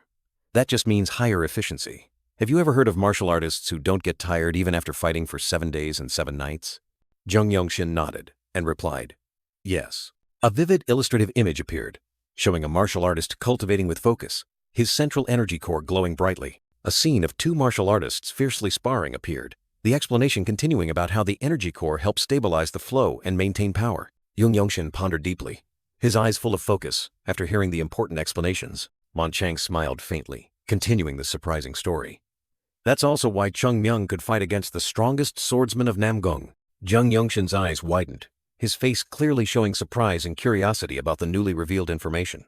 Yeonshin couldn't wait any longer, immediately asking, "How do I open my central energy core?" Baek Mirio gently instructed. "It will naturally open when you cultivate your lower dantian for a long time. It would be better if you circulate energy around your upper body." Yeonshin, with an impatient expression, earnestly asked, "Is there no faster way, senior?" Baek Mirio looked at Yeonshin, who was bowing, in surprise, and exclaimed, "What?" Swordswoman Baek Mirio subtly smiled, her eyes gently looking at Yeonshin. Yeonshin was still confused, his eyes full of questions, not understanding the meaning of the senior's smile. Yu Hyun and the members of the Radiant Demon Squad were sitting at a round table when they suddenly turned to ask with a look of utter surprise upon hearing someone mention the berserker. Baek Mirio, the wave swordswoman, also couldn't hide her shock, her sharp eyes staring straight ahead, as if she couldn't believe her ears upon hearing that name mentioned. Captain Ma Jin sternly confirmed that the berserker was indeed the culprit, a notorious thief operating north of the Yangtze River, making the entire group listen intently. Captain Ma Jin, with a deep scar etched on his face, declared with a meaningful look that the berserker himself had stolen his martial arts manual, and this was a great opportunity to reclaim it. Yu Hyun, with an expression of extreme surprise, turned to ask Baek Mirio if a thief had really stolen the martial arts manual, seemingly unable to believe what he had just heard. Baek Mirio lightly gritted her teeth, her eyes filled with annoyance and a hint of anger, simply stating that something happened, implying a complicated and unpleasant situation. Captain Ma Jin announced a bold plan. From now on, they would wipe out all heretical sects in Shaanxi related to the berserker, while also asking what the Manhwa sect would do during this time. Radiant Demon Squad Member 1 suddenly realized, upon hearing the explanation, that while they created a diversion, the Manhwa sect would secretly infiltrate to pinpoint the enemy's location. Yeonshin, with sharp eyes, frankly questioned the legitimacy of destroying the signboards of the heretical sects. Won Chang, the blue demon eye swordsman, smiled kindly and patted Jeong Yongshin's shoulder, saying that he seemed to still not fully understand the world of heretical martial artists. Wanchang continued to explain in detail that not only did the imperial court not recognize the existence of these heretical sects, but they also brazenly collected taxes, and the simple way to distinguish between righteous and evil was to see whether the people voluntarily paid or were robbed at knife point. Ma Jin, with a contemptuous expression, bluntly declared that those heretics were blood-sucking parasites of the nation, and there was no need for any reason to attack them because they would continuously sprout like mushrooms. Yeong Yongshin continued to ask about the number of sects they planned to attack, showing concern for the scale of the operation. Jeong Yongshin confidently declared that he would attack 6 sects first, and he would personally handle 2 of them, demonstrating his decisiveness and extraordinary ability. Captain Ma Jin was not to be outdone, coldly declaring that he would personally enter the fray, showing the formidable confidence and strength of a leader. Yeong Yongshin, with a look full of doubt, asked Ma Jin if he wanted to monopolize the credit, while also warning that it would be extremely dangerous. Ma Jin, with a resolute expression, responded to Yeong Yongshin's warning with a confident affirmation. I'll be fine. Ma Jin explained in detail to Yeong Yongshin that confronting an entire organization was completely different from a duel, as there were too many variables to consider. Yeong Yongshin, with resolute and determined eyes, declared that it was something he also wanted to experience himself, showing his desire to challenge himself. Ma Jin lightly closed his eyes, his face full of contemplation, and a hint of helplessness at Jeong Yongshin's stubbornness, but also implicitly accepting his decision. Ma Jin finally agreed, lightly tapping his hand on the table and assigning a mission to Yeong Yongshin, the lightning genius, with the objective of annihilating the Mantis sect in Xi'an, Lianhua. Ma Jin continued to explain the cruelty of the Mantis sect, emphasizing that they did not hesitate to kidnap women and children, indicating this was a challenging mission. Ma Jin looked directly at Yeong Yongshin, his eyes sharp and cold, preparing to state the final mission. Ma Jin loudly declared Jeong Yongshin's mission was to single-handedly annihilate the entire sect, a challenging and dangerous command. The scene shifted to a majestic mountain range, hazy in the morning mist, signaling the imminent start of a arduous journey. Yeong Yongshin, with a resolute demeanor, strode along the forest path, leaving behind his worried comrade, who watched him go. Yeong Yongshin turned his head, his sharp eyes looking straight ahead, as if to affirm his determination in the face of his comrade's worry. Yeong Yongshin maintained a calm expression upon hearing his comrade's lament. "I can't believe you're going alone," showing his absolute self-confidence. The worried comrade advised Yeong Yongshin to reconsider, emphasizing that the Mantis sect was not an easy opponent to deal with. The comrade continued to warn, revealing that the Mantis sect had over 10 martial arts masters and even a low-ranking member was strong enough to defeat an entire alley in Lianhua. But Jeong Yongshin continued to walk, without faltering. Yeong Yongshin was walking decisively on the dirt road, each step carrying unshakable determination. Jeong Yongshin frowned and asked Radiant Demon Squad Member 1, "Has anyone ever seen them use martial arts? I heard they use all sorts of weapons." Radiant Demon Squad Member 1 recounted, his eyes distant as he looked towards the mountains. "I've seen them a few times from afar. There are some strange curved swords on the sword tips and spears. They're so fast it's hard to see what they're doing. They can sever 2 heads with a single slash." Yeong Yongshin pondered, his sharp eyes briefly showing contemplation. Although they may not have developed meridians, it seems they have learned some martial arts. Yeong Yongshin turned around, asking urgently, "Many people have been captured? What is the government doing?" Radiant Demon Squad Member 1 replied helplessly, "Because the local official colludes with the Mantis sect, he ensures they don't encounter any problems." Yeong Yongshin's face hardened, his resolute eyes clearly showing indignation at the injustice. Finally, Jeong Yongshin arrived at Lianhua County, a peaceful town but one fraught with hidden dangers. Amidst the panicked crowd of villagers, Jeong Yongshin stood, his gaze sweeping over each anxious face. A heartbreaking scene unfolded. Innocent villagers were tightly bound, while the Mantis sect thugs laughed mockingly, gloating over their pain. A young girl was tightly bound, grimacing at the foul smell, while another thug smirked perversely. Yeong Yongshin's eyes narrowed, a fierce flame of anger erupting as he witnessed the brutal scene. 2 Mantis sect thugs stood next to each other, the bald one sharpening a keen dagger, while one muttered, "No wonder the desolate fortress had to come." Yeong Yongshin walked straight towards the group of thugs, his imposing aura pressing down on them, and asked in a powerful voice. Yeong Yongshin looked directly at them, his tone cold and challenging. "To confirm, are you government troops? And are those people tied-up criminals?" The bald thug smirked, his eyes revealing contempt and arrogance. Without hesitation, the bald thug lunged forward, his gleaming dagger aimed straight at Jeong Yongshin with terrifying speed. In an instant, Yeong Yongshin drew his sword, skillfully blocking the thug's fatal attack. Yeonshin's hand tightened around the hilt of his sword, ready for a lightning-fast counterattack. With a decisive movement, Yeonshin unleashed radiant demon blade art, agile swordplay, a flash of swordlight tearing through the air. In just a blink, Yeonshin's blade pierced straight into the bald thug's head, instantly ending him to the shock of the others. The remaining thugs froze, one collapsing to the ground, unable to believe what had just happened. Two other thugs looked at Yeonshin in astonishment, one stammering, "A child who knows martial arts. Where did you learn that? The way you use a dagger is so strange. Have you learned how to use it properly yet?" Yeonshin glanced, his face clearly showing annoyance at their foolish questions. The top-knotted thug exclaimed in utter shock, "He's really fast.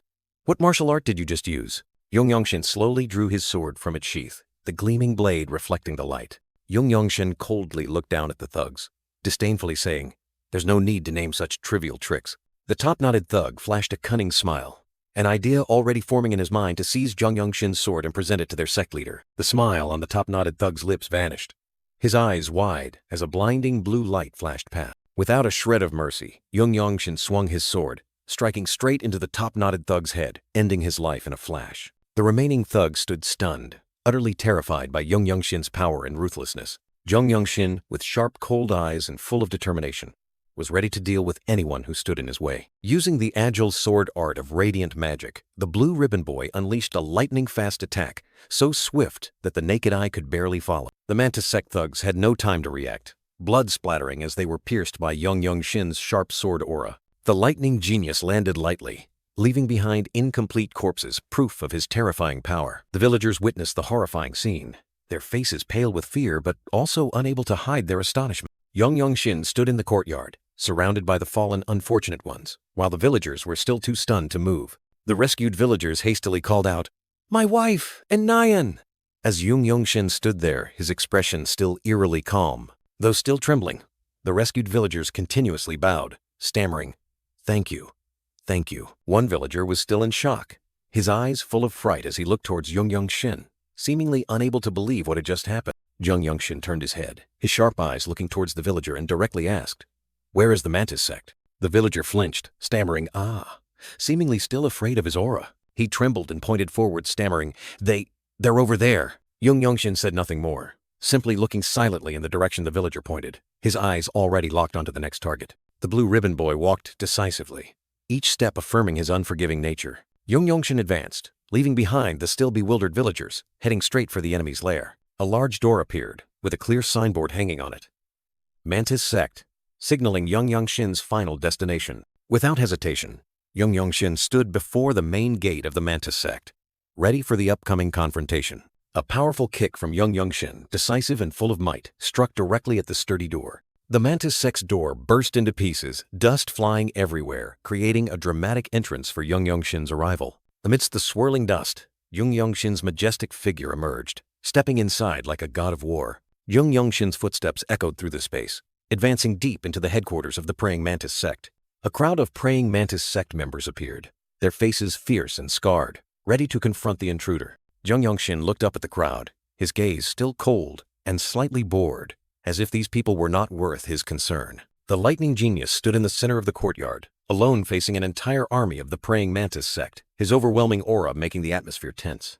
One of them roared, unable to believe his eyes, "Did a kid like him kill our sect members?" Yeonshin maintained his steady gaze, unfazed by the anger and threats from the enemy. Suddenly, a plump man in a noble dragon robe appeared, causing a stir among the crowd. "He's wearing a dragon robe that only the emperor is allowed to wear. Is he a rebel?" The nobleman descended the steps, each heavy but authoritative stride. He ordered his subordinates, his voice resounding, "Get out of the way." Then, the man drew his sword, his eyes flashing with cruelty and interest. "It's time for me to unsheath my sword after a long time." The local fat official drew his sword, his face full of disdain, declaring, "You might be trying to do a righteous deed, but you've chosen the wrong place to appear." Yeonshin coldly asked for his opponent's name, but the fat man merely sneered back arrogantly, "What good is my name to someone about to die like you?" The lightning genius Yeonshin remained unfazed, calmly explaining, "I need to know the gang leader's name so I can report my achievement." The local fat official merely curled his lips slightly, a smile full of contempt and excessive confidence. Without another word, the fat man charged, swinging his sword at terrifying speed, determined to finish Yeonshin immediately. Yeonshin's eyes flashed sharply, and two words echoed in his mind: "Fast swordplay." The local fat official launched a lightning-fast attack, but Yeonshin stood firm, calmly facing the incoming blade. Yeonshin thought to himself, realizing with surprise, I can clearly see the trajectory of his attack. Could it be that I've become stronger? In an instant, Yeonshin launched an incredibly unexpected counterattack, causing the local fat official to fall backward in extreme terror. The fat man staggered back, his sword slipping from his hand, his eyes dazed and unable to believe the power he had just witnessed. The local fat official clutched his face in pain, sweat pouring out, muttering in confusion. Such power! He stared at Yeonshin, his eyes filled with extreme fear and astonishment, unable to utter a word. Meanwhile, Yeonshin maintained a calm expression, his eyes sharp and cold, as if everything that had just happened was merely a joke. Witnessing their leader defeated in just one blow, the praying mantis cult members and the local old official standing behind them all showed expressions of shock and panic. The local fat official roared furiously, "Charge! Deal with him!" ordering all his henchmen to simultaneously attack Yeonshin. Dozens of praying mantis cult thugs simultaneously drew their swords, surrounding Yeonshin from all sides, forming a deadly encirclement. Yeonshin faced the dense encirclement, his gaze unwavering, ready for a merciless slaughter. The ferocious crowd charged forward, but Yeonshin maintained a terrifyingly calm expression, as if he were strolling among a swarm of ants. A dazzling blue light flashed past.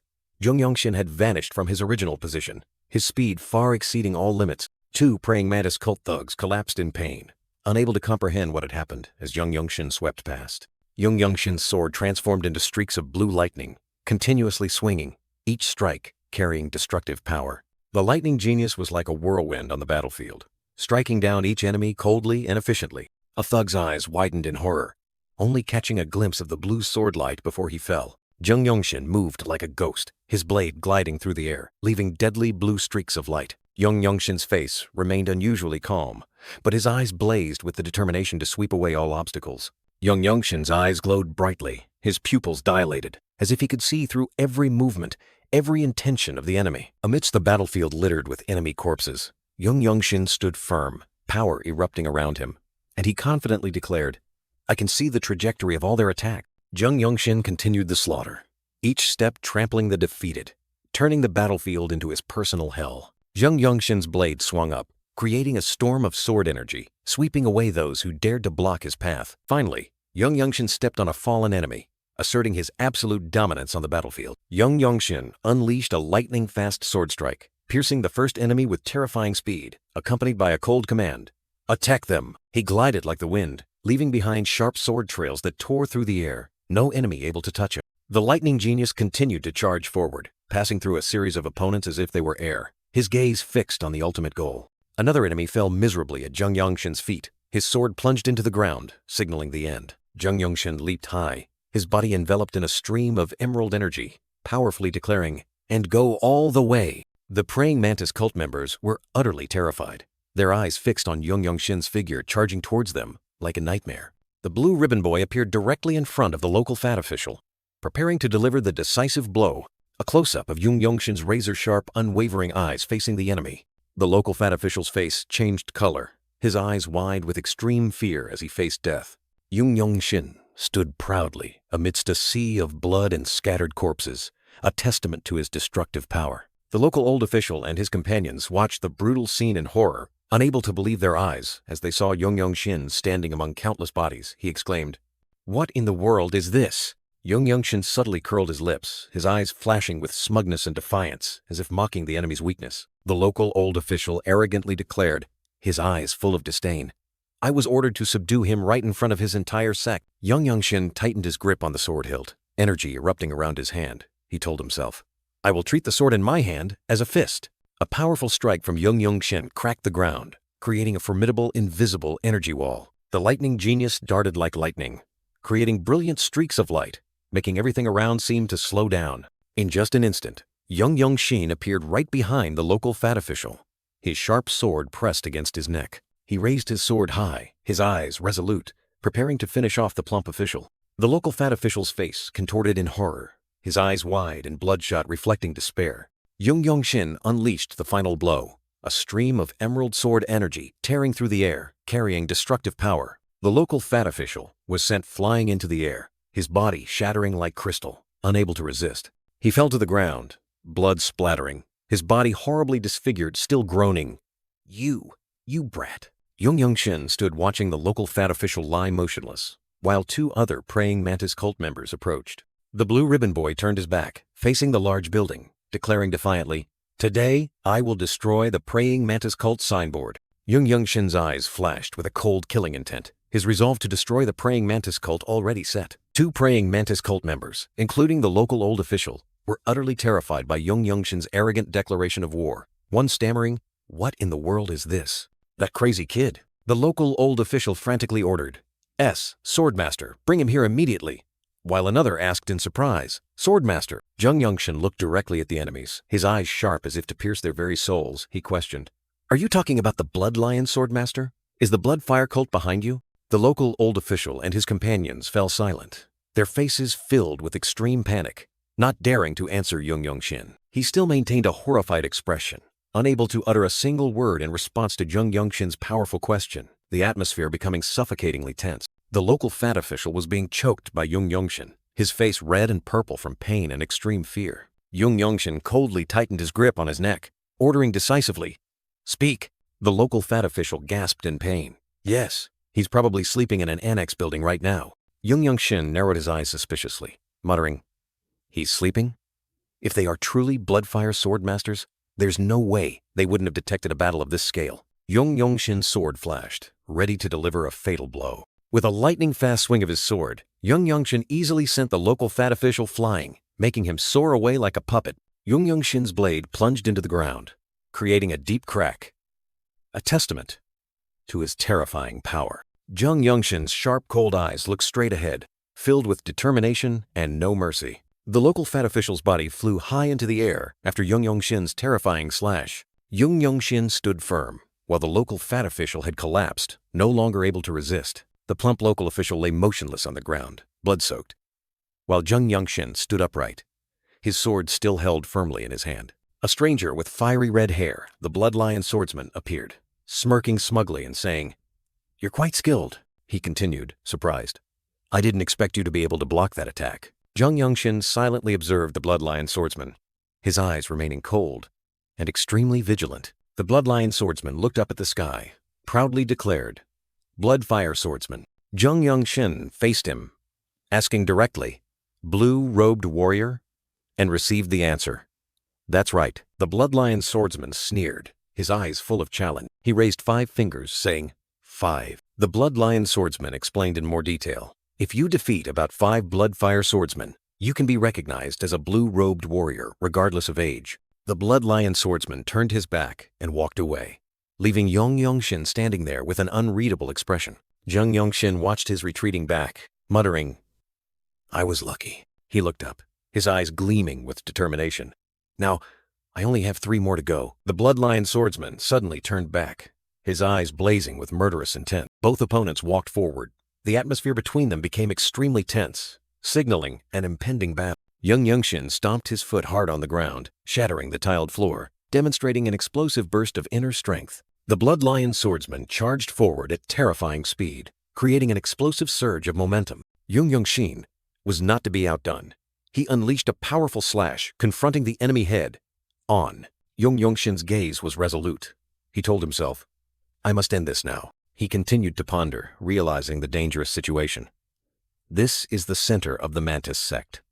If I let this fight drag on, my chances of winning will decrease. The two swordsmen clashed fiercely, creating an earth-shattering battle, promising an unpredictable outcome. The Blood Lion swordsman, with wide, frenzied eyes, roared, "Die!" as dark energy erupted from his hand. Immediately, Yeonshin drew his sword, its blade emitting a dazzling blue light, ready to counter the fatal blow. The Blood Lion swordsman unleashed the endless vortex fist, a terrifying punch carrying destructive power, charging straight at Yeonshin. He braced himself, his face contorted in pain, but still unable to stop the terrifying power bearing down on him. The Blood Lion swordsman's punch pierced through Yeonshin's body, sending fresh blood splattering and torn fabric flying. Yeonshin's sword blade was stained with blood, cold and sharp, reflecting the brutality of the battle. Yeonshin, with cold and resolute eyes, declared, "I won't listen to your last words." The Blood Lion swordsman screamed in despair, his body trembling and contorting under Yeonshin's unbelievable counterattack.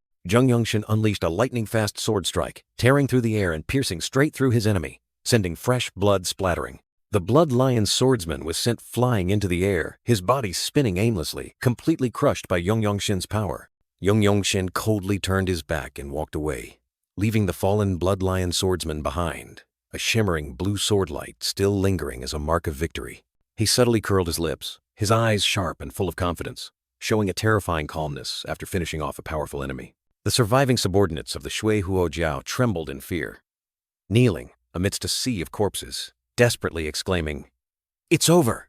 This sect is finished!" Jeong Yeonshin stood tall amidst the ruins, his resolute gaze fixed on those trying to escape, coldly declaring, "Don't even think about escaping." Jeong Yeonshin's eyes glowed with a deep blue light, a cold and determined expression, showing that he would not spare any evildoers. The surviving Shui Huo Jiao subordinates looked at each other with fear and despair, knowing their fate was sealed. The local villagers, with grateful and respectful expressions, clasped their hands and bowed.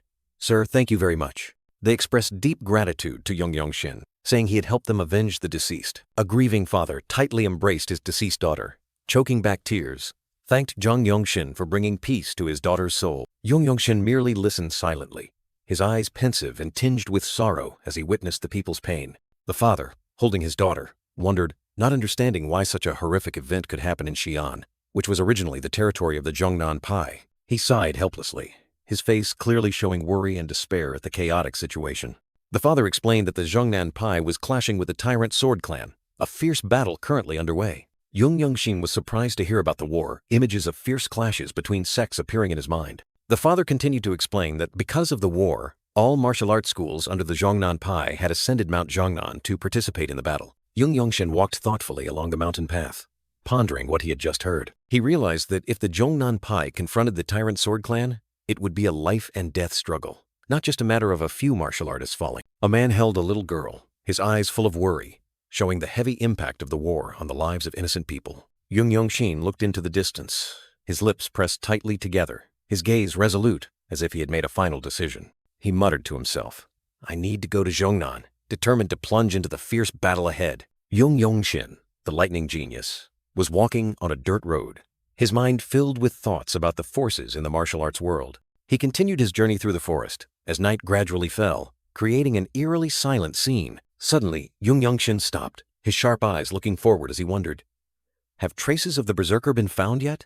The scene shifted to a deep forest, where moonlight faintly pierced through the foliage, signaling that something was about to happen. A strange sound echoed from within the bushes, rustle, making the atmosphere more tense than ever. Two unfamiliar martial artists, with worried and vigilant expressions, suddenly burst out of the thicket, their swords already drawn. Jeong Yeonshin stood calmly, facing the two martial artists who had unexpectedly stopped in front of him, his eyes full of doubt. One of the two martial artists turned to Jeong Yeonshin, his tone slightly disappointed. "It seems he's not at the Mantis sect." Jeong Yeonshin listened, his face remaining calm, then softly said, "I see. What a pity." The other martial artist looked at him with admiration, exclaiming, "That was an amazing martial arts display." The scene suddenly shifted to the past. Jeong Yeonshin unleashed a powerful lightning strike, defeating a multitude of opponents in the blink of an eye, causing the martial artist to exclaim in astonishment, "You are the future of the Radiant Demon Squad. No, you could even become the captain of the Divine Sword Squad." The martial artist continued, his eyes full of hope. "That will broaden our sect's scope of knowledge." Another young martial artist from the Huashan Pai, Yu Hyun, scratched his head in embarrassment, his eyes filled with admiration mixed with unease. "Every time I think about you saying only 5 moves are needed, I feel restless." Jeong Yeonshin remained silent, his pensive gaze fixed on Yu Hyun, seemingly pondering something. Yu Hyun looked directly at Jeong Yeonshin, unexpectedly proposing. "How about we become friends?" He continued to persuade, his eyes sparkling. "I feel you would also be interested in the martial arts of the Huashan Pai. Moreover, the desolate fortress isn't too far from the Huashan Pai." Jeong Yeonshin remained silent, looking at Yu Hyun with an unreadable expression. Yu Hyun seemed a bit flustered when Jeong Yeonshin replied, "I have no reason to go to the Huashan Pai." Yu Hyun appeared quite shocked and surprised by Jeong Yeonshin's blunt answer. Jeong Yeonshin looked directly at Yu Hyun, his eyes resolute. "Even so, I won't refuse if you come to find me." The lightning genius added a remark that left Yu Hyun frozen. "However, each time you visit, you must learn a new martial art." Back in the present, Jeong Yeonshin had arrived at a large inn where he could rest after his long journey. Jeong Yeonshin stood upright, his face showing a hint of fatigue but still retaining the powerful aura of a martial artist. At the inn, Wanchang looked at Yeonshin with surprise, exclaiming, "His energy has changed a bit." Baek Miryeo approached Yeonshin, her eyes worried. "You look like you've been slashed in the back. Sit down, I'll help you apply medicine." Captain Ma Jin, Yeonshin's master, appeared with a stern expression but eyes full of anticipation. "Lightning genius, how was the mission?" Yeonshin gently closed his eyes and rubbed his temples, seemingly trying to ward off his fatigue. Ma Jin and the other members of the Radiant Demon Squad all looked up at Yeonshin, their faces full of curiosity and surprise. Yeonshin placed something on the ground. It was the head of the Blood Lion swordsman, causing Ma Jin to exclaim, "The Shui Huo Jiao was there." Ma Jin looked at the Blood Lion swordsman's head with a shocked and slightly horrified expression. And there was even a Bloodfire swordsman.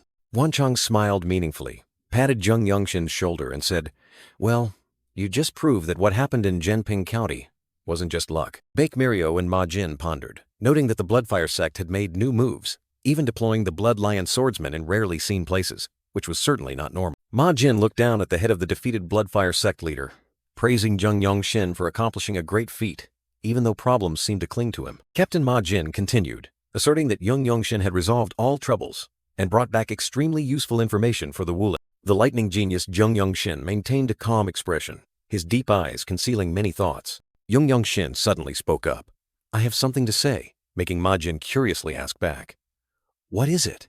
Yeonshin's gaze was firm, and he boldly declared, "I want to go to Mount Jongnan." Ma Yanjuk, the former captain of the Divine Sword Team, surprisingly asked about Yeonshin's intention, while also expressing concern for his nephew's safety on Mount Jongnan. Captain Ma Jin looked at Yeonshin, confirming that they had also just received news about the situation there. Yeonshin frowned, his expression serious, because Mount Jongnan is very dangerous right now.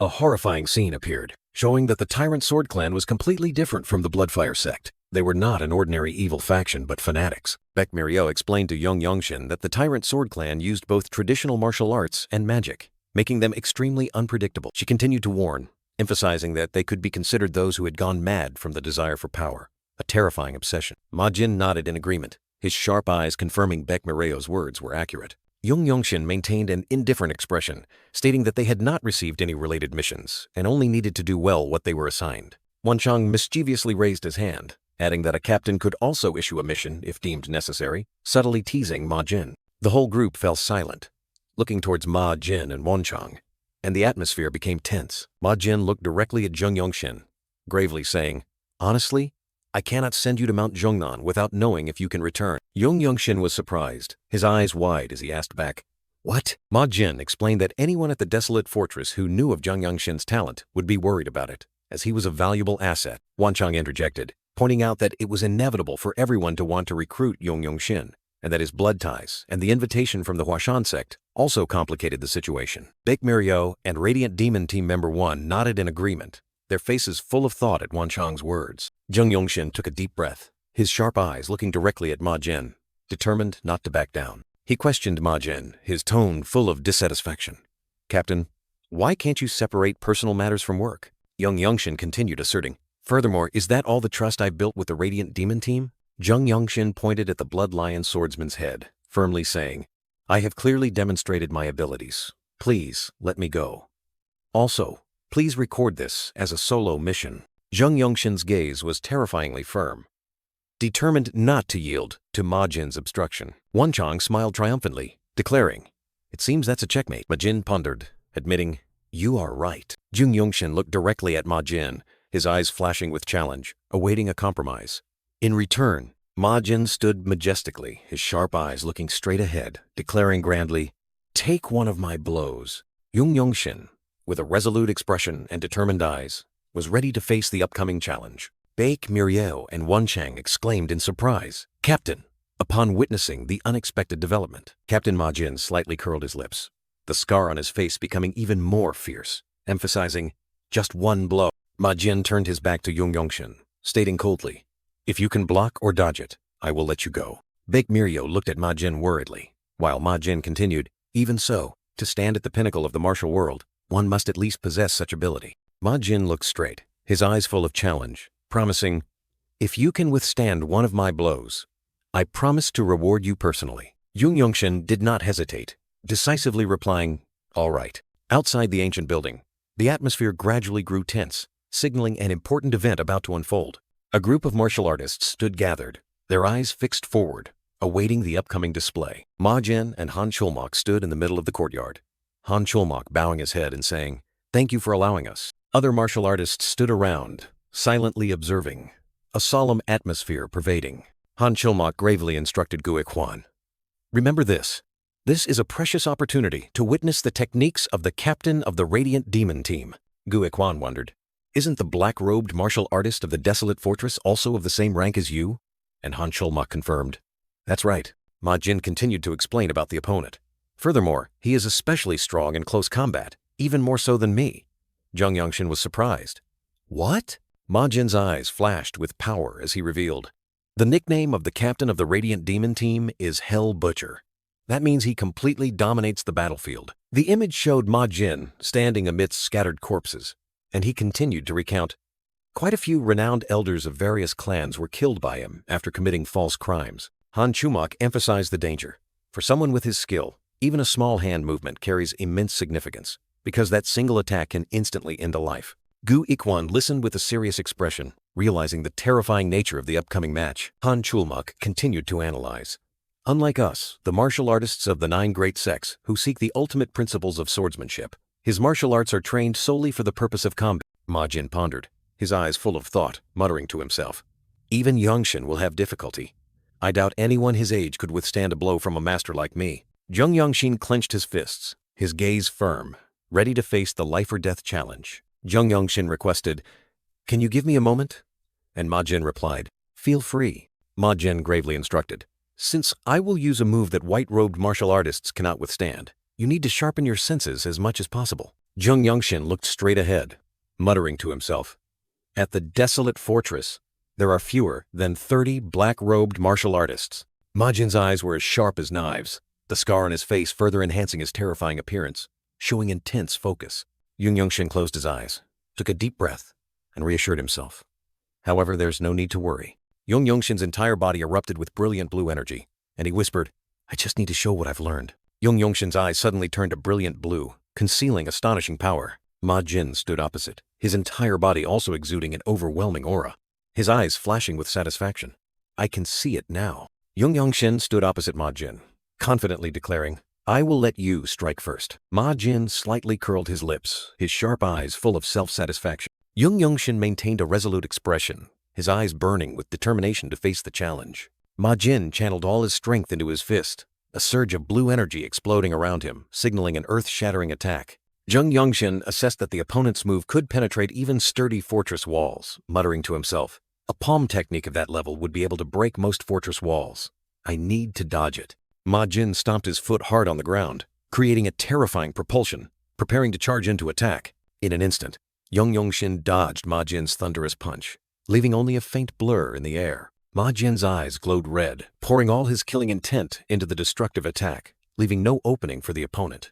Jeong Clan looked up, his eyes wide with surprise at Ma Jin's speed and power. Ma Jin continuously launched attacks, cornering Jeong Clan, making him exclaim in his mind, "I can't escape with any of the movement skills I've learned so far." A blue halo suddenly appeared above Jeong Clan's head, signaling an unexpected change in the match. Ma Jin unleashed an extremely powerful punch, but Jeong Clan glided away like a blue lightning bolt, narrowly dodging it. Jeong Clan felt the energy concentrating in his legs, whispering, "However, I can take one step." Blue energy enveloped Jeong Clan, forming 2 brilliant halos around his head and chest, indicating he was activating a special skill. Ma Jin still kept his eyes glowing red, continuing to unleash a barrage of relentless attacks.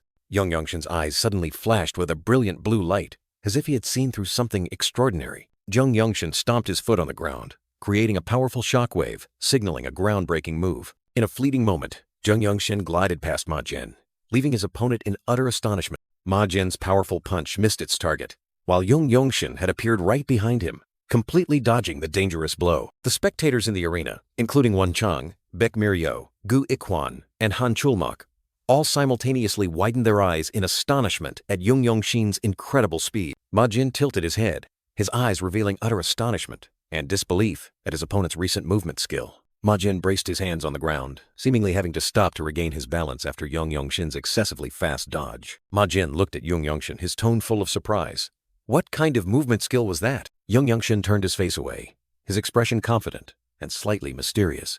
Yeonshin calmly replied, I simply walked. Yeonshin looked forward, where swirling energy lightning bolts were, explaining, because I saw a path to survival. Yeonshin looked straight ahead proudly, declaring the name of his new skill. I will name it Agile Evasion Steps. A slight smile flickered across Yeonshin's lips, showing his satisfaction with his achievement. Ma Jin looked at Yeonshin, nodded, and said, I permit the lightning genius to go to Mount Jeongnan. The majestic scenery of Mount Jeongnan appeared, opening up a new and promising journey for Yeonshin. The sound of hurried footsteps echoed through the silent forest, signaling a new journey about to begin. The dark blue cloak with a mysterious symbol, containing a profound meaning that not everyone could comprehend. Yeonshin and Gu Ikwan, two young martial artists, strode steadily on the dirt road, venturing deep into uncharted territory. Yeonshin's sharp gaze and Gu Ikwan's curious expression showed that they were preparing to face new challenges. Suddenly, a blue cloak soared into the air, and Baekmario spoke. I will lend you this. Yeonshin surprisingly took the cloak, Baekmario's hand gently placed on his shoulder, as if entrusting a great responsibility. In the solemn room, Baekmario, Wonchang, and Gu Ikwan surrounded Yeonshin, the atmosphere becoming unusually formal. Yeonshin frowned in confusion, exclaiming, I don't understand what this means. Baekmario smiled mysteriously, explaining, by putting my blue cloak over your white cloak, I am staking my honor to tell everyone that you are a rising star of the desolate fortress, she continued. Now you have the right to command other white-clad martial artists in the desolate fortress. Yeonshin flinched, his eyes flashing with extreme astonishment at the weighty declarations. Rising Star, a powerful title for the most outstanding young person in their ranks, now belonged to Yeonshin. Wonchang slightly curled his lips into a smile, adding, if anyone asks about it, tell them that the blue-eyed demon swordsman has recognized your abilities. Then, no one will dare to cause trouble for you. Baekmario was not to be outdone, saying, you can also use my name. I also intended to put my cloak on you. Yeonshin was silent, his gaze thoughtful as he looked down, seemingly pondering this sudden responsibility. Wonchang and Gu Ikwan exchanged knowing smiles, as if they had anticipated this. The blue cloak draped over the white robe. A new symbol had just been created. Yeonshin gazed at the new cloak, his expression still little confused. Gu Ikwan looked at Yeonshin with admiration, exclaiming, it really suits you. Yeonshin gently raised his hand to his chest, feeling a bit unfamiliar with the new cloak. It seems a little out of place. Gu Ikwan patted his shoulder reassuringly. I'm sure you'll get used to it soon. Yeonshin slightly bowed his head, giving a faint smile, silently thanking Wonchang for his sincere words of encouragement. Wonchang raised an eyebrow in confusion, replying from a moment ago, huh? I was actually complimenting you. The journey continued until Yeonshin and Gu Ikwan encountered a group of mysterious martial artists guarding the gate. These martial artists, with their distinctive blue attire and stern expressions, stood blocking the path, their eyes scrutinizing. One of them spoke, his tone full of caution. They seem to be martial artists from Jeongnan Pa. Gu Ikwan mused, exchanging words with Yeonshin. It seems the rumors about them fighting against the Baoju Jianzu are true. I can't believe they're all the way out here instead of at their sex entrance. Gu Ikwan placed a hand on his chin, pondering, seemingly trying to piece the information together. Yeonshin and Gu Ikwan slowed their steps, facing the waiting group of Jeongnan Pai martial artists. A Jeongnan Pai martial artist stepped forward, giving a decisive order. Please stop. Tell us where you are from. A Jeongnan Pai martial artist with a stern expression, hand gripping his sword hilt, coldly asked Yeonshin and Gu Ikwan, state your names and the reason for your presence here. Gu Ikwan, with a confident yet slightly mischievous expression, replied, as you can see, we're from the desolate fortress. The Jeongnan Pai martial artist immediately changed expression, his eyes revealing extreme skepticism and discomfort. Yeonshin, with a calm yet dignified demeanor, stepped forward and boldly declared, I am Yeonshin, from the Guirang Rao Dui. Gu Ikwan quickly added, pointing to himself, I am Wonchang of the Guirang Rao Dui. The Jeongnan Pai martial artist narrowed his eyes, showing disdain. Do you intend to verify your identities with just those clothes? Yeonshin's hand subtly moved inside his robe, preparing to take something out. Immediately after, an emerald green jade token, the symbol of the desolate fortress, was decisively raised by him. The Jeongnan Pai martial artist still didn't believe it, sneering mockingly. The desolate fortress allows young martial artists like you two to come here alone? Who would believe that?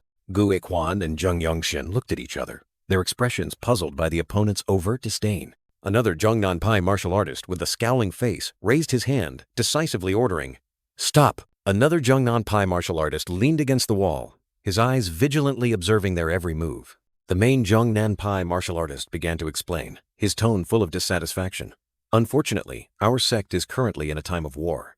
We cannot accept people whose identities are not clearly verified." Gu Kwan frowned, his expression annoyed, exclaiming, "What?" Gu Kwan's eyes suddenly turned cold, a flash of fury appearing. Suddenly, a powerful surge of energy erupted from Yeonshin, creating a shockwave that sent dust flying, causing the Jeong martial artist to retreat in astonishment. Wind rose, carrying dry leaves and dust, creating an imposing sight. The Jeong martial artists clearly showed expressions of horror, their eyes wide with fear at the sudden power. Gu Kwan, with a smug expression, puffed out his chest and confidently said, "Do you really think we are from the desolate fortress?" Another Jeong martial artist angrily shouted, "How dare you threaten the disciples of Jeong on Mount Jeongnan?" Gu Kwan replied, "What did you just say?" Yeonshin pondered, thinking to himself, perhaps their battle with the Baoju Jianzu was not going well. The Jeong martial artist continued to mutter, his face full of shame.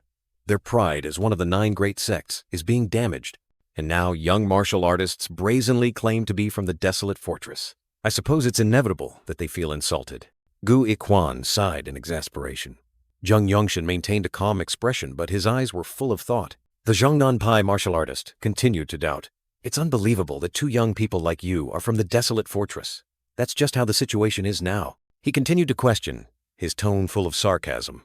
"Furthermore, even if you really are from the desolate fortress, that's also a problem. How can we trust you enough to let you into the great Jeong Gu Kwan flinched slightly. Yeonshin looked directly at his opponent, his gaze firm and unwavering upon hearing the insulting remarks about the desolate fortress. Yeonshin's eyes became terrifyingly cold and sharp, signaling an impending storm. The Jeong martial artist sneered, his face full of disdain and challenge. Yeonshin tightened his grip on his sword hilt, and a fierce blue electrical current began to surge around him. Yeonshin's entire body erupted with brilliant lightning energy, and he coldly declared, "To think that you dare to insult martial artists from other sects without any valid reason." Yeonshin, with eyes as sharp as knives, warned in a low voice, "I think you should think carefully about how you speak and act." The 2 Jeong martial artists stood frozen, their eyes horrified as they faced the unexpected intimidation. Another Jeong martial artist gritted his teeth, his face full of indignation and helplessness. The entire group of Jeong martial artists simultaneously drew their swords, roaring defiantly, "How dare you threaten us?" Yeonshin's eyes flashed with electricity, his entire body erupting with momentum, ready to act. In just a blink of an eye, Yeonshin unleashed lightning-fast attacks, sending the Jeong martial artists flying in disarray. The Jeong swords shattered into pieces, scattering across the ground, demonstrating Yeonshin's destructive power. A Jeong martial artist was lifted by his collar by Yeonshin, his eyes filled with extreme panic. Yeonshin slammed his sword into the ground, creating a deep crack, causing the Jeong martial artists to retreat in terror. Yeonshin slightly curled his lips in disdain, while the Jeong martial artists remained speechless in shock. Yeonshin drew his sword, his eyes firm and powerful, ready to face anyone who dared to block his path. A voice full of authority rang out, "Stop right there!" As Yeonshin and the Jeong martial artists were in a tense standoff, a girl with long flowing hair darted in like a gust of wind, carrying a powerful aura. The girl looked directly at Yeonshin, her eyes sharp but calm. The girl landed lightly, her clothes fluttering, demonstrating her exquisite qigong skills. The girl stood between Yeonshin and the Jeong martial artists, her expression resolute. The girl's long hair fluttered in the wind, creating a charismatic image. Gu Kwan and Yeonshin looked at the girl with surprise, not understanding what was happening. The girl turned her head, her eyes gentle yet exuding confidence. A Jeong martial artist exclaimed admiringly, She's so strong. and another agreed. She seems to be on par with the blue-robed martial artists of the desolate fortress. The girl smiled faintly, her eyes sparkling like stars, full of mystery and charm. Miowa spoke, her tone full of disappointment. "This is absurd. I cannot believe the Jeong disciples would act and speak like this." Then, she turned to the martial artists. "We will discuss this in more detail after we return." The Jeong martial artists bowed in apology. "We apologize, senior. We are ashamed of ourselves." Miowa turned to Yeonshin and Gu Kwan, bowing formally. "I apologize to the esteemed guests from the desolate fortress." Yeonshin and Gu Kwan were still surprised by the girl's demeanor. Jeong Yeonshin straightforwardly introduced himself. I am Jeong Yeonshin, a member of the Radiant Demon Squad. Gu Ik-hwan awkwardly added, this is Wonchong from the same squad. Weiji Miowa smiled brightly, introducing herself. I am Weiji Miowa from Zongnan Pai. Gu Ik-hwan exclaimed in surprise. Weiji Miowa? She is the Cloud Sword Dragon of Zhongnan Pai. Jeong Yeonshin looked at Weiji Miowa with a thoughtful gaze, seemingly assessing his opponent. Weiji Miowa looked forward with gentle eyes, concealing an unusual calmness. The Cloud Sword Dragon of Zhongnan Pai stood between Jeong Yeonshin and her disciples, creating a tense, yet authoritative atmosphere. Gu Ik-hwan bowed respectfully, hastily expressing, it is an honor to meet you, the world-renowned Cloud Sword Dragon, Miss Weiji. Jeong Yeonshin also bowed slightly, his tone full of sincerity. I acted rudely by drawing my sword in Zhongnan Pai territory. I apologize for that, Miss Weiji. Weiji Miowa gently explained. Although you were about to make a move, I saw that my juniors were already intending to attack first, she continued, her eyes full of goodwill. I wish to apologize on behalf of my juniors. Weiji Miowa smiled, inviting, we have kept our esteemed guests waiting for too long. Now I will escort you to the main sect. Jeong Yeonshin suddenly paused, as if something unexpected had made him stop. He smiled faintly, his voice full of gratitude. Yeonshin? Thank you. Jeong Yeonshin's eyes flashed with a cold sharpness, concealing an unpredictable determination. The group, consisting of Jeong Yeonshin, Weiji Miowa, and Gu Ik-hwan, ascended the steps leading deep into the sect. Gu Ik-hwan suddenly turned his head, his eyes wide with astonishment, as if he had just seen something unbelievable. Weiji Miowa and Jeong Yeonshin both looked in one direction, their faces full of confusion and curiosity. A little girl suddenly darted down the steps, looking flustered as if searching for someone. The girl rushed to hug Jeong Yeonshin, her voice childish but full of longing. Uncle! Jeong Yeonshin bent down to look at the girl, his eyes gentle as he asked, are you well? He gently patted the head of the teary-eyed girl, his gaze full of concern and reassurance. The girl held Jeong Yeonshin tightly, not wanting to let go, while Gu Ik-hwan stood nearby, his eyes thoughtful. A white-haired elder and Weiji Miowa stood watching Jeong Yeonshin and the girl, their eyes holding much meaning. The elder and Weiji Miowa approached Jeong Yeonshin, Gu Ik-hwan, and the girl, their expressions solemn yet polite. Weiji Miowa explained. The sect leader and supreme elder had to go resolve matters with the leader of the Baoju Jianzu. The elder continued, his voice full of authority. Since we have guests from the desolate fortress, I brought along the most senior person here. Jeong Yeonshin and Wangchong both bowed and introduced themselves. I am Jeong Yeonshin, and I am Wangchong. The white-haired elder introduced himself, his voice calm and steady. I am Jeong Yo-il. Jeong Yeonshin and Gu Ik-hwan simultaneously widened their eyes, their faces showing extreme astonishment as if they had just heard a legendary name. The majestic elder stood there, his true identity revealed. Zhongnan Jiangshan, Jeong Yeonshin and Gu Ik-hwan immediately bowed deeply, their tones full of respect. I greet you, Jiangxian. Jeong Yeonshin felt a terrifying surge of power emanating from the Jiangshin, thinking to himself, he is stronger than Elder Yo-il Shin, perhaps even stronger than Ma Yeon-jiok.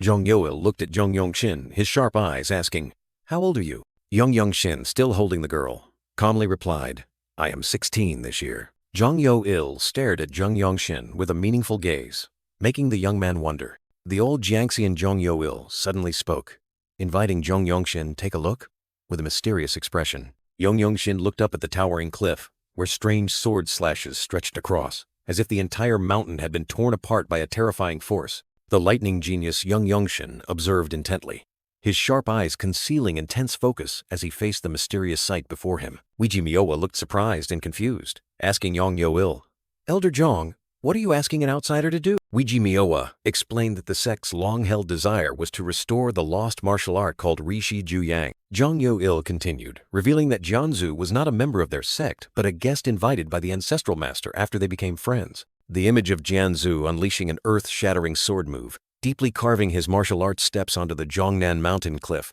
made viewers shiver at such extraordinary power. Jeong Yo-il looked into the distance, his voice somber as he said, my days are numbered. The old man continued to express his feelings, saying that he would do everything to witness his benefactor's sword art one more time before he passed away. Jeong Yo-il turned to Weiji Miowa, saying that she was the only one talented enough to have a chance to restore Rishi Juyang.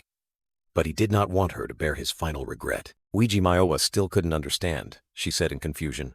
I don't understand. Even I couldn't grasp anything about that sword art. What did you see in him when you first met him? Jeong Yo-il narrowed his eyes at Jeong Yeonshin, the old man's gaze deep and full of expectation. The old Jianxian Jeong Yo-il turned to Weiji Miowa, saying decisively, "Look closely." Jeong Yongshin suddenly looked up at the cliff, his eyes suddenly shining brightly, as if seeing through an ancient secret. The lightning genius Jeong Yongshin sank deep into a transcendent, meditative state, his entire body emitting a mystical glow. Weiji Miowa was utterly astonished, exclaiming, "Wait, he has entered a transcendent state?" Jeong Yongshin's eyes glowed like fire, completely focused on the slashes on the cliff, as if his soul was merging with them. A brilliant blue aura surrounded Jeong Yongshin's head, signifying a breakthrough in enlightenment as he comprehended the essence of the sword marks. Jeong Yongshin affirmed confidently in his mind, "Those are sword slashes, I'm sure. The intricate marks carved into the cliff are remnants of sword strikes." He continued to ponder, realizing, it barely resembles a technique performed by a human. The four, Jeong Yongshin, Gu Ikwon, Weiji Miowa, and Jeong Yo-il, stood on the rocky ground, all looking towards the majestic cliff.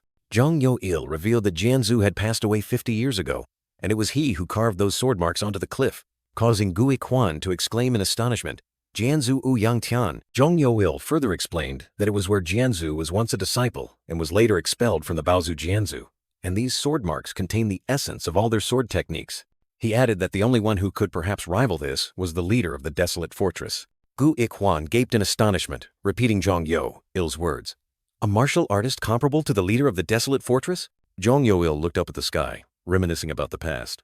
I was just a starving orphan begging on the streets, yet he carried me on his back and raised me on Jongnan Mountain. Gu Ikwon wondered, asking Jeong Yo-il, "Jianzhu was the one who helped you join Zhongnan Pai. So why couldn't you learn his sword art?" Jeong Yo-il bowed his head, his eyes filled with sadness, saying, "That was the limit of my destiny with him. That's how life is.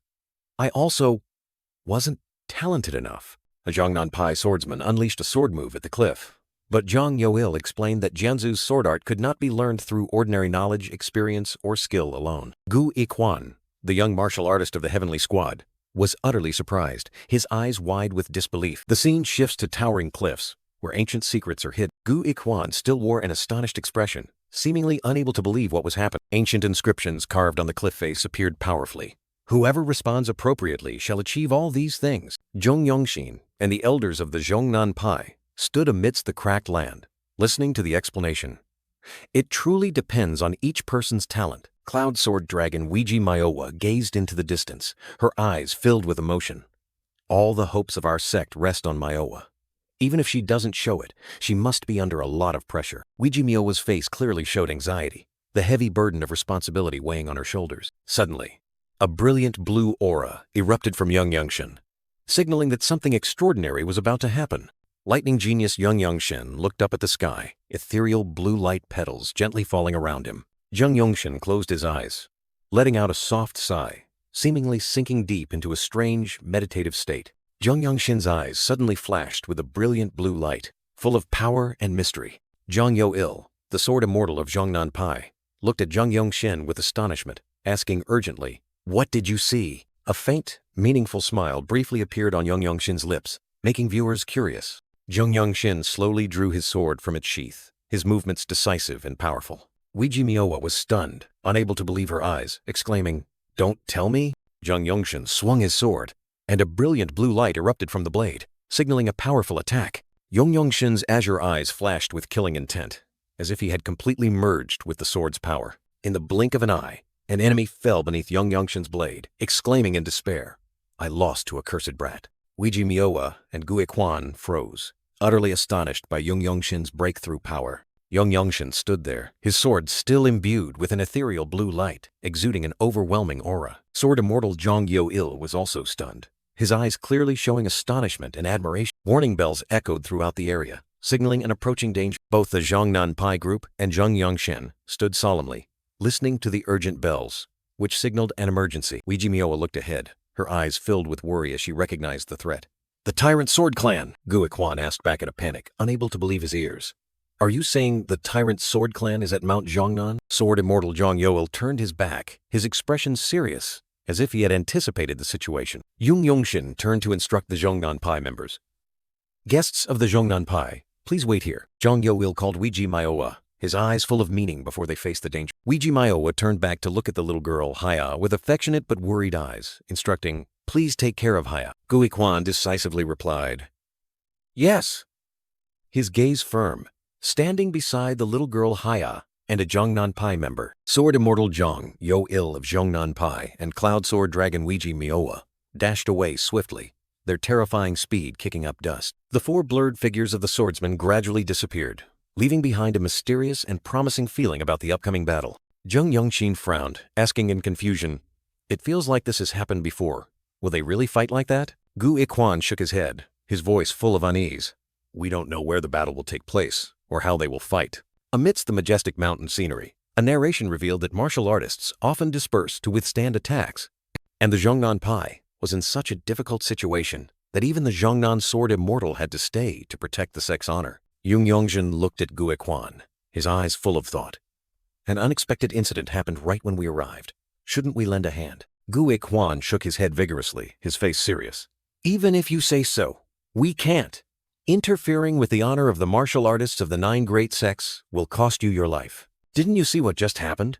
If the sword dragon wasn't here, there would have been big trouble." Yung Yongshin looked straight ahead, his sharp eyes thoughtful, saying, "In this situation, it seems they don't have many options left." Gu Ikwan spun around, his eyes full of annoyance, gently reminding, "Please don't speak thoughtlessly about the Jeongnan Pai." A strong, decisive footstep landed, creating a dry, powerful sound. A group of Jeongnan Pai members stood tall on the rock outcrop, their solemn eyes following every development. A Jeongnan Pai member squatted, his eyes full of astonishment and worry, seemingly trying to comprehend the situation. Jeong Yongshin remained silent, his cold eyes flashing with annoyance, seemingly disagreeing with the recent words. Yung Yongshin calmly replied, "I don't think I was disrespectful." Gu Ikwan looked directly at Yung Yongshin, his tone full of implication. "How it's understood depends on the one who understands it. Do you really not know that the desolate fortress will never be a welcome guest of any martial artist group?" Yung Yongshin slightly frowned, his eyes flashing with understanding, muttering, "The desolate fortress has many enemies, huh?" Gu Ikwan looked around, his eyes full of doubt. "Are the core martial artists not present here?" Gu Ikwan looked at Jeong Yongshin with a sarcastic expression. "You certainly look like you need all the help you can get." 2 Jeongnan Pai members immediately flared up in anger, one growling, "We need all the help? Don't you dare insult our sect." 3 Jeongnan Pai members stared, their eyes burning with the fire of indignation, ready to charge at any moment. Jeong Yongshin maintained a strangely calm expression, as if the harsh words didn't affect him at all. Gu Ikwan spun his head around, his eyes wide with astonishment at Jeong Yongshin's reaction. A group of mysterious martial artists in dark attire appeared, one of them growling. Their energy is stronger than even the Jeongnan Pai disciples. The Jeongnan Pai members stared in horror at the approaching group, one exclaiming in fear, "The Tyrant Sword Clan!" Yung Yongshin gazed into the distance, his expression pensive. "There were a few stalls on our way here. I can't believe we're seeing the Tyrant Sword Clan here." A member of the Tyrant Sword Clan stood opposite the Jeongnan Pai disciples, an aura of confrontation erupting. The cold gaze of the Tyrant Sword Clan leader swept across, carrying an overwhelming aura and full of killing intent. The little girl Haya fearfully clung to Gu Ikwan, her big round eyes reflecting panic at the tense situation. 1. A member of the Tyrant Sword Clan coldly ordered, "Kill the child first. She has inherited the Sword Immortal's knowledge." 2. A Jeongnan Pai martial artist angrily shouted, "How dare you!" 3. The battle erupted fiercely as the Tyrant Sword Clan members ferociously charged to attack the Jeongnan Pai martial artists. 4. The Tyrant Sword Clan leader, with a face full of killing intent, slowly advanced, ready to join the fight. 5. Yung Yongshin, Gu Ikwan, and the little girl Haya stood facing the Tyrant Sword Clan leader and his companions, the atmosphere as tense as a drawn bowstring. 6. The Tyrant Sword Clan leader provocatively asked, "You brats from the desolate fortress, what are you doing at one of the 9 great sects?" 7. He continued to question, his eyes cold.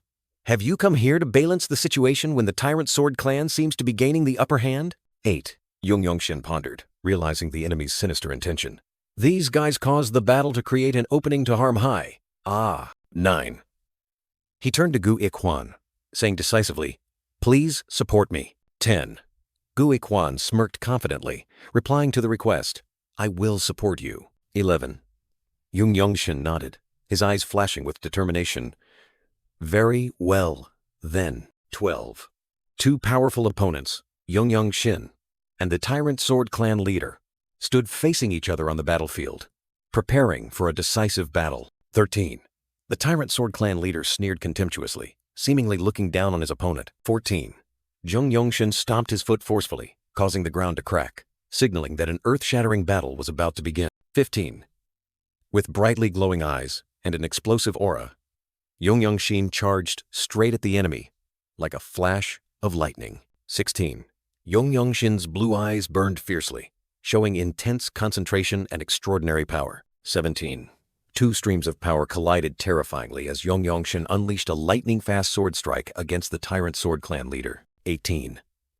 Both the Jeong and Tyrant Sword Clan martial artists were utterly astonished by Yeonshin's terrifying speed and power. 19. The Tyrant Sword Clan leader was stunned. Yeonshin's sword blade was at his neck in an instant, leaving him no time to react. 20. Two other members of the Tyrant Sword Clan quickly rushed forward, preparing to attack Yeonshin from two sides, aiming to relieve their leader. 21. Yeonshin spun around, dealing with multiple enemies at once, his swordplay as swift as a whirlwind, creating illusory sword trail. 22. He turned his head back, his eyes firm and vigilant, ready for the next attacks from all directions. 23. Suddenly, Yeonshin and Gu Ikwan both looked up, as if a new danger had appeared from above. 24. Gu Ikwan's eyes widened in surprise, and he raised his sword, preparing to defend or counterattack against the unexpected threat. 25. He plunged into fierce combat, his sword clashing with sparks against a member of the Tyrant Sword Clan, creating piercing sound. 26.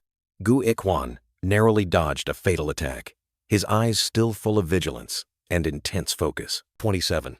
A member of the Tyrant Sword Clan was struck, blood splattering, and he collapsed in pain. 28. Gu Ikwan continued to fight fiercely, striking down an enemy right before his eyes, proving his formidable strength. 29. Gu Ikwan's gaze was sharp and determined, ready for the next battles, unwavering before his enemies. The leader of the Tyrant Sword Clan unleashed a fatal sword strike, determined to finish off his opponent, but he could only grit his teeth, his face contorted by an unexpected counterattack. Yeonshin, with a resolute gaze, easily blocked the attack from the leader of the Tyrant Sword Clan. The leader frantically swung his sword repeatedly, creating sharp streams of energy that tore through the air. The lightning genius and the leader of the Tyrant Sword Clan lunged at each other, their swords clashing fiercely, creating a dance of death. The leader of the Tyrant Sword Clan roared, pouring all his strength into a final slash, intending to tear his opponent apart. He yelled loudly with a contorted face, "Die!" Yeonshin merely glanced, his cold eyes unwavering in the face of the fierce attack. The blue ribbon boy performed the divine swift escape steps, his movements as fast as lightning, making him untouchable to the enemy. Yeonshin's sword suddenly flashed with a blue light, signaling an impending finishing blow. A painful groan echoed as the leader of the Tyrant Sword Clan took a fatal blow, fresh blood splattering. The Jeong members froze, astonished by the unbelievable sight. The leader of the Tyrant Sword Clan's eyes widened, unable to believe he had been defeated. He staggered, blood gushing from the fatal wound, his eyes filled with despair. The leader of the Tyrant Sword Clan gritted his teeth, uttering a bitter curse. "Damn it!" He collapsed, his mind still echoing his last thought. "I lost to a mere brat?" Yeonshin coldly withdrew his sword, his gaze sharp as if to pierce the soul of the fallen foe. The leader of the Tyrant Sword Clan completely collapsed, lying motionless on the blood-soaked ground. The lightning genius's sword was still stained with blood, a testament to an absolute victory. Yeonshin and Gu Ikwan stood tall amidst the battlefield, surrounded by countless fallen members of the Tyrant Sword Clan. The Jeong martial artists recoiled in horror, witnessing Yeonshin's overwhelming power. Gu Ikwan stood beside Yeonshin, his eyes filled with both astonishment and admiration. An entire army of the Tyrant Sword Clan had been wiped out, lying scattered on the ground. Little Haya rushed to Yeonshin's side, her face beaming as she called out, "Uncle!" A Jeong member bowed, sincerely apologizing. "We reacted too sensitively just now. We apologize for our rudeness." Yeonshin gently looked at Haya, his gaze much softer when facing the little girl. Suddenly, former Divine Sword Team Captain Ma Yeonjok and his grandson appeared in midair, observing the entire event. Jeongnan Sword Immortal Jeong Yoil also landed, his stern gaze sweeping across the battlefield. The two masters, Ma Yeonjok and Jeong Yoil, observed the scene together, their faces pensive at Yeonshin's strength and the new situation. Weiji Myowa, the Cloud Sword Dragon of Jeongnan Pai, stood there with a thoughtful gaze, seemingly still stunned by what had just happened. Two subordinates of the Tyrant Sword Clan lay motionless on the blood-stained ground, evidence of Yeonshin's destructive power. Jeong Yo-il, the Jeongnan Sword Immortal, looked directly at Jeong Yeonshin with a stern expression, stating, "Jeongnan Pai owes you a debt of gratitude." Jeong Yeonshin held Haya tightly, his resolute eyes responding, "I'm just protecting my family." Jeong Yeoil closed his eyes, his face thoughtful, seemingly pondering the young man's spirited words. Haya beamed a radiant smile, her big round eyes sparkling as Jeong Yeoil declared, "Haya will inherit Manhwa to become a pillar of Jeongnan Pai in the future." Jeong Yeoil continued to affirm the sex gratitude, and Jeong Yeonshin calmly replied, "If you think so, then thank you." Haya suddenly turned to look at Jeong Yeonshin, seemingly surprised when the boy offered a humble apology. Jeong Yeonshin gripped his sword tightly, his resolute eyes on the elders, making a request. "But may I train here for a while?" Weiji Miawa quietly observed Jeong Yeonshin with eyes full of curiosity and admiration, seemingly drawn by his aura. Jeong Yeoil turned away, his sharp gaze fixed on the distance, seemingly assessing Jeong Yeonshin's extraordinary potential. Jeong Yeonshin held his sword, his eyes firm, stating his intention clearly. "None of you need to leave. I just don't want to lose the thoughts I have right now." Jeong Yeoil looked at Jeong Yeonshin with a surprised expression, exclaiming, "I suppose you've achieved some enlightenment." Jeong Yeonshin turned his back, his resolute gaze fixed on the Jeongnan Pai members and elders, ready for a new breakthrough. Jeong Yeonshin stood alone before the majestic mountain, his aura solemn, preparing for an earth-shattering training session. Jeong Yeonshin held his sword, his mind highly focused, telling himself, "I have been able to solidify the enlightenment I gained from the battle with the tyrant Sword Clan." He decisively drew his sword from its sheath, and the blade suddenly emitted a brilliant golden light, signaling the imminent start of a peak performance. Jeong Yeonshin's sharp gaze and Weiji Miawa's thoughtful expression, two souls contemplating the wonders of swordsmanship. Jeong Yeonshin's sword blade erupted with energy, brilliant golden streaks swirling, creating a powerful spectacle. Jeong Yeonshin entered a combat stance, his eyes as cold as ice, his entire body exuding a breathtakingly powerful aura. Jeong Yeoil's eyes widened in astonishment, unable to believe what he was witnessing before Jeong Yeonshin's explosive power. Jeong Yeonshin swung his sword decisively, each stroke creating brilliant golden streaks that tore through the air. He continued to swing his sword relentlessly, each move containing astonishing power, causing the surrounding space to tremble. Jeong Yeonshin exhaled, his eyes slightly tired but still gleaming with resolve after the high-intensity training session. Jeong Yeonshin sheathed his sword, his eyes still lingering with focus, while the elders and Jeongnan Pai members stood there, observing with admiration. Jeong Yeonshin looked down at his sword blade, pondering, "I can't gather core energy the way I want to." He turned back to Jeong Yeoil, boldly declaring, "I will not take the legacy of Jianzhu." Jeong Yeonshin looked at the deep sword marks on the cliff face, deeply sensing, Those sword marks seem to be trying to ask those who see them to keep an open mind. That's what I think. Jeong Yeoil looked at Jeong Yeonshin with a satisfied expression, remarking with admiration, "As for the marks left by our founder, they contain courage. That means this transcends the boundaries of martial arts and the mystical. I'm sure Jianzhu also had thoughts similar to yours. I suppose it was passed on to you.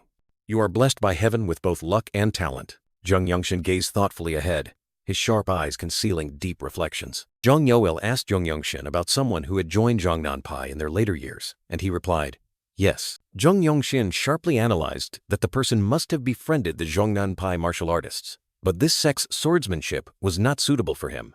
Even if he learned it, it would be difficult to achieve high effectiveness. Weiji Miawa looked at Jeong Yeonshin in surprise, gently asking, "Young hero Yeonshin, could you elaborate on what you just said?" The blue ribbon boy, Jeong Yeonshin, affirmed that the restoration of Rishi Ju-yong entirely depended on the sword dragon, but he could also help a little. Weiji Miawa's eyes widened in astonishment, unable to believe that he would help her restore her swordsmanship. Weiji Miawa was still stunned, stammering, "You will help me?" Suddenly, Jeong Yeonshin turned and walked away, leaving astonished gazes behind him and saying, "Wait a moment." The lightning genius Jeong Yeonshin resolutely declared, "My training is not over yet." Weiji Miawa could only stand there, her eyes still bewildered as she watched his retreating back. Jeong Yeonshin's every step was strong and decisive, heading towards the cliff. The blue ribbon boy stood tall before the colossal cliff, where the secrets of swordsmanship were hidden. As he looked at the sword marks on the cliff, Jeong Yeonshin felt a strange experience, causing him to draw his sword, and light enveloped him. Jeong Yeonshin's sword suddenly burst into dazzling light,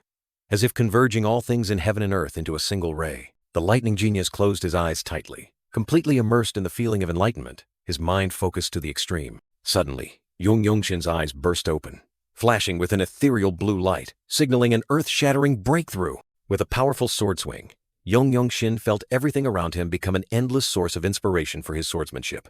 Yeonshin realized the essence of peak swordsmanship, simply striking faster than the opponent, like Taiji sword art or Plum Blossom sword art. That is the secret to becoming a top martial artist. Standing amidst the brilliant vortex of energy, Yeonshin softly uttered, "I think I've understood." More than just wielding a sword, Yeonshin had grasped the ultimate fusion of profound will, internal energy, and swordsmanship, creating an unprecedented realm of swordsmanship. Weiji Miowa, observing from afar, couldn't help but be astonished by Yeonshin's breakthrough. The sword in Yeonshin's hand suddenly erupted with energy, creating dazzling streams of light, signaling an earth-shattering sword strike about to be unleashed. Yeonshin glided through the air, swinging his sword to create exquisite sword lines that even he had never seen before. Ma Yeonjok stood there, his gaze unable to leave Yeonshin, completely stunned by this extraordinary sight. Former Divine Sword Team Captain Ma Yeonjok's jaw dropped, his eyes filled with extreme astonishment, unable to believe what was unfolding before him. Yeonshin continued to swing his sword, his gaze sharp and resolute, as if engraving an eternal mark into space. Yeonshin plunged down the cliff at a terrifying speed, his sword lines blazing like lightning, causing Ma Yeonjok to exclaim, "Oh, sword ancestor!" The sun gradually set, painting a corner of the sky red, ending a long day full of breakthroughs. Even as dusk fell, the sword in Yeonshin's hand still shone brightly, like the unextinguishable flame of enlightenment. Lightning genius Yeonshin closed his eyes tightly. Immersed in a profound enlightenment about swordsmanship, he swung his sword, creating brilliant streams of energy, a testament to his extraordinary breakthrough. Gu Ikwan, with a curious expression, asked Yeonshin, "Have you decided on a name for this sword art yet?" The Zhongnanpai martial artists stood there, silently observing, their eyes filled with respect and astonishment. Yeonshin gazed thoughtfully at the sword, firmly replying, "I have decided to name it Radiant Sword Art." Gu Ikwan subtly curled his lips, seemingly pondering that meaningful name. The blue-banded young man explained that radiant sword art is like the light of the sun and moon, eternal and never fading. He looked up at the star-filled night sky, silently wishing his life would also be as radiant and immortal. In the cozy room, Yeonshin and Gu Ikwan were enjoying tea, the atmosphere quiet yet filled with contemplation. Yeonshin closed his eyes, feeling deeply.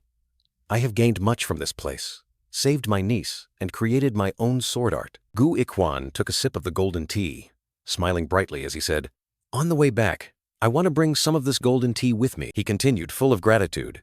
"Thanks to you, we received such a warm welcome from the Zhongnanpai." A flicker of deep contemplation passed through Yeonshin's sharp eyes, as if he was seeing through all things. Gu Ikwan was suddenly startled, a thought flashing through his mind. "Everyone has their own story," Gu Ikwan called out in surprise. "Young hero Yeonshin?" Gu Ikwan was suddenly startled, wondering, whose voice was that? The wooden door creaked open, revealing a familiar figure. Weiji Miowa, the cloud sword dragon of Zhongnanpai, appeared with a stern yet captivating expression. She stepped in, her resolute eyes fixed on Yeonshin, saying, "I came to hear the rest of what you were about to say earlier." Yeonshin looked up at her, asking in return, "About the traces of the sword ancestor's swordsmanship?" He mused, his gaze distant. "Even if I can't face my sect because of this." Under the ethereal moonlight, Yeonshin stood beside Weiji Miowa, resolutely stating, "I wish to step out of the sword ancestor's shadow." The blue-banded young man affirmed that whether in chivalry or swordsmanship, he must walk his own path. Weiji Miowa listened, her eyes flashing with understanding and admiration. Yeonshin, with a determined expression, declared, "I will become a founder." Weiji Miowa's eyes gleamed with astonishment, mixed with admiration at his bold declaration. She looked directly at Yeonshin, offering a gentle smile and saying, "I will support you." Yeonshin smiled faintly, his eyes full of confidence and gratitude. Weiji Miowa continued to watch the young man's retreating back, the smile on her lips growing even more radiant, like a silent promise. Weiji Miowa looked into the distance, silently thinking about Yeonshin's promise to teach her. The young girl gently closed her eyes, blaming herself for being too shameless to casually ask him for help. Weiji Miowa's hands were clasped tightly together, showing extreme anxiety and determination. Weiji Miowa bowed her head, solemnly pleading with lightning genius, "I want to ask for your help in restoring the 9-yang eclipse. I promise I will never forget your kindness until the day I die." Yeonshin looked at the young woman with a pensive gaze, seemingly weighing this weighty offer. The two stood facing each other on the balcony, silence enveloping their unspoken thoughts. Weiji Miowa looked up, her eyes full of anticipation and a hint of worry. "Won't you help me?" The blue-banded young man nodded slightly, a simple gesture laden with implicit agreement. Yeonshin turned his back, decisively saying, Let's go. It won't take long. Ouija Mioa broke into a radiant smile, feeling both astonished and delighted. I was both astonished and pleased to hear that. Jeongnan Sword Immortal. Jeong Yoil stood silently on the mountaintop, his aged eyes watching the two young people. Yeonshin and Ouija Mioa walked together on the path, venturing deeper into the silent night of the mountain forest. Jeong Yoil's face clearly showed contemplation, his aged eyes holding many mysteries about the future. The towering mountain stood majestically under the moonlight, like a grand witness to this fated encounter. Yeonshin turned to look at Ouija Mioa, saying, I will teach you the steps first, which made the young woman ask in surprise. Did you just say, the steps? Ouija Mioa couldn't believe it, an astonished voice echoing in her mind. Unbelievable. Not only did he find clues to restore it, but he also found the steps. Yeonshin continued, explaining, however, this doesn't mean it will be exactly the same. That part will be up to you to restore. Ouija Mioa's eyes widened in astonishment, seemingly shocked by his extraordinary talent. The young woman remained motionless, making Yeonshin wonder, are there such talented people in this world? Why is she looking at me like that? Do I need to explain it more simply? Yeonshin drew his sword, his eyes sharp. The steps I will teach you are incomplete, so you must complete it yourself. Lightning genius Yeonshin's gaze was highly focused, as he thought to himself, that's not difficult. After all, tracing the remnants of swordsmanship and reconstructing the actual steps one by one are completely different. Ouija Mioa stood there, her hand gripping the sword tightly, her face full of determination, but also not without worry about the challenge ahead. The next day, Yeongil and Yeonshin stood side by side, the old man saying, she fell into an internal demon after hearing the steps from you. Yeonshin was surprised, asking in return, she fell into an internal demon? Yeongil's face clearly showed seriousness, his long white beard hinting at worry. Ouija Mioa sat alone in the room, looking dejected, seemingly struggling with what she had just comprehended. The young woman drew her sword, her eyes still filled with shock. As Yeongil continued to explain, she is so talented that no one her age in Shaanxi can compare. The old man continued, those around her always say that she possesses the greatest martial arts talent. Yeonshin looked into the distance, his eyes showing a hint of contemplation about Yeongil's greatest remark for Ouija Mioa. Yeongil gazed thoughtfully into the distance, his eyes filled with contemplation about Yeonshin's talent. Ouija Mioa was stunned to realize that, for the first time in her life, her talent seemed to be nothing at all. Yeonshin unleashed powerful swordsmanship, creating brilliant golden streams of energy, demonstrating the true talent that Ouija Mioa had just witnessed. Ouija Mioa's eyes widened in astonishment, reflecting her shock at the opponent's superior strength. Yeonshin mused, thinking about Ouija Mioa. It means nothing. Her skill level is much higher than mine. Yeongil gently closed his eyes, seemingly sighing inwardly, unable to hide his astonishment at Yeonshin's progress. Yeongil looked at Yeonshin, exclaiming, how great a mistake has heaven made. Having outstanding talent is already enough, yet it also bestowed upon you a heart eager to improve.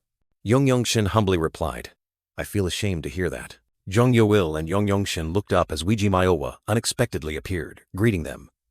Elder Yeonshin, both of you are here. Cloud Sword Dragon Ouija Mioa approached the two, her demeanor elegant but her eyes full of resolve. Ouija Mioa respectfully bowed to Yeonshin and Yeongil, showing her respect. Yeongil smiled and said to Ouija Mioa, you're here. I knew you would overcome it quickly.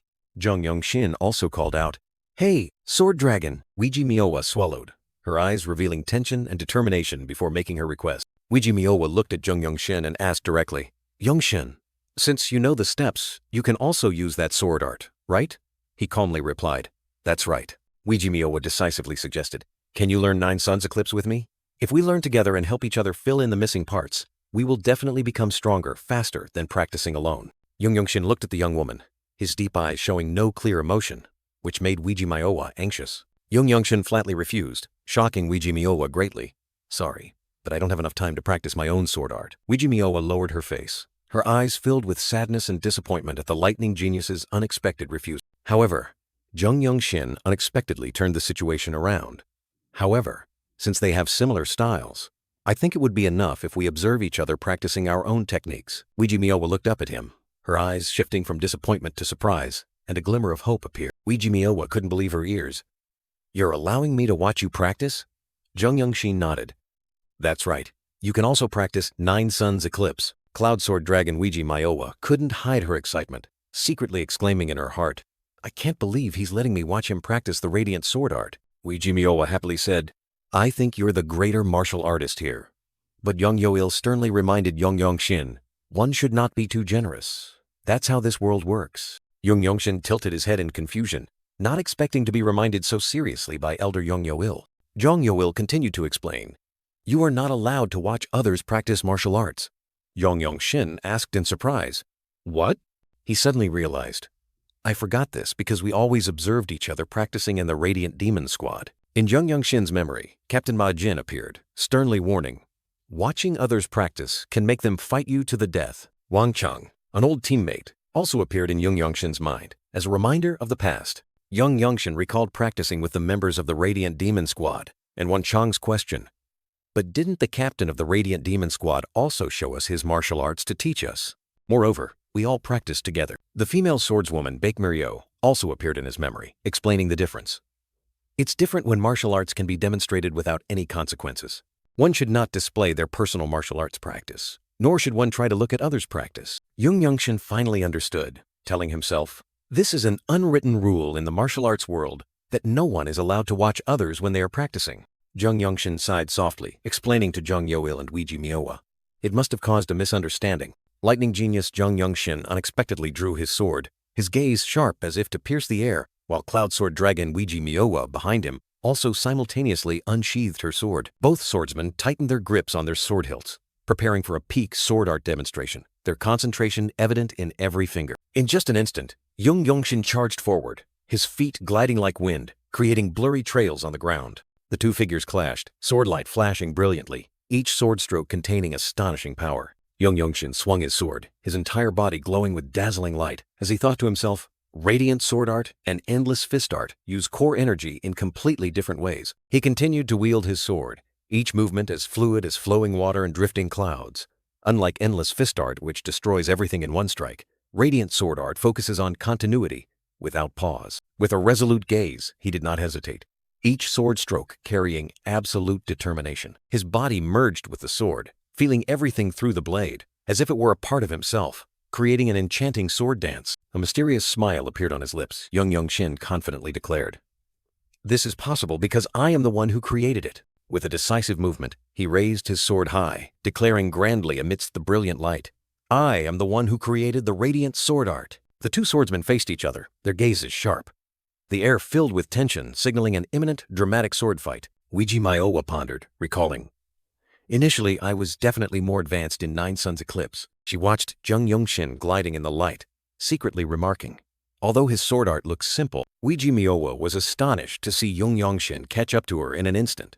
Although they learned at the same time, their progress was on two completely different levels. Yeonshin's sword flashed past, so fast that it created dazzling streaks of light, making it impossible for observers to keep up. Weijimiowa's eyes widened in astonishment. She exclaimed in her mind, his speed just changed. Lightning genius Yeonshin's eyes flashed with intense concentration, as if he was seeing through every movement in space. Energy surged around the sword in his hand, creating a magnificent and powerful sight. He glided like a flash of lightning, leaving brilliant streaks of light behind him, demonstrating his extraordinary speed. Weijimiowa stood stunned, surrounded by the brilliant energy flows that Yeonshin created, her face clearly showing surprise. Sweat beaded on his forehead. Yeonshin told himself with iron determination, I will incorporate fast sword art. Weijimiowa was stunned to realize an astonishing truth.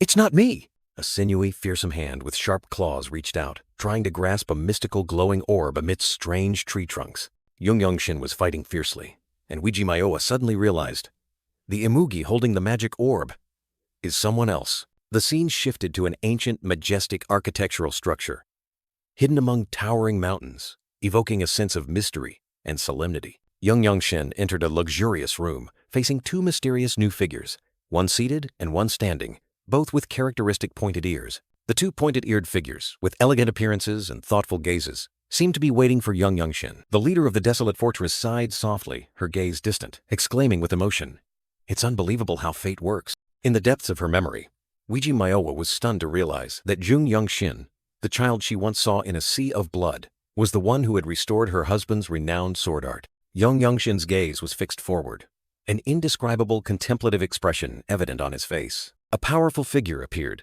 Yeonshin, Western Heaven Sword Venerable, leader of the Jeongnan sect and son of the sword ancestor and Yeonshin, possessing a refined yet majestic appearance. The leader of the desolate fortress spoke with astonishment, calling Yeonshin by the title Lightning Genius of the Radiant Demon Squad, revealing his mysterious past. The leader of the desolate fortress continued to express deep gratitude, revealing that Yeonshin not only restored her father's legacy, but also saved the disciple of the Jeongnan sword immortal. With sincere expressions, the leader of the desolate fortress and Yeonshin affirmed their boundless gratitude and readiness to fulfill all of Yeonshin's requests. Yeonshin gently closed his eyes, seemingly contemplating an important decision, the atmosphere becoming unusually tense. Opening his eyes, Yeonshin made a surprising request. He wanted to participate in the fierce battle against the tyrant Sword Clan. The scene shifted to an ancient, majestic, architectural structure, evoking a sense of tranquility before the impending storm. Jeongnan sword immortal Jang Yoil stood there, his aged eyes gazing into the distance, filled with many thoughts. Cloud sword dragon Myowa concentrated intensely, swinging her sword swiftly, each stroke carrying grace and power. Myowa's sword glided through the air, leaving faint streaks of light, demonstrating her masterful sword technique. Myowa put her strength into the slash, her gaze sharp as if to pierce through everything, creating a powerful attack. A decisive step by Myowa left an imprint on the ground, showing her stability and speed in every movement. Myowa turned, her hair flowing in the wind, continuing to unleash powerful sword strokes. But something still seemed to be bothering her mind. Myowa stopped, her eyes slightly sad, seemingly lost in thought about the difference between her skills and someone else's. The young woman sighed softly, slowly sheathing her sword, a gentle sense of helplessness enveloping her. Jang Yoil appeared, frankly commenting on Myowa's lack of focus, startling her. Myowa bowed her head and apologized for wasting her master's time. And Jang Yoil immediately asked directly if Yeonshin was distracting her. Myowa denied it, asserting that the problem lay within her own mind, not jealousy, but a much more complex emotion. Myowa acknowledged Yeonshin's talent, but painfully confessed that all the martial arts skills she had honed her entire life suddenly became meaningless in the face of his excellence. Jang Yoil affirmed that Yeonshin's radiant sword art was comparable to the legendary Nine Suns eclipse, and Myowa reluctantly admitted it.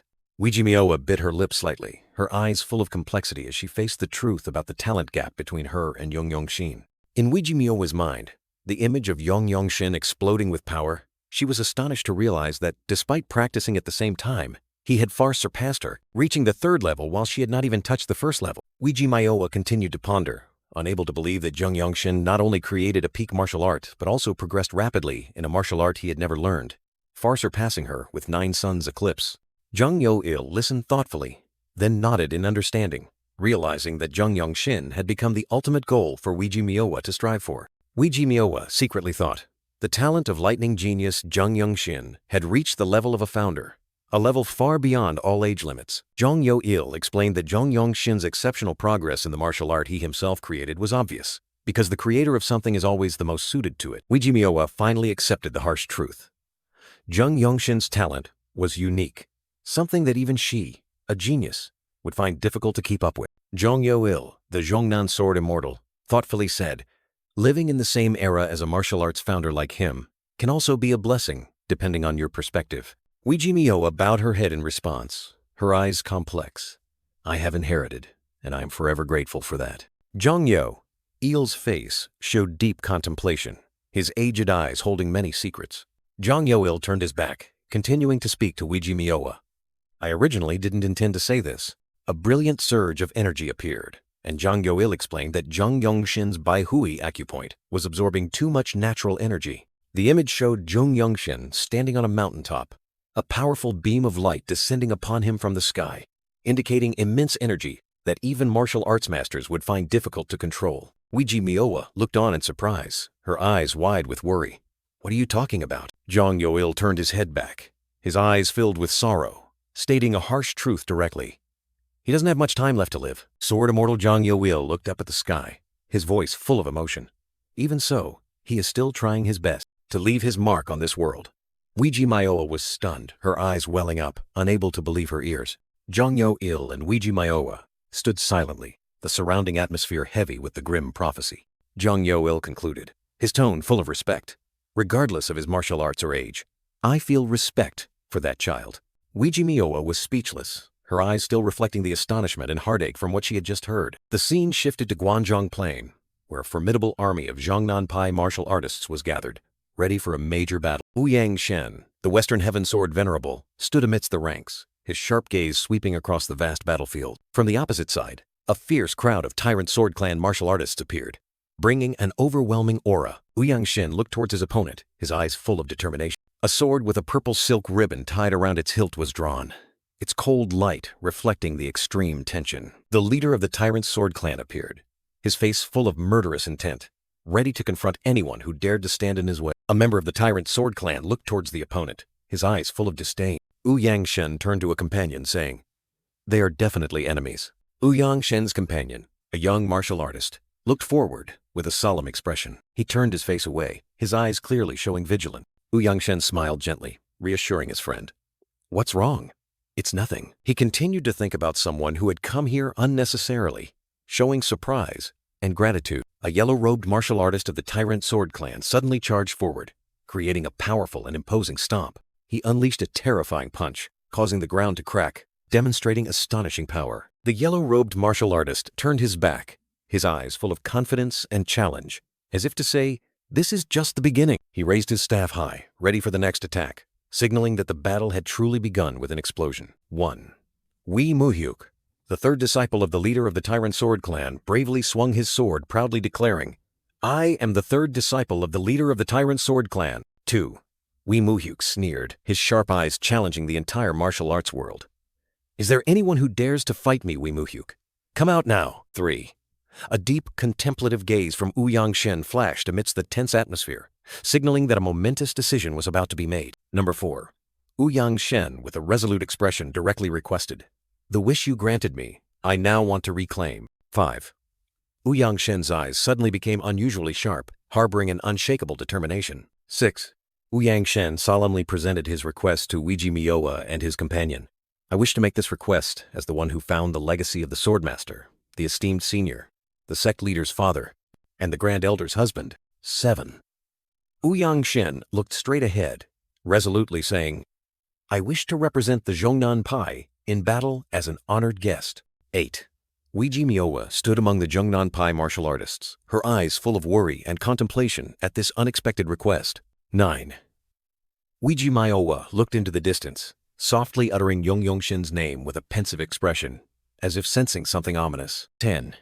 Yeonshin, with a resilient back, stood tall amidst the crowd, carrying a burning desire to carve his mark upon the world before his life faded. 11. Ouyang Shen nodded in agreement, saying, "You may step forward." Yeonshin bowed in response. "Thank you." 12. Yeonshin walked steadily, each step affirming his unwavering resolve, heading straight towards his destiny. 13. The lightning genius Yeonshin dashed like a flash of lightning, his aura soaring to the sky, ready to face the life-or-death challenge. 14. Weiji Mioa and her companion, the female blonde elf, stood silently, their eyes following Yeonshin with unconcealed worry. 15. The Zhongnanpai sword Immortal Zhong Yoel and the young martial artist Gue Quan quietly observed, their eyes holding an indescribable complexity. 16. Zhong Yo-il watched Yeonshin, silently lamenting about the martial arts genius, trying to leave his mark in history as his life slowly fades, affirming that he was already an outstanding young man. 17. Wee Muhyuk, with a scornful expression, looked at Yeonshin approaching and sneered, "It seems the Zhongnanpai has run out of luck." 18.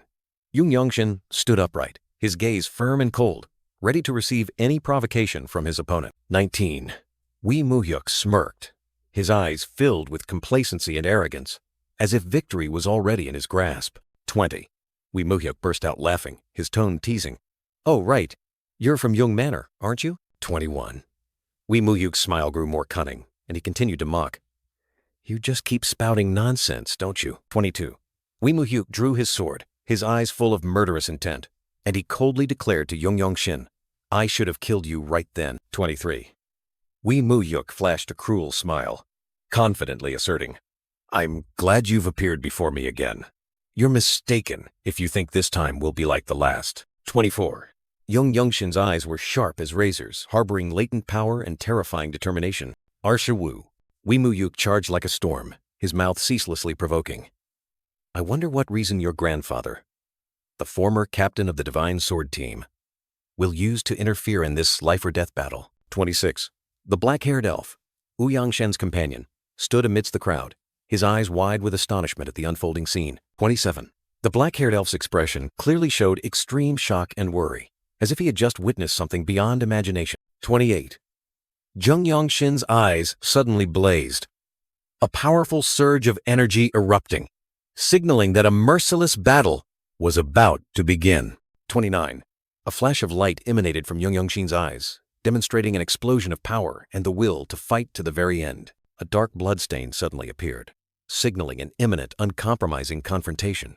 Yangshin and Muyuk charged at each other like a storm, their dazzling sword light tearing through the air, creating a dramatic and chaotic scene. A mysterious hand clutched a small vial, while Muyuk stood there with a challenging expression, signaling a dirty buff or some secret. Yangshin's sharp gaze, Yangshin's calm demeanor, and the hand clutching the vial all concealed unpredictable calculations. In the middle of Gwangjong Plain, Yangshin and Muyuk faced each other, the atmosphere as tense as a drawn bowstring, waiting for just a spark to ignite. Muyuk suddenly lunged forward, roaring contemptuously. "You bastard! How dare you be careless in front of me?" A confident smirk appeared on Muyuk's face, his eyes filled with arrogance. Two swords clashed fiercely, creating an explosive surge of energy that shook the entire space. Yangshin and Muyuk continuously unleashed lightning-fast sword strikes, their terrifying speed leaving spectators only able to see dazzling streaks of light. Yangshin's eyes flashed with determination, his sword reflecting a pale blue light, ready for a lightning-fast counterattack. Yangshin's feet moved lightly, yet powerfully, demonstrating his agility and masterful swordsmanship. Muyuk smirked, saying smugly, "Not bad." Yangshin maintained a calm expression, his eyes highly focused, completely undisturbed by his opponent's words. Muyuk continued, his tone full of hidden meaning. "A noble I know told me this. You can discern a person's character through the wind their sword art creates." Yangshin pondered, his eyes flashing with understanding. "Now that I have learned the correct sword art, I can clearly see it.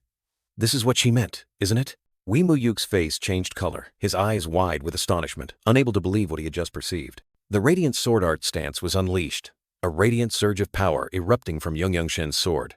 Yangshin swung his sword, a dazzling beam of light piercing straight through Muyuk, leaving him no time to react. Muyuk was knocked back, his body staggering, as if he had just taken a fatal blow. A painful groan escaped Muyuk, his face contorted in extreme agony. Yangshin delivered the final blow, sending Muyuk flying, decisively ending the match. Miyowa watched with astonished and worried eyes, unable to believe the outcome of the battle. Yangshin and the blonde elf woman were also stunned, their eyes filled with contemplation at Yangshin's power. Yangshin calmly turned and walked away, slowly sheathing his sword, leaving Muyuk collapsed on the ground. Muyuk lay there, his face pale, blood spilling from the corner of his mouth, an expression of extreme pain. A close-up of Muyuk's eyes, wide and bloodshot, filled with despair and shock at his defeat. Yangshin gently sheathed his sword, a click sound echoing, confirming his absolute victory. Yangshin stood tall, his posture imposing, leaving Muyuk motionless behind him,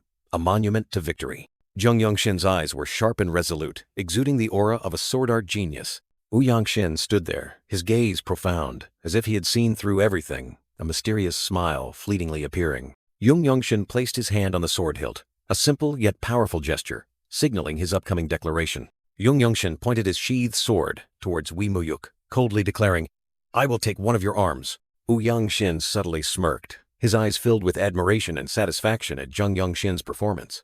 The Zhongnanpai members erupted in cheers, celebrating Yangshin's resounding victory. Yangshin spoke, his tone full of respect. "Your alias is Lightning Genius, isn't it?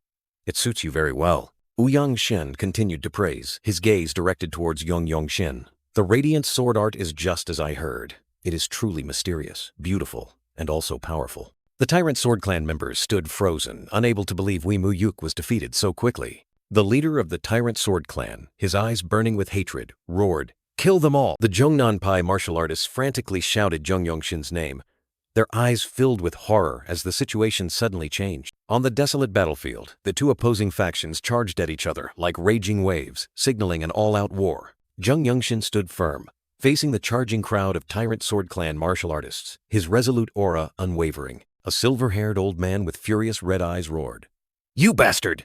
His face contorted with extreme hatred. Yangshin calmly drew his sword, the blade flashing, as if signaling an approaching storm. The silver-haired old man growled, his eyes blazing with fury. "He's very strong. He is not a martial artist I can deal with. I will kill you." A question suddenly flashed in his mind.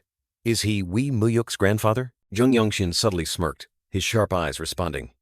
"If you had taught him properly, he wouldn't have died so quickly." The silver-haired old man furiously roared, "How dare you!" Then swung his sword and charged straight at Yeonshin from above. Yeonshin parried the blow with lightning speed, pushing back the silver-haired old man who was attacking with terrifying swiftness. The silver-haired old man's eyes suddenly glowed fiery red, his face contorted with uncontrollable rage. A burst of energy erupted, and the silver-haired old man was sent flying far away, his body soaring through the air. The silver-haired old man gnashed his teeth, his face twisted in extreme pain and resentment. He fell to the ground, creating a deep crater, while Yeonshin still stood firm, without a scratch. The silver-haired old man collapsed to his knees, his sword falling from his hand, completely defeated by Yeonshin. From behind, the silver-haired old man looked truly pathetic.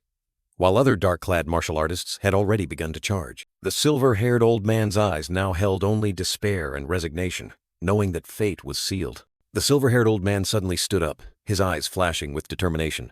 "Thanks to you, I have claimed my part in this battle," then charged straight into the crowd. Yeonshin watched, his eyes showing a hint of surprise at the old man's unexpected action. The battle officially erupted, as the Jeongnam martial artists charged to confront the tyrant sword clan. The sounds of clashing swords echoed ceaselessly, as pairs of martial artists lunged at each other in a fierce melee. Yeonshin scanned the chaotic battlefield, muttering to himself, "Since this is a group battle, I need to find a worthy opponent to deal with." From afar, the roar, "Kill him!" echoed, but Yeonshin maintained a calm expression, his eyes resolute. A group of fierce tyrant sword clan martial artists charged forward, their gleaming weapons pointed directly at Yeonshin. Yeonshin stood firm like a mountain, his body enveloped by a brilliant blue energy, ready to face the challenge. A tyrant sword clan martial artist swung a massive long spear, aiming straight at Yeonshin with the intent to finish him. With a decisive movement, Yeonshin used his sword to block the powerful attack of the long spear. Immediately, Yeonshin counterattacked with radiant sword art, unleashing a dazzling sword strike. The tyrant sword clan martial artist's face changed color in horror as the radiant sword energy pierced through him. In just an instant, a tyrant sword clan martial artist was sent flying into the air by Yeonshin, ending his fate. Yeonshin subtly smirked, his eyes sharp and full of confidence, ready for the next strikes. Without hesitation, Yeonshin continued his assault, striking down the second martial artist with a single fatal sword blow. He moved like the wind, gliding through the enemy's encirclement, every movement concealing killing intent. Two tyrant sword clan martial artists simultaneously fell, Yeonshin's radiant sword light still lingering in the air. With terrifying speed, Yeonshin continued to strike down two more enemies, turning the battlefield into his personal stage. Amidst the chaotic sea of people, Yeonshin stood, his gaze resolute and powerful, the blue energy surrounding him growing even more brilliant. He skillfully parried a direct attack, while also being wary of the enemy stealthily approaching from behind. Yeonshin ducked to evade a dangerous blow, his movement incredibly agile, preparing for a counterattack. With overwhelming power, Yeonshin calmly blocked two swords simultaneously, his imposing aura striking fear into his opponents. Yeonshin gripped his sword hilt tightly, his resolute gaze piercing through the dust, ready for an uncompromising battle despite the lingering wound on his neck. Amidst the enemy's encirclement, Yeonshin unleashed a dazzling sword strike, its brilliant golden light sweeping away all obstacles, causing the tyrant sword clan subordinates to fall. Yeonshin's sharp eyes flashed powerfully, as if he was counting down his opponent's every breath, preparing for the finishing blow. A tyrant sword clan member charged to attack, but Yeonshin gently parried the blow, his resolute gaze unwavering. The terrified enemy realized his fate, his eyes vacant as his body collapsed to the ground. Yeonshin stood coldly among the defeated, unaware that another tyrant sword clan member was stealthily approaching from behind. He swung his sword with murderous intent, but Yeonshin maintained an unusually calm expression, as if everything was under his control. A faint smile flickered across Yeonshin's lips, containing absolute confidence in his own abilities. Yeonshin's eyes suddenly glowed blue, and immediately, a stream of fresh red blood splattered, signaling a fatal blow had just been delivered. The blue-banded youth charged into the encirclement, raging like a whirlwind, each sword stroke carrying earth-shattering power, leaving the tyrant sword clan no time to react. Yeonshin walked beside Yeonshin, musing, "We won the first battle against the tyrant sword clan thanks to you." The blonde elf woman looked forward, her voice calm but profound. "In war, it's important to act first." Yeonshin subtly turned his face away, humbly replying to the praise. "You flatter me," she continued, I heard that many martial artists in our sect want to speak with you, so much so that you'll have difficulty handling them all. The abbot approached with a smile, saying to Yeonshin, "Long time no see, Sir Young. I have some grain tea hidden from my master and seniors. Would you like some?" He looked at Yeonshin, seemingly a little disappointed. "You've received so many challenges? I must have arrived too late." The abbot chuckled. "My juniors in the law enforcement tower seem very interested in you, but I've stopped them for you." Yeonshin and the black-haired elf stood there, their expressions solemn, seemingly pondering the words they had just heard. Yeonshin listened intently, his gaze slightly tilted, showing special attention. The blonde elf woman looked at Yeonshin with concern. "Yeonshin, I can tell you why Young Manor was destroyed if you wish," she continued, looking at Yeonshin. "Your second brother already knows about it, although I think it's better to hear it after this big battle ends." The blonde elf woman looked at Yeonshin worriedly. He doesn't seem affected at all, but still. Yeonshin gently closed his eyes, musing. "I will follow your suggestion." In the Gwanjong Plains, the Tyrant Sword Clan leader and his members stood tall, their cold gazes sweeping across the battlefield. The silver-haired elder of the Tyrant Sword Clan and his accomplices clearly showed fierce expressions, seemingly brewing a cruel revenge plan. The black-haired elf and the silver-haired elder of the Tyrant Sword Clan both turned their gazes towards the battlefield, each with a different mood. Zongnan Sect Sword Immortal Jeong Yo-il mused, "This won't be easy." He continued, "All the old men in the minor elder council are here. That means everything will end if we win now." Jeong Yo-il turned to Weiji Miowa, instructing, "Miowa, take care of the disciples." The Zongnan Sect Cloud Sword Dragon Weiji Miowa replied seriously, "Yes, elder." Weiji Miowa looked at Yeonshin, her eyes full of worry. "I wish you all the best, Yeonshin." Yeonshin slightly bowed his head, replying, "I also hope you'll be safe, Sword Dragon." Jeong Yo-il turned to both, warning, "Be careful of the vicious Rakshasa swordsman." The silver-haired elder of the Tyrant Sword Clan roared angrily, his eyes burning red as if wanting to incinerate everything. "The Tyrant Sword Clan elder from last time? That's right," Jeong Yo-il continued, recalling, "Back then, he kept glancing at you even when we were fighting." Yeonshin and Weiji Miowa exchanged thoughtful glances, realizing the danger level of the upcoming opponent. The silver-haired elder of the Tyrant Sword Clan clearly showed a furious expression. He was said to be the right-hand man of the Tyrant Sword Clan leader, an extremely dangerous individual. Yeonshin slightly bowed his head, seriously replying, "Thank you for your concern." Yeonshin raised his sword high, his gaze resolute as if ready to face any upcoming challenge. Meanwhile, Yeonshin, the blonde elf woman, and other Zhongnan sect members also drew their swords, preparing for a fierce battle. The black-haired elf, with a solemn expression, also swung his sword, ready to join the chaos. The rapid footsteps of the Tyrant Sword Clan echoed, signaling a relentless attack. The Zongnan sect martial artists charged forward, their faces burning with fighting spirit, determined not to retreat. The Tyrant Sword Clan's blades swung up, clashing violently, creating sparks that flew everywhere. Weiji Miowa loudly commanded, "Security team, assemble! We will deploy the sword formation here." A Zongnan sect member was suddenly attacked, the opponent's sword flashing maliciously. Amidst the enemy encirclement, Yeonshin appeared like a flash of lightning, his sword emitting a dazzling light. With just one terrifying sword strike, Yeonshin swept away numerous enemies, causing them to fall prostrate. Yeonshin's eyes were cold and sharp, showing intense focus and unshakable determination. He delivered a powerful kick to the ground, creating a shockwave that shook the entire battlefield. A Tyrant Sword Clan member was sent flying into the air by Yeonshin, completely helpless. The silver-haired elder of the Tyrant Sword Clan appeared, his eyes burning with hatred, growling, "You are the only one I will not spare today." Yeonshin remained calm, while the silver-haired elder of the Tyrant Sword Clan continued to threaten, "I will offer your head to Muhyuk's grave." The silver-haired elder of the Tyrant Sword Clan slowly advanced towards Yeonshin, the atmosphere becoming suffocatingly tense. Yeonshin looked directly at the silver-haired elder, retorting, "Do all evil martial artists behave this way?" He slightly curled his lips, full of disdain. "It's unbelievable that you came here looking for me, even though all your subordinates are dying at the hands of the Zhongnan sect martial artists. You are truly shameless." The silver-haired elder of the Tyrant Sword Clan was so enraged that his face turned purple, veins bulging on his forehead. He roared, swinging his sword and lunging at Yeonshin with all his might. "I will carve you up." The silver-haired elder of the Tyrant Sword Clan's face changed color in astonishment as Yeonshin counterattacked. Yeonshin raised his sword to block the silver-haired elder's attack, creating a deafening clash. Two terrifying streams of power collided, creating a violent energy explosion that shook the ground. Yeonshin pushed back the silver-haired elder of the Tyrant Sword Clan, causing him to stagger and lose balance. Yeonshin's hand flared with brilliant light, preparing for a fatal attack.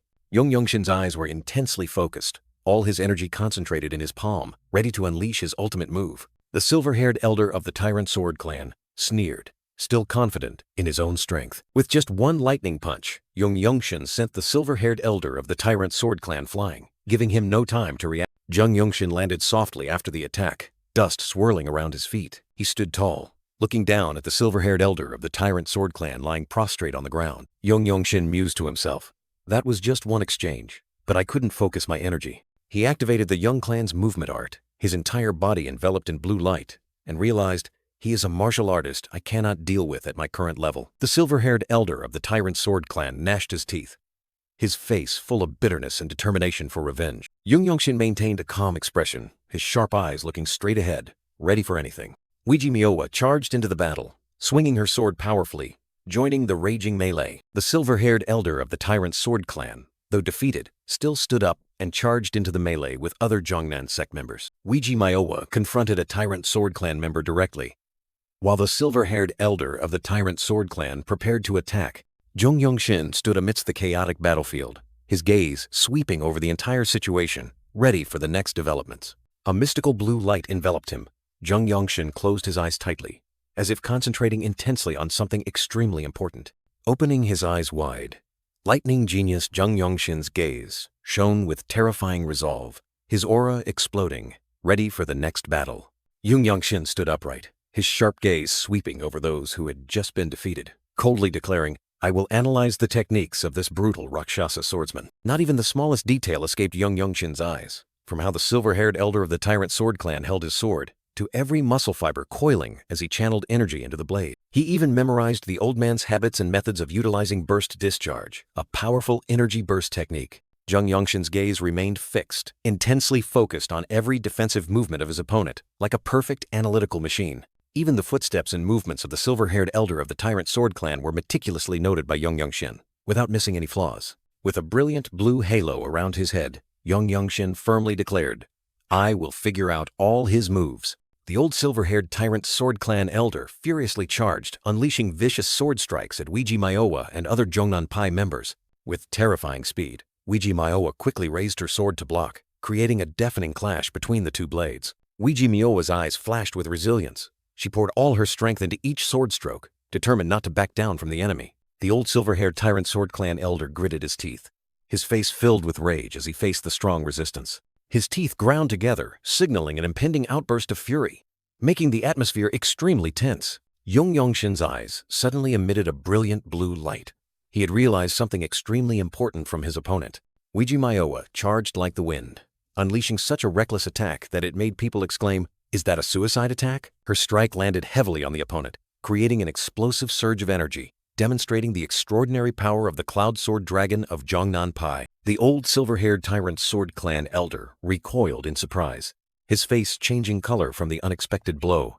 How long could he endure? Fresh blood splattered from his mouth, indicating that the recent blow had caused significant damage. Despite his injury, the old silver-haired Tyrant Sword Clan elder resiliently fought back, spinning his sword to create an arc of energy to repel the surrounding Jeongnan Pai martial artists. Lying prostrate on the ground, Miowa's sword was shattered. She had poured out all her strength but still couldn't stop this brutal old man. The old silver-haired Tyrant Sword Clan elder gasped, looked down at the motionless Miowa, and exclaimed, "Ha! You truly live up to your name!" With a blood-stained arm, the old silver-haired Tyrant Sword Clan elder stood tall on the battlefield, the victor in the confrontation with Miowa. Miowa closed her eyes tightly, her face clearly showing exhaustion and defeat, but her gaze still held a hidden resilience. Though exhausted, Miowa still tried to reach for her broken sword, a faint glimmer of hope flashing in her eyes. The old silver-haired Tyrant Sword Clan elder raised his sword high, preparing to deliver the finishing blow to the fallen Miowa. At the most dangerous moment, a cyan figure shot forth like lightning. Yeonshin's eyes blazed, ready to intervene. The old silver-haired Tyrant Sword Clan elder flinched in horror, shouting, "Stop right there!" as he realized Yeonshin's sudden appearance. Yeonshin's blue eyes suddenly gleamed with a strange light, and he whispered, "I can feel it. I know now." He had completely grasped every movement, even the next technique the silver-haired old man would unleash from that position. Blue energy erupted, forming a brilliant vortex of light, signaling a powerful attack about to be unleashed. Yeonshin gripped his sword tightly, his eyes cold and resolute, ready to deliver a fatal blow. His speed was so fast that only a blur remained, his sharp eyes completely focused on the target.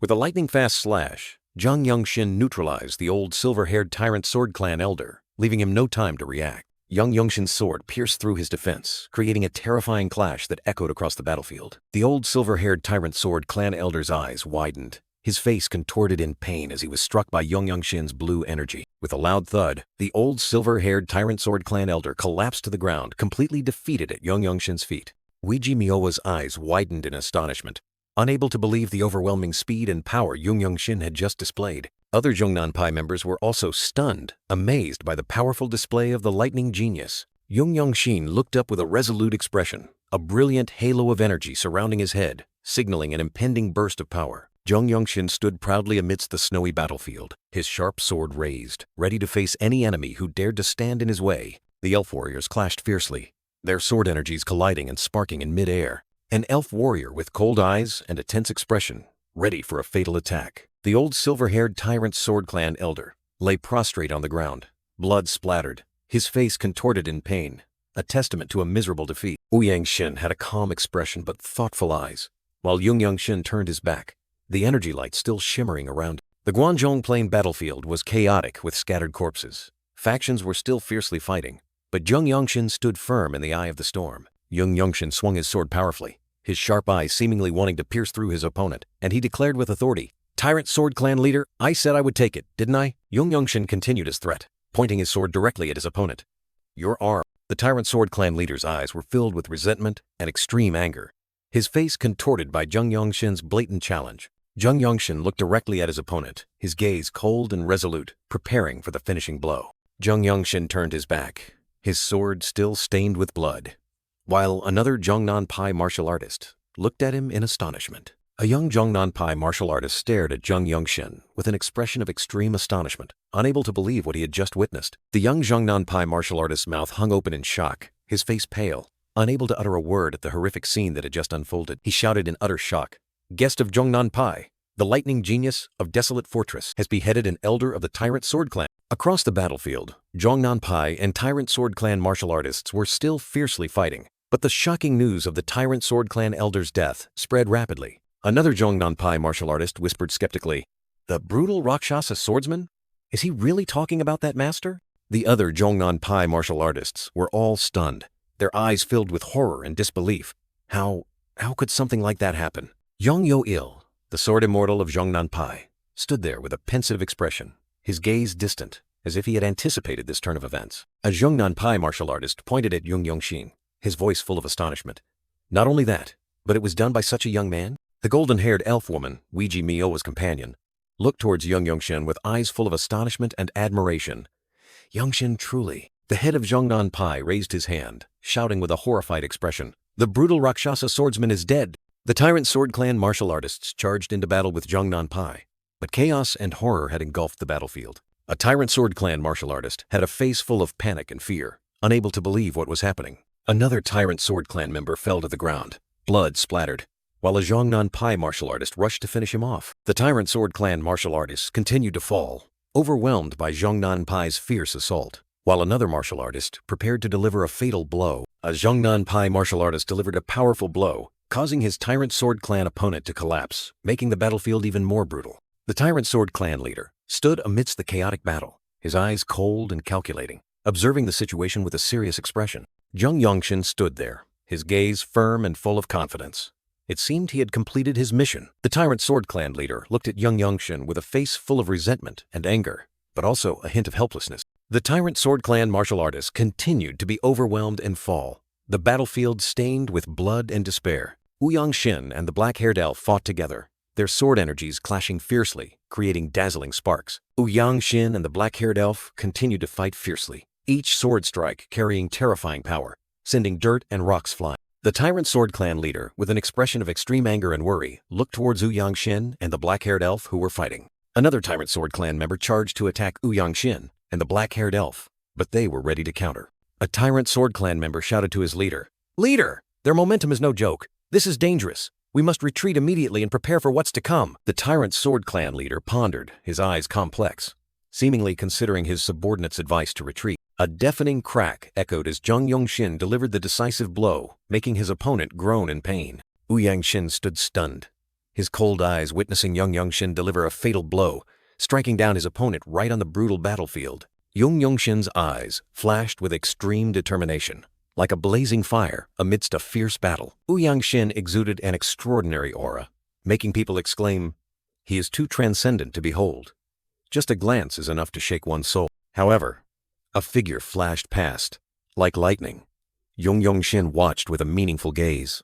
A new confrontation seemed to be forming. Jeong Yeonshin's eyes were cold as he confidently declared, "I only need 4 more years to defeat you." Amidst the vast space, panicked shouts echoed everywhere. "Retreat! Retreat! Retreat now!" An ancient building appeared amidst the peaceful scenery, and a deep voice resonated. "Take this." A hand reached out, presenting an intricately carved wooden token, imbued with authority and trust. "This is the Cloud Talisman token of the Jeongnan Pai sect leader." The voice resonated with solemnity. "If you present it to any group affiliated with Jeongnan Pai, you will be treated with utmost respect." Jeong Yeonshin stood before Yeonshin and the golden-haired elf woman, receiving the valuable item. Yeonshin continued, his gaze firm. "Furthermore, if you need this sword of mine again, do not hesitate to ask. Even if it's a political matter in Desolate Fortress, I will help you once." The golden-haired elf woman stood beside him, nodding slightly in agreement. Jeong Yeonshin placed his hand on his chest, bowing his head in response. "Thank you. I will accept this with gratitude." Jeong Yeonshin turned, his sharp eyes fixed on the opponent. "It's time you told me why the Jeong clan was wiped out." Yeonshin looked at Jeong Yeonshin with a solemn expression, affirming, "You deserve to know." The golden-haired female elf sighed softly, her eyes distant as she began the story. "It all started with the World Tree." Jeong Yeonshin frowned, his face full of questions. "The World Tree?" The World Tree majestically appeared with an ancient grandeur, described as, "It is a divine tree that sustains the world.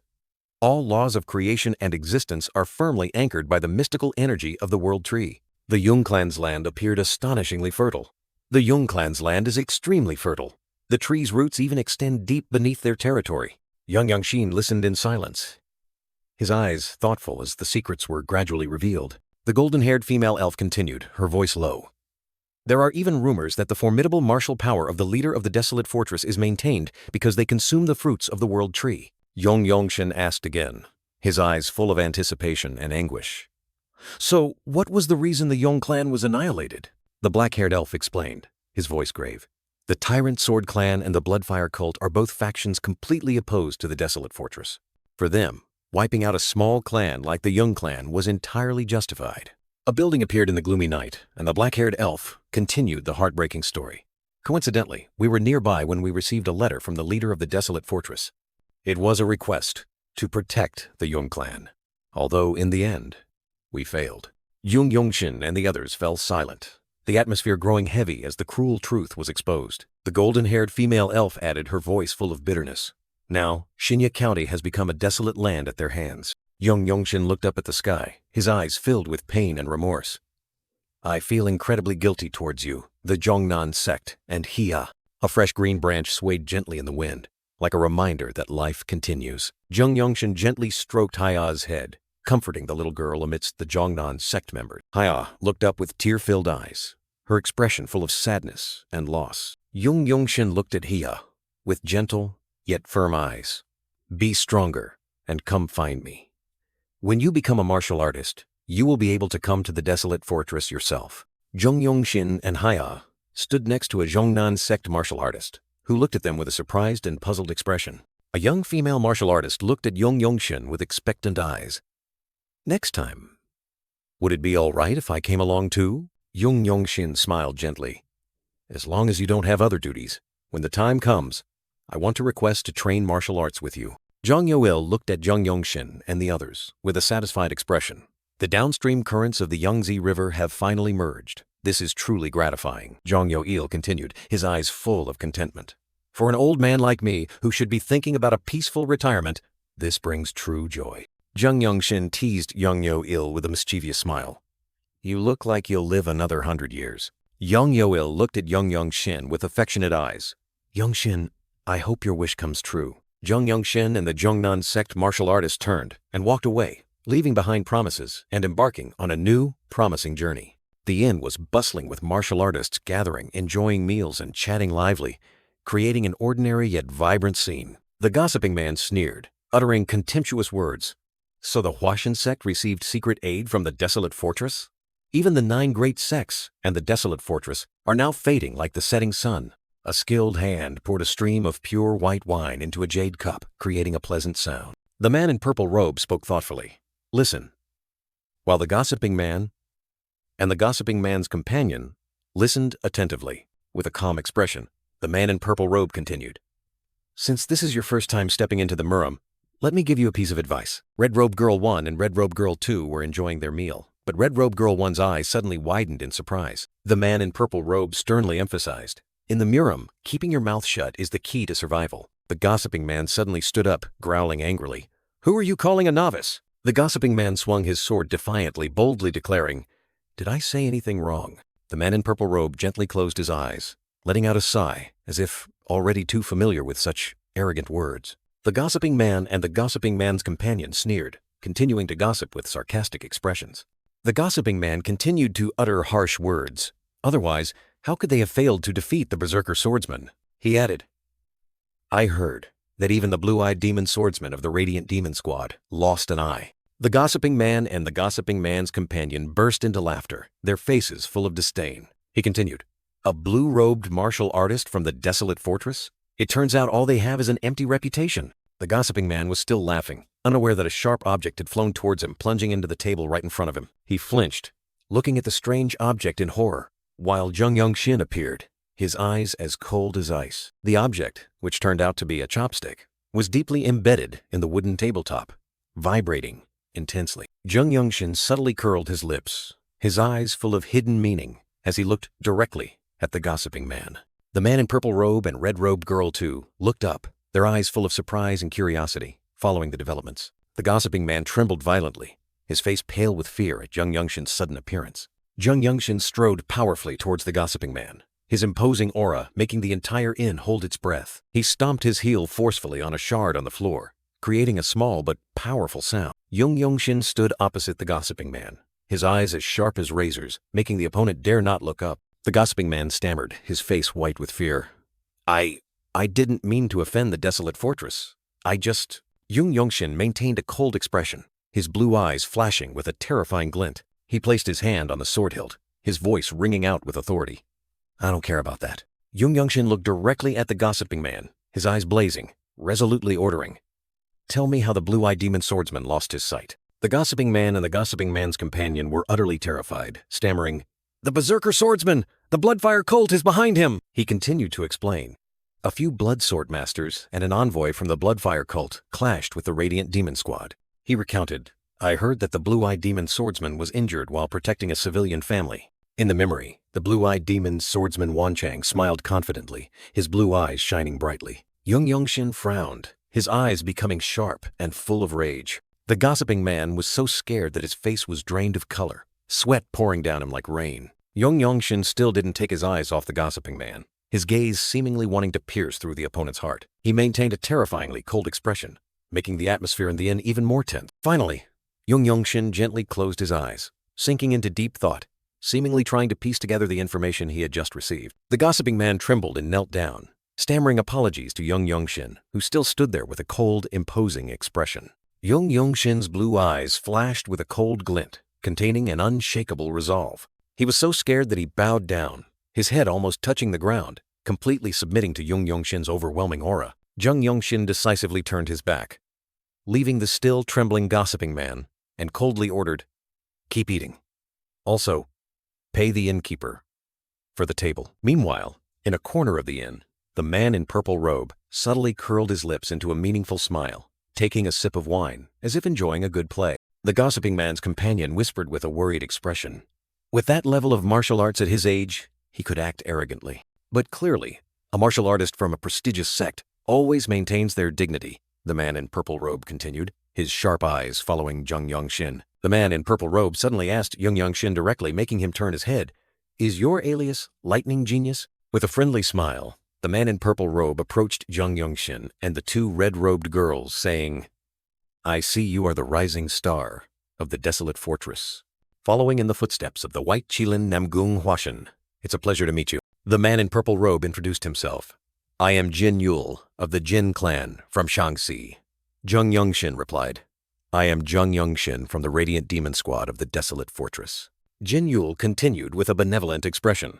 I heard there's a rising star from the Desolate Fortress recently, renowned for his outstanding martial arts. The two red-robed girls also listened attentively while Jin Yul added, furthermore, I heard you've been active in Shaanxi. You must be the one. Another blue-robed martial artist interjected, full of admiration. You have very sharp ears, sir. Jin Yul merely smiled faintly, saying nothing more, his eyes retaining their mysterious look. He suddenly made an offer. If you belong to the Radiant Demon Squad, I presume you are heading towards Nantian. May I accompany you? Yeonshin was surprised, while Jin Yul continued to explain. I know it's a bit abrupt to ask this on our first meeting, but I truly wish to befriend martial artists from the Desolate Fortress. Yeonshin frowned, his sharp eyes scrutinizing. How do you know where we are going? Jin Yul smiled confidently again, as if everything was within his grasp. Amidst the bustling atmosphere of the inn, Jin Yul explained, since the clash between the Zhongnan sect and the Tyrant Sword Clan, the Radiant Demon Squad and the Huashan sect have become the hottest topics in Xi'an. Yeonshin's eyes turned cold, as if he had understood everything. Jin Yul maintained his mysterious smile, as if awaiting the other party's reaction. Jin Yul said, all attention is on you, so even low or mid-level martial artists like us can't help but know what's happened. Yeonshin poured wine and said, we will leave after a quick meal. Jin Yul's group bowed in unison, saying, thank you. After that, the group set off, and the majestic mountain scenery and lush green trees gradually appeared before their eyes. Gu Ikwan excitedly recounted. Then, I shouted, the lightning genius of the Desolate Fortress beheaded an elder of the Tyrant Sword Clan. He yelled excitedly, his face flushed. Gu Ikwan boastfully bragged. My roar at that time was as powerful as Shaolin's Shizi Hong martial art. He continued, all the martial artists from both the Zhongnan sect and the Tyrant Sword Clan simultaneously turned their heads to look. Gu Ikwan burst out laughing. Ha ha, you have to see it with your own eyes to know. It was so funny. Jin Yul smiled gently and said, a warrior of the Desolate Fortress would not lie. How could I not believe it? Red-clad girl. One curiously asked Yeonshin. Warrior Young, is it true that you personally beheaded the brutal blood lion swordsman? Yeonshin calmly replied. We took turns fighting him. Gu Ikwan quickly interjected, giving a thumbs up. Sword Dragon, Central Spirit Fist, and Cliff Swordsman had already weakened him. I simply cleaned up the battlefield. Although, the finishing blow was indeed Warrior Young's blazing blade. Jin Yul smiled meaningfully again, without saying another word. The group stopped by a clear stream, and Jin Yul suggested, let's rest here for a while. Gu Ikwan turned to the two red-clad girls and excitedly said, I'm going to look for wild animals. It would be great to have some meat. The two red-clad girls looked at each other, their eyes filled with doubt at Gu Ikwan's excessive enthusiasm. Yeonshin decisively declared, I will go with you, surprising Gu Ikwan and the two red-clad girls. A hand carefully scooped water from the stream with a bamboo tube, creating a rare moment of peace. Yeonshin sat by the stream scooping water, while the purple-clad man sat behind him, observing mysteriously, his eyes fixed. The purple-clad man smiled meaningfully and asked Yeonshin, Martial Master Young, do you use your left hand? Yeonshin replied with a serious expression, I use my sword with my right hand. I only practice a little bit of fist techniques. The purple-clad man curled his lips profoundly, I see. Suddenly, the purple-clad man pulled out a sharp dagger, preparing for a swift, unannounced action. He lunged to attack Yeonshin from behind. The dagger aimed directly at a vital weak point, without hesitation. The purple-clad man's face clearly showed a crazed expression, his eyes sharp as he delivered a vicious, murderous blow. His dagger narrowly grazed Yeonshin's head, creating a bone-chilling gust of wind that made onlookers' hearts skip a beat. The purple-clad man continued his relentless attacks, but Yeonshin swiftly dodged and reacted, unfazed. Gu Ikwan stared at the scene in astonishment, while the purple-clad man still wore a surprised expression when his attack missed its mark. Yeonshin counterattacked like lightning, striking the purple-clad man into the water, creating a powerful and decisive splash. The purple-clad man lay motionless in the water, his purple cloak stained like a streak of blood, indicating clear defeat. His eyes were filled with surprise and a hint of disappointment as he realized he had lost so quickly. The purple-clad man's long hair floated in the water, creating a strange and haunting sight. Gu Ikwan anxiously asked Yeonshin about the attacker, and Yeonshin calmly replied, he is probably an assassin from the Bloodflame sect. Gu Ikwan continued to ask about his accomplices, and Yeonshin pointed towards the two dead female officials. an official's daughters. A close-up of the pale face of one of the two dead female officials showed the brutality of the recent battle. Yeonshin and Gu Hwan continued their journey, the atmosphere inexplicably returning to normal. Dusk fell, painting the sky red, signaling the end of a long and eventful day. The cityscape of Xi'an appeared under the moonlight, an important destination for the promising journey. A magnificent ancient building in Xi'an appeared, where Jeong Yongshin's group might stop. Wanchang expressed his admiration for Jeong Yongshin. "Yongshin, you have achieved incredible merit." Wanchang continued to praise, "I didn't expect you could defeat an elder of the 13 heavens." Wanchang humbly remarked, "Even I haven't been able to do something like that." Jeong Yongshin and Gu Hwan listened in silence, their expressions still thoughtful about the praises. Wanchang looked at Jeong Yongshin and said, "Your eye." "Ah," Wanchang continued. "So, the rumors are true." Wanchang and red-clad girl 1 talked.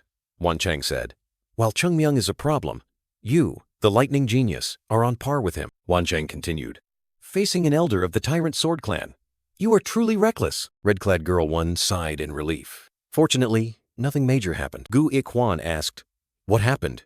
Even the captain isn't here." Wanchang explained, "He went with the Sword Immortal and the Huashan sect martial masters to pursue them." Wanchang added, "The Blood Flame sect, the masterminds, have revealed themselves." Wanchang continued, "We don't know what methods they will use with the Plum Blossom Pill, but support from the Desolate Fortress will probably arrive soon." Jeong Yongshin asked, "What about Chungmyung's eye?" A mysterious metal sphere suddenly appeared, causing strong tremors in the room. Gu Hwan and Jeong Yongshin stared in astonishment towards the source of the tremors, their eyes filled with worry. Wanchang, with his bandaged eyes, and Gu Hwan both clearly showed horror at the unstable situation. The entire city of Xi'an was suddenly engulfed in a sea of fire and smoke, a terrifying, chaotic scene. Rapid footsteps echoed, signaling an unavoidable battle approaching. Wanchang sighed deeply, his face full of worry as he witnessed the desolate scene behind him. Wanchang hastily grabbed Gu Hwan's shoulder, exclaiming, "The captain is really not okay, is he?" Amidst the thick smoke and dust, red-clad girl 1 and Jeong Yongshin were ready to face the danger. Jeong Yongshin's eyes were sharp, exuding determination, ready to confront the enemy. The fierce, black-clad assassins charged like a storm, bringing with them overwhelming, murderous intent. The berserker swordsman appeared with a ferocious expression, making people exclaim, "Is that the berserker?" Red-clad girl 1 and Jeong Yongshin immediately turned their heads, their eyes vigilantly staring at the newcomer. Jeong Yongshin decisively declared, "Please take care of the others. I will handle him myself," astonishing Wanchang and Gu Hwan. Jeong Yongshin calmly stepped forward, directly facing the berserker swordsman. Without flinching, the berserker swordsman sneered and coldly said, "You wear a blue cloak outside and a white robe inside. You must be the new lightning genius." Jeong Yongshin slowly drew his sword and replied disdainfully, "Being called by such a noble title by others has made you unbelievably arrogant." The berserker swordsman sneered, challenging, "Don't you recognize me as the one who took the eye of the blue-eyed demon swordsman?" Jeong Yongshin frowned and questioned, "What is your true purpose here? Haven't you already used the Plum Blossom Pill?" The berserker swordsman raised his hand, his eyes full of ambition, declaring, "For the head of the blue-eyed demon swordsman, whom you cannot call your senior brother." Jeong Yongshin's eyes were sharp as he retorted, "Are you risking a confrontation with the Huashan Sword Immortal and the Radiant Demon Squad leader to do that?" Jeong Yongshin stood firm, while the berserker swordsman turned his back, his bandaged arm clearly showing bloodstains. The berserker swordsman raised his blood-soaked arm and growled, "You clearly don't understand the true meaning of a martial artist. Enough." Jeong Yongshin's eyes flashed with determination, ready for an earth-shattering battle. Jeong Yongshin calmly replied to the berserker swordsman, "I tolerated you because they said you had some potential, but you are no different from other fools." Energy erupted around Jeong Yongshin's sword, preparing to unleash the legendary radiant sword art.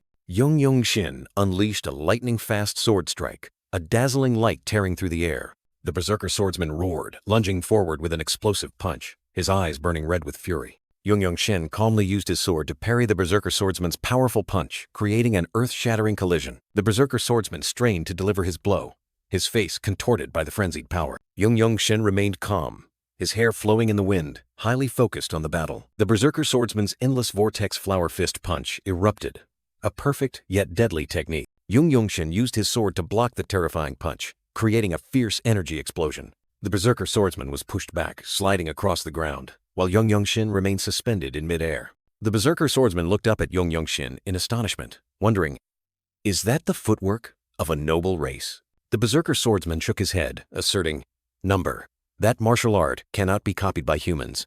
It may have a similar form, but it is an entirely new martial art. Yeonshin looked down at the berserker swordsman, curling his lip in disdain.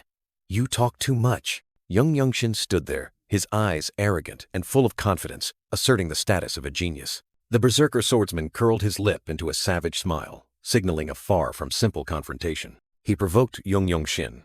Hey kid, they say your family is buried on the mountain behind your family's estate. The berserker continued to mock from afar. Ever wonder what happened to that land? Causing Yeonshin to reply. What? With a crazed expression he snarled. You dare make the Bloodfire cult your enemy, yet expect your homeland to be at peace? His cruel confession echoed, piercing Yeonshin's heart. We dug up the mountain and burned all their corpses. Painful memories flooded back, a familiar voice echoing in his mind. Young master. The peaceful scene from days past appeared with the image of a cheerful maid calling him, awake, please wake up, breakfast is ready. His parents appeared in his memory, his father smiling as he asked, Yeonshin, are you awake? But then the cruel reality struck with the image of his dying father. Gasping his last words in a pool of blood, you are my third son. Yeonshin's eyes flared with hatred as the tragic memory concluded. Overwhelming killing intent enveloped Yeonshin, signaling an uncontrollable rage. Seeing this, the berserker swordsman sneered defiantly. Oh, you brat, do you think you can kill me? Yeonshin spoke coldly, beginning a lesson in despair for his opponent. A martial artist. He posed a loaded question. When do they feel despair? Yeonshin answered himself, his voice sharp as a knife. First, when their master, senior brother, junior brother, or they themselves face death. Second, when they lose the ability to practice martial arts due to physical injury. He lunged forward with terrifying speed, continuing his lecture. So, in what situation would martial arts fanatics like you suffer an equivalent shock?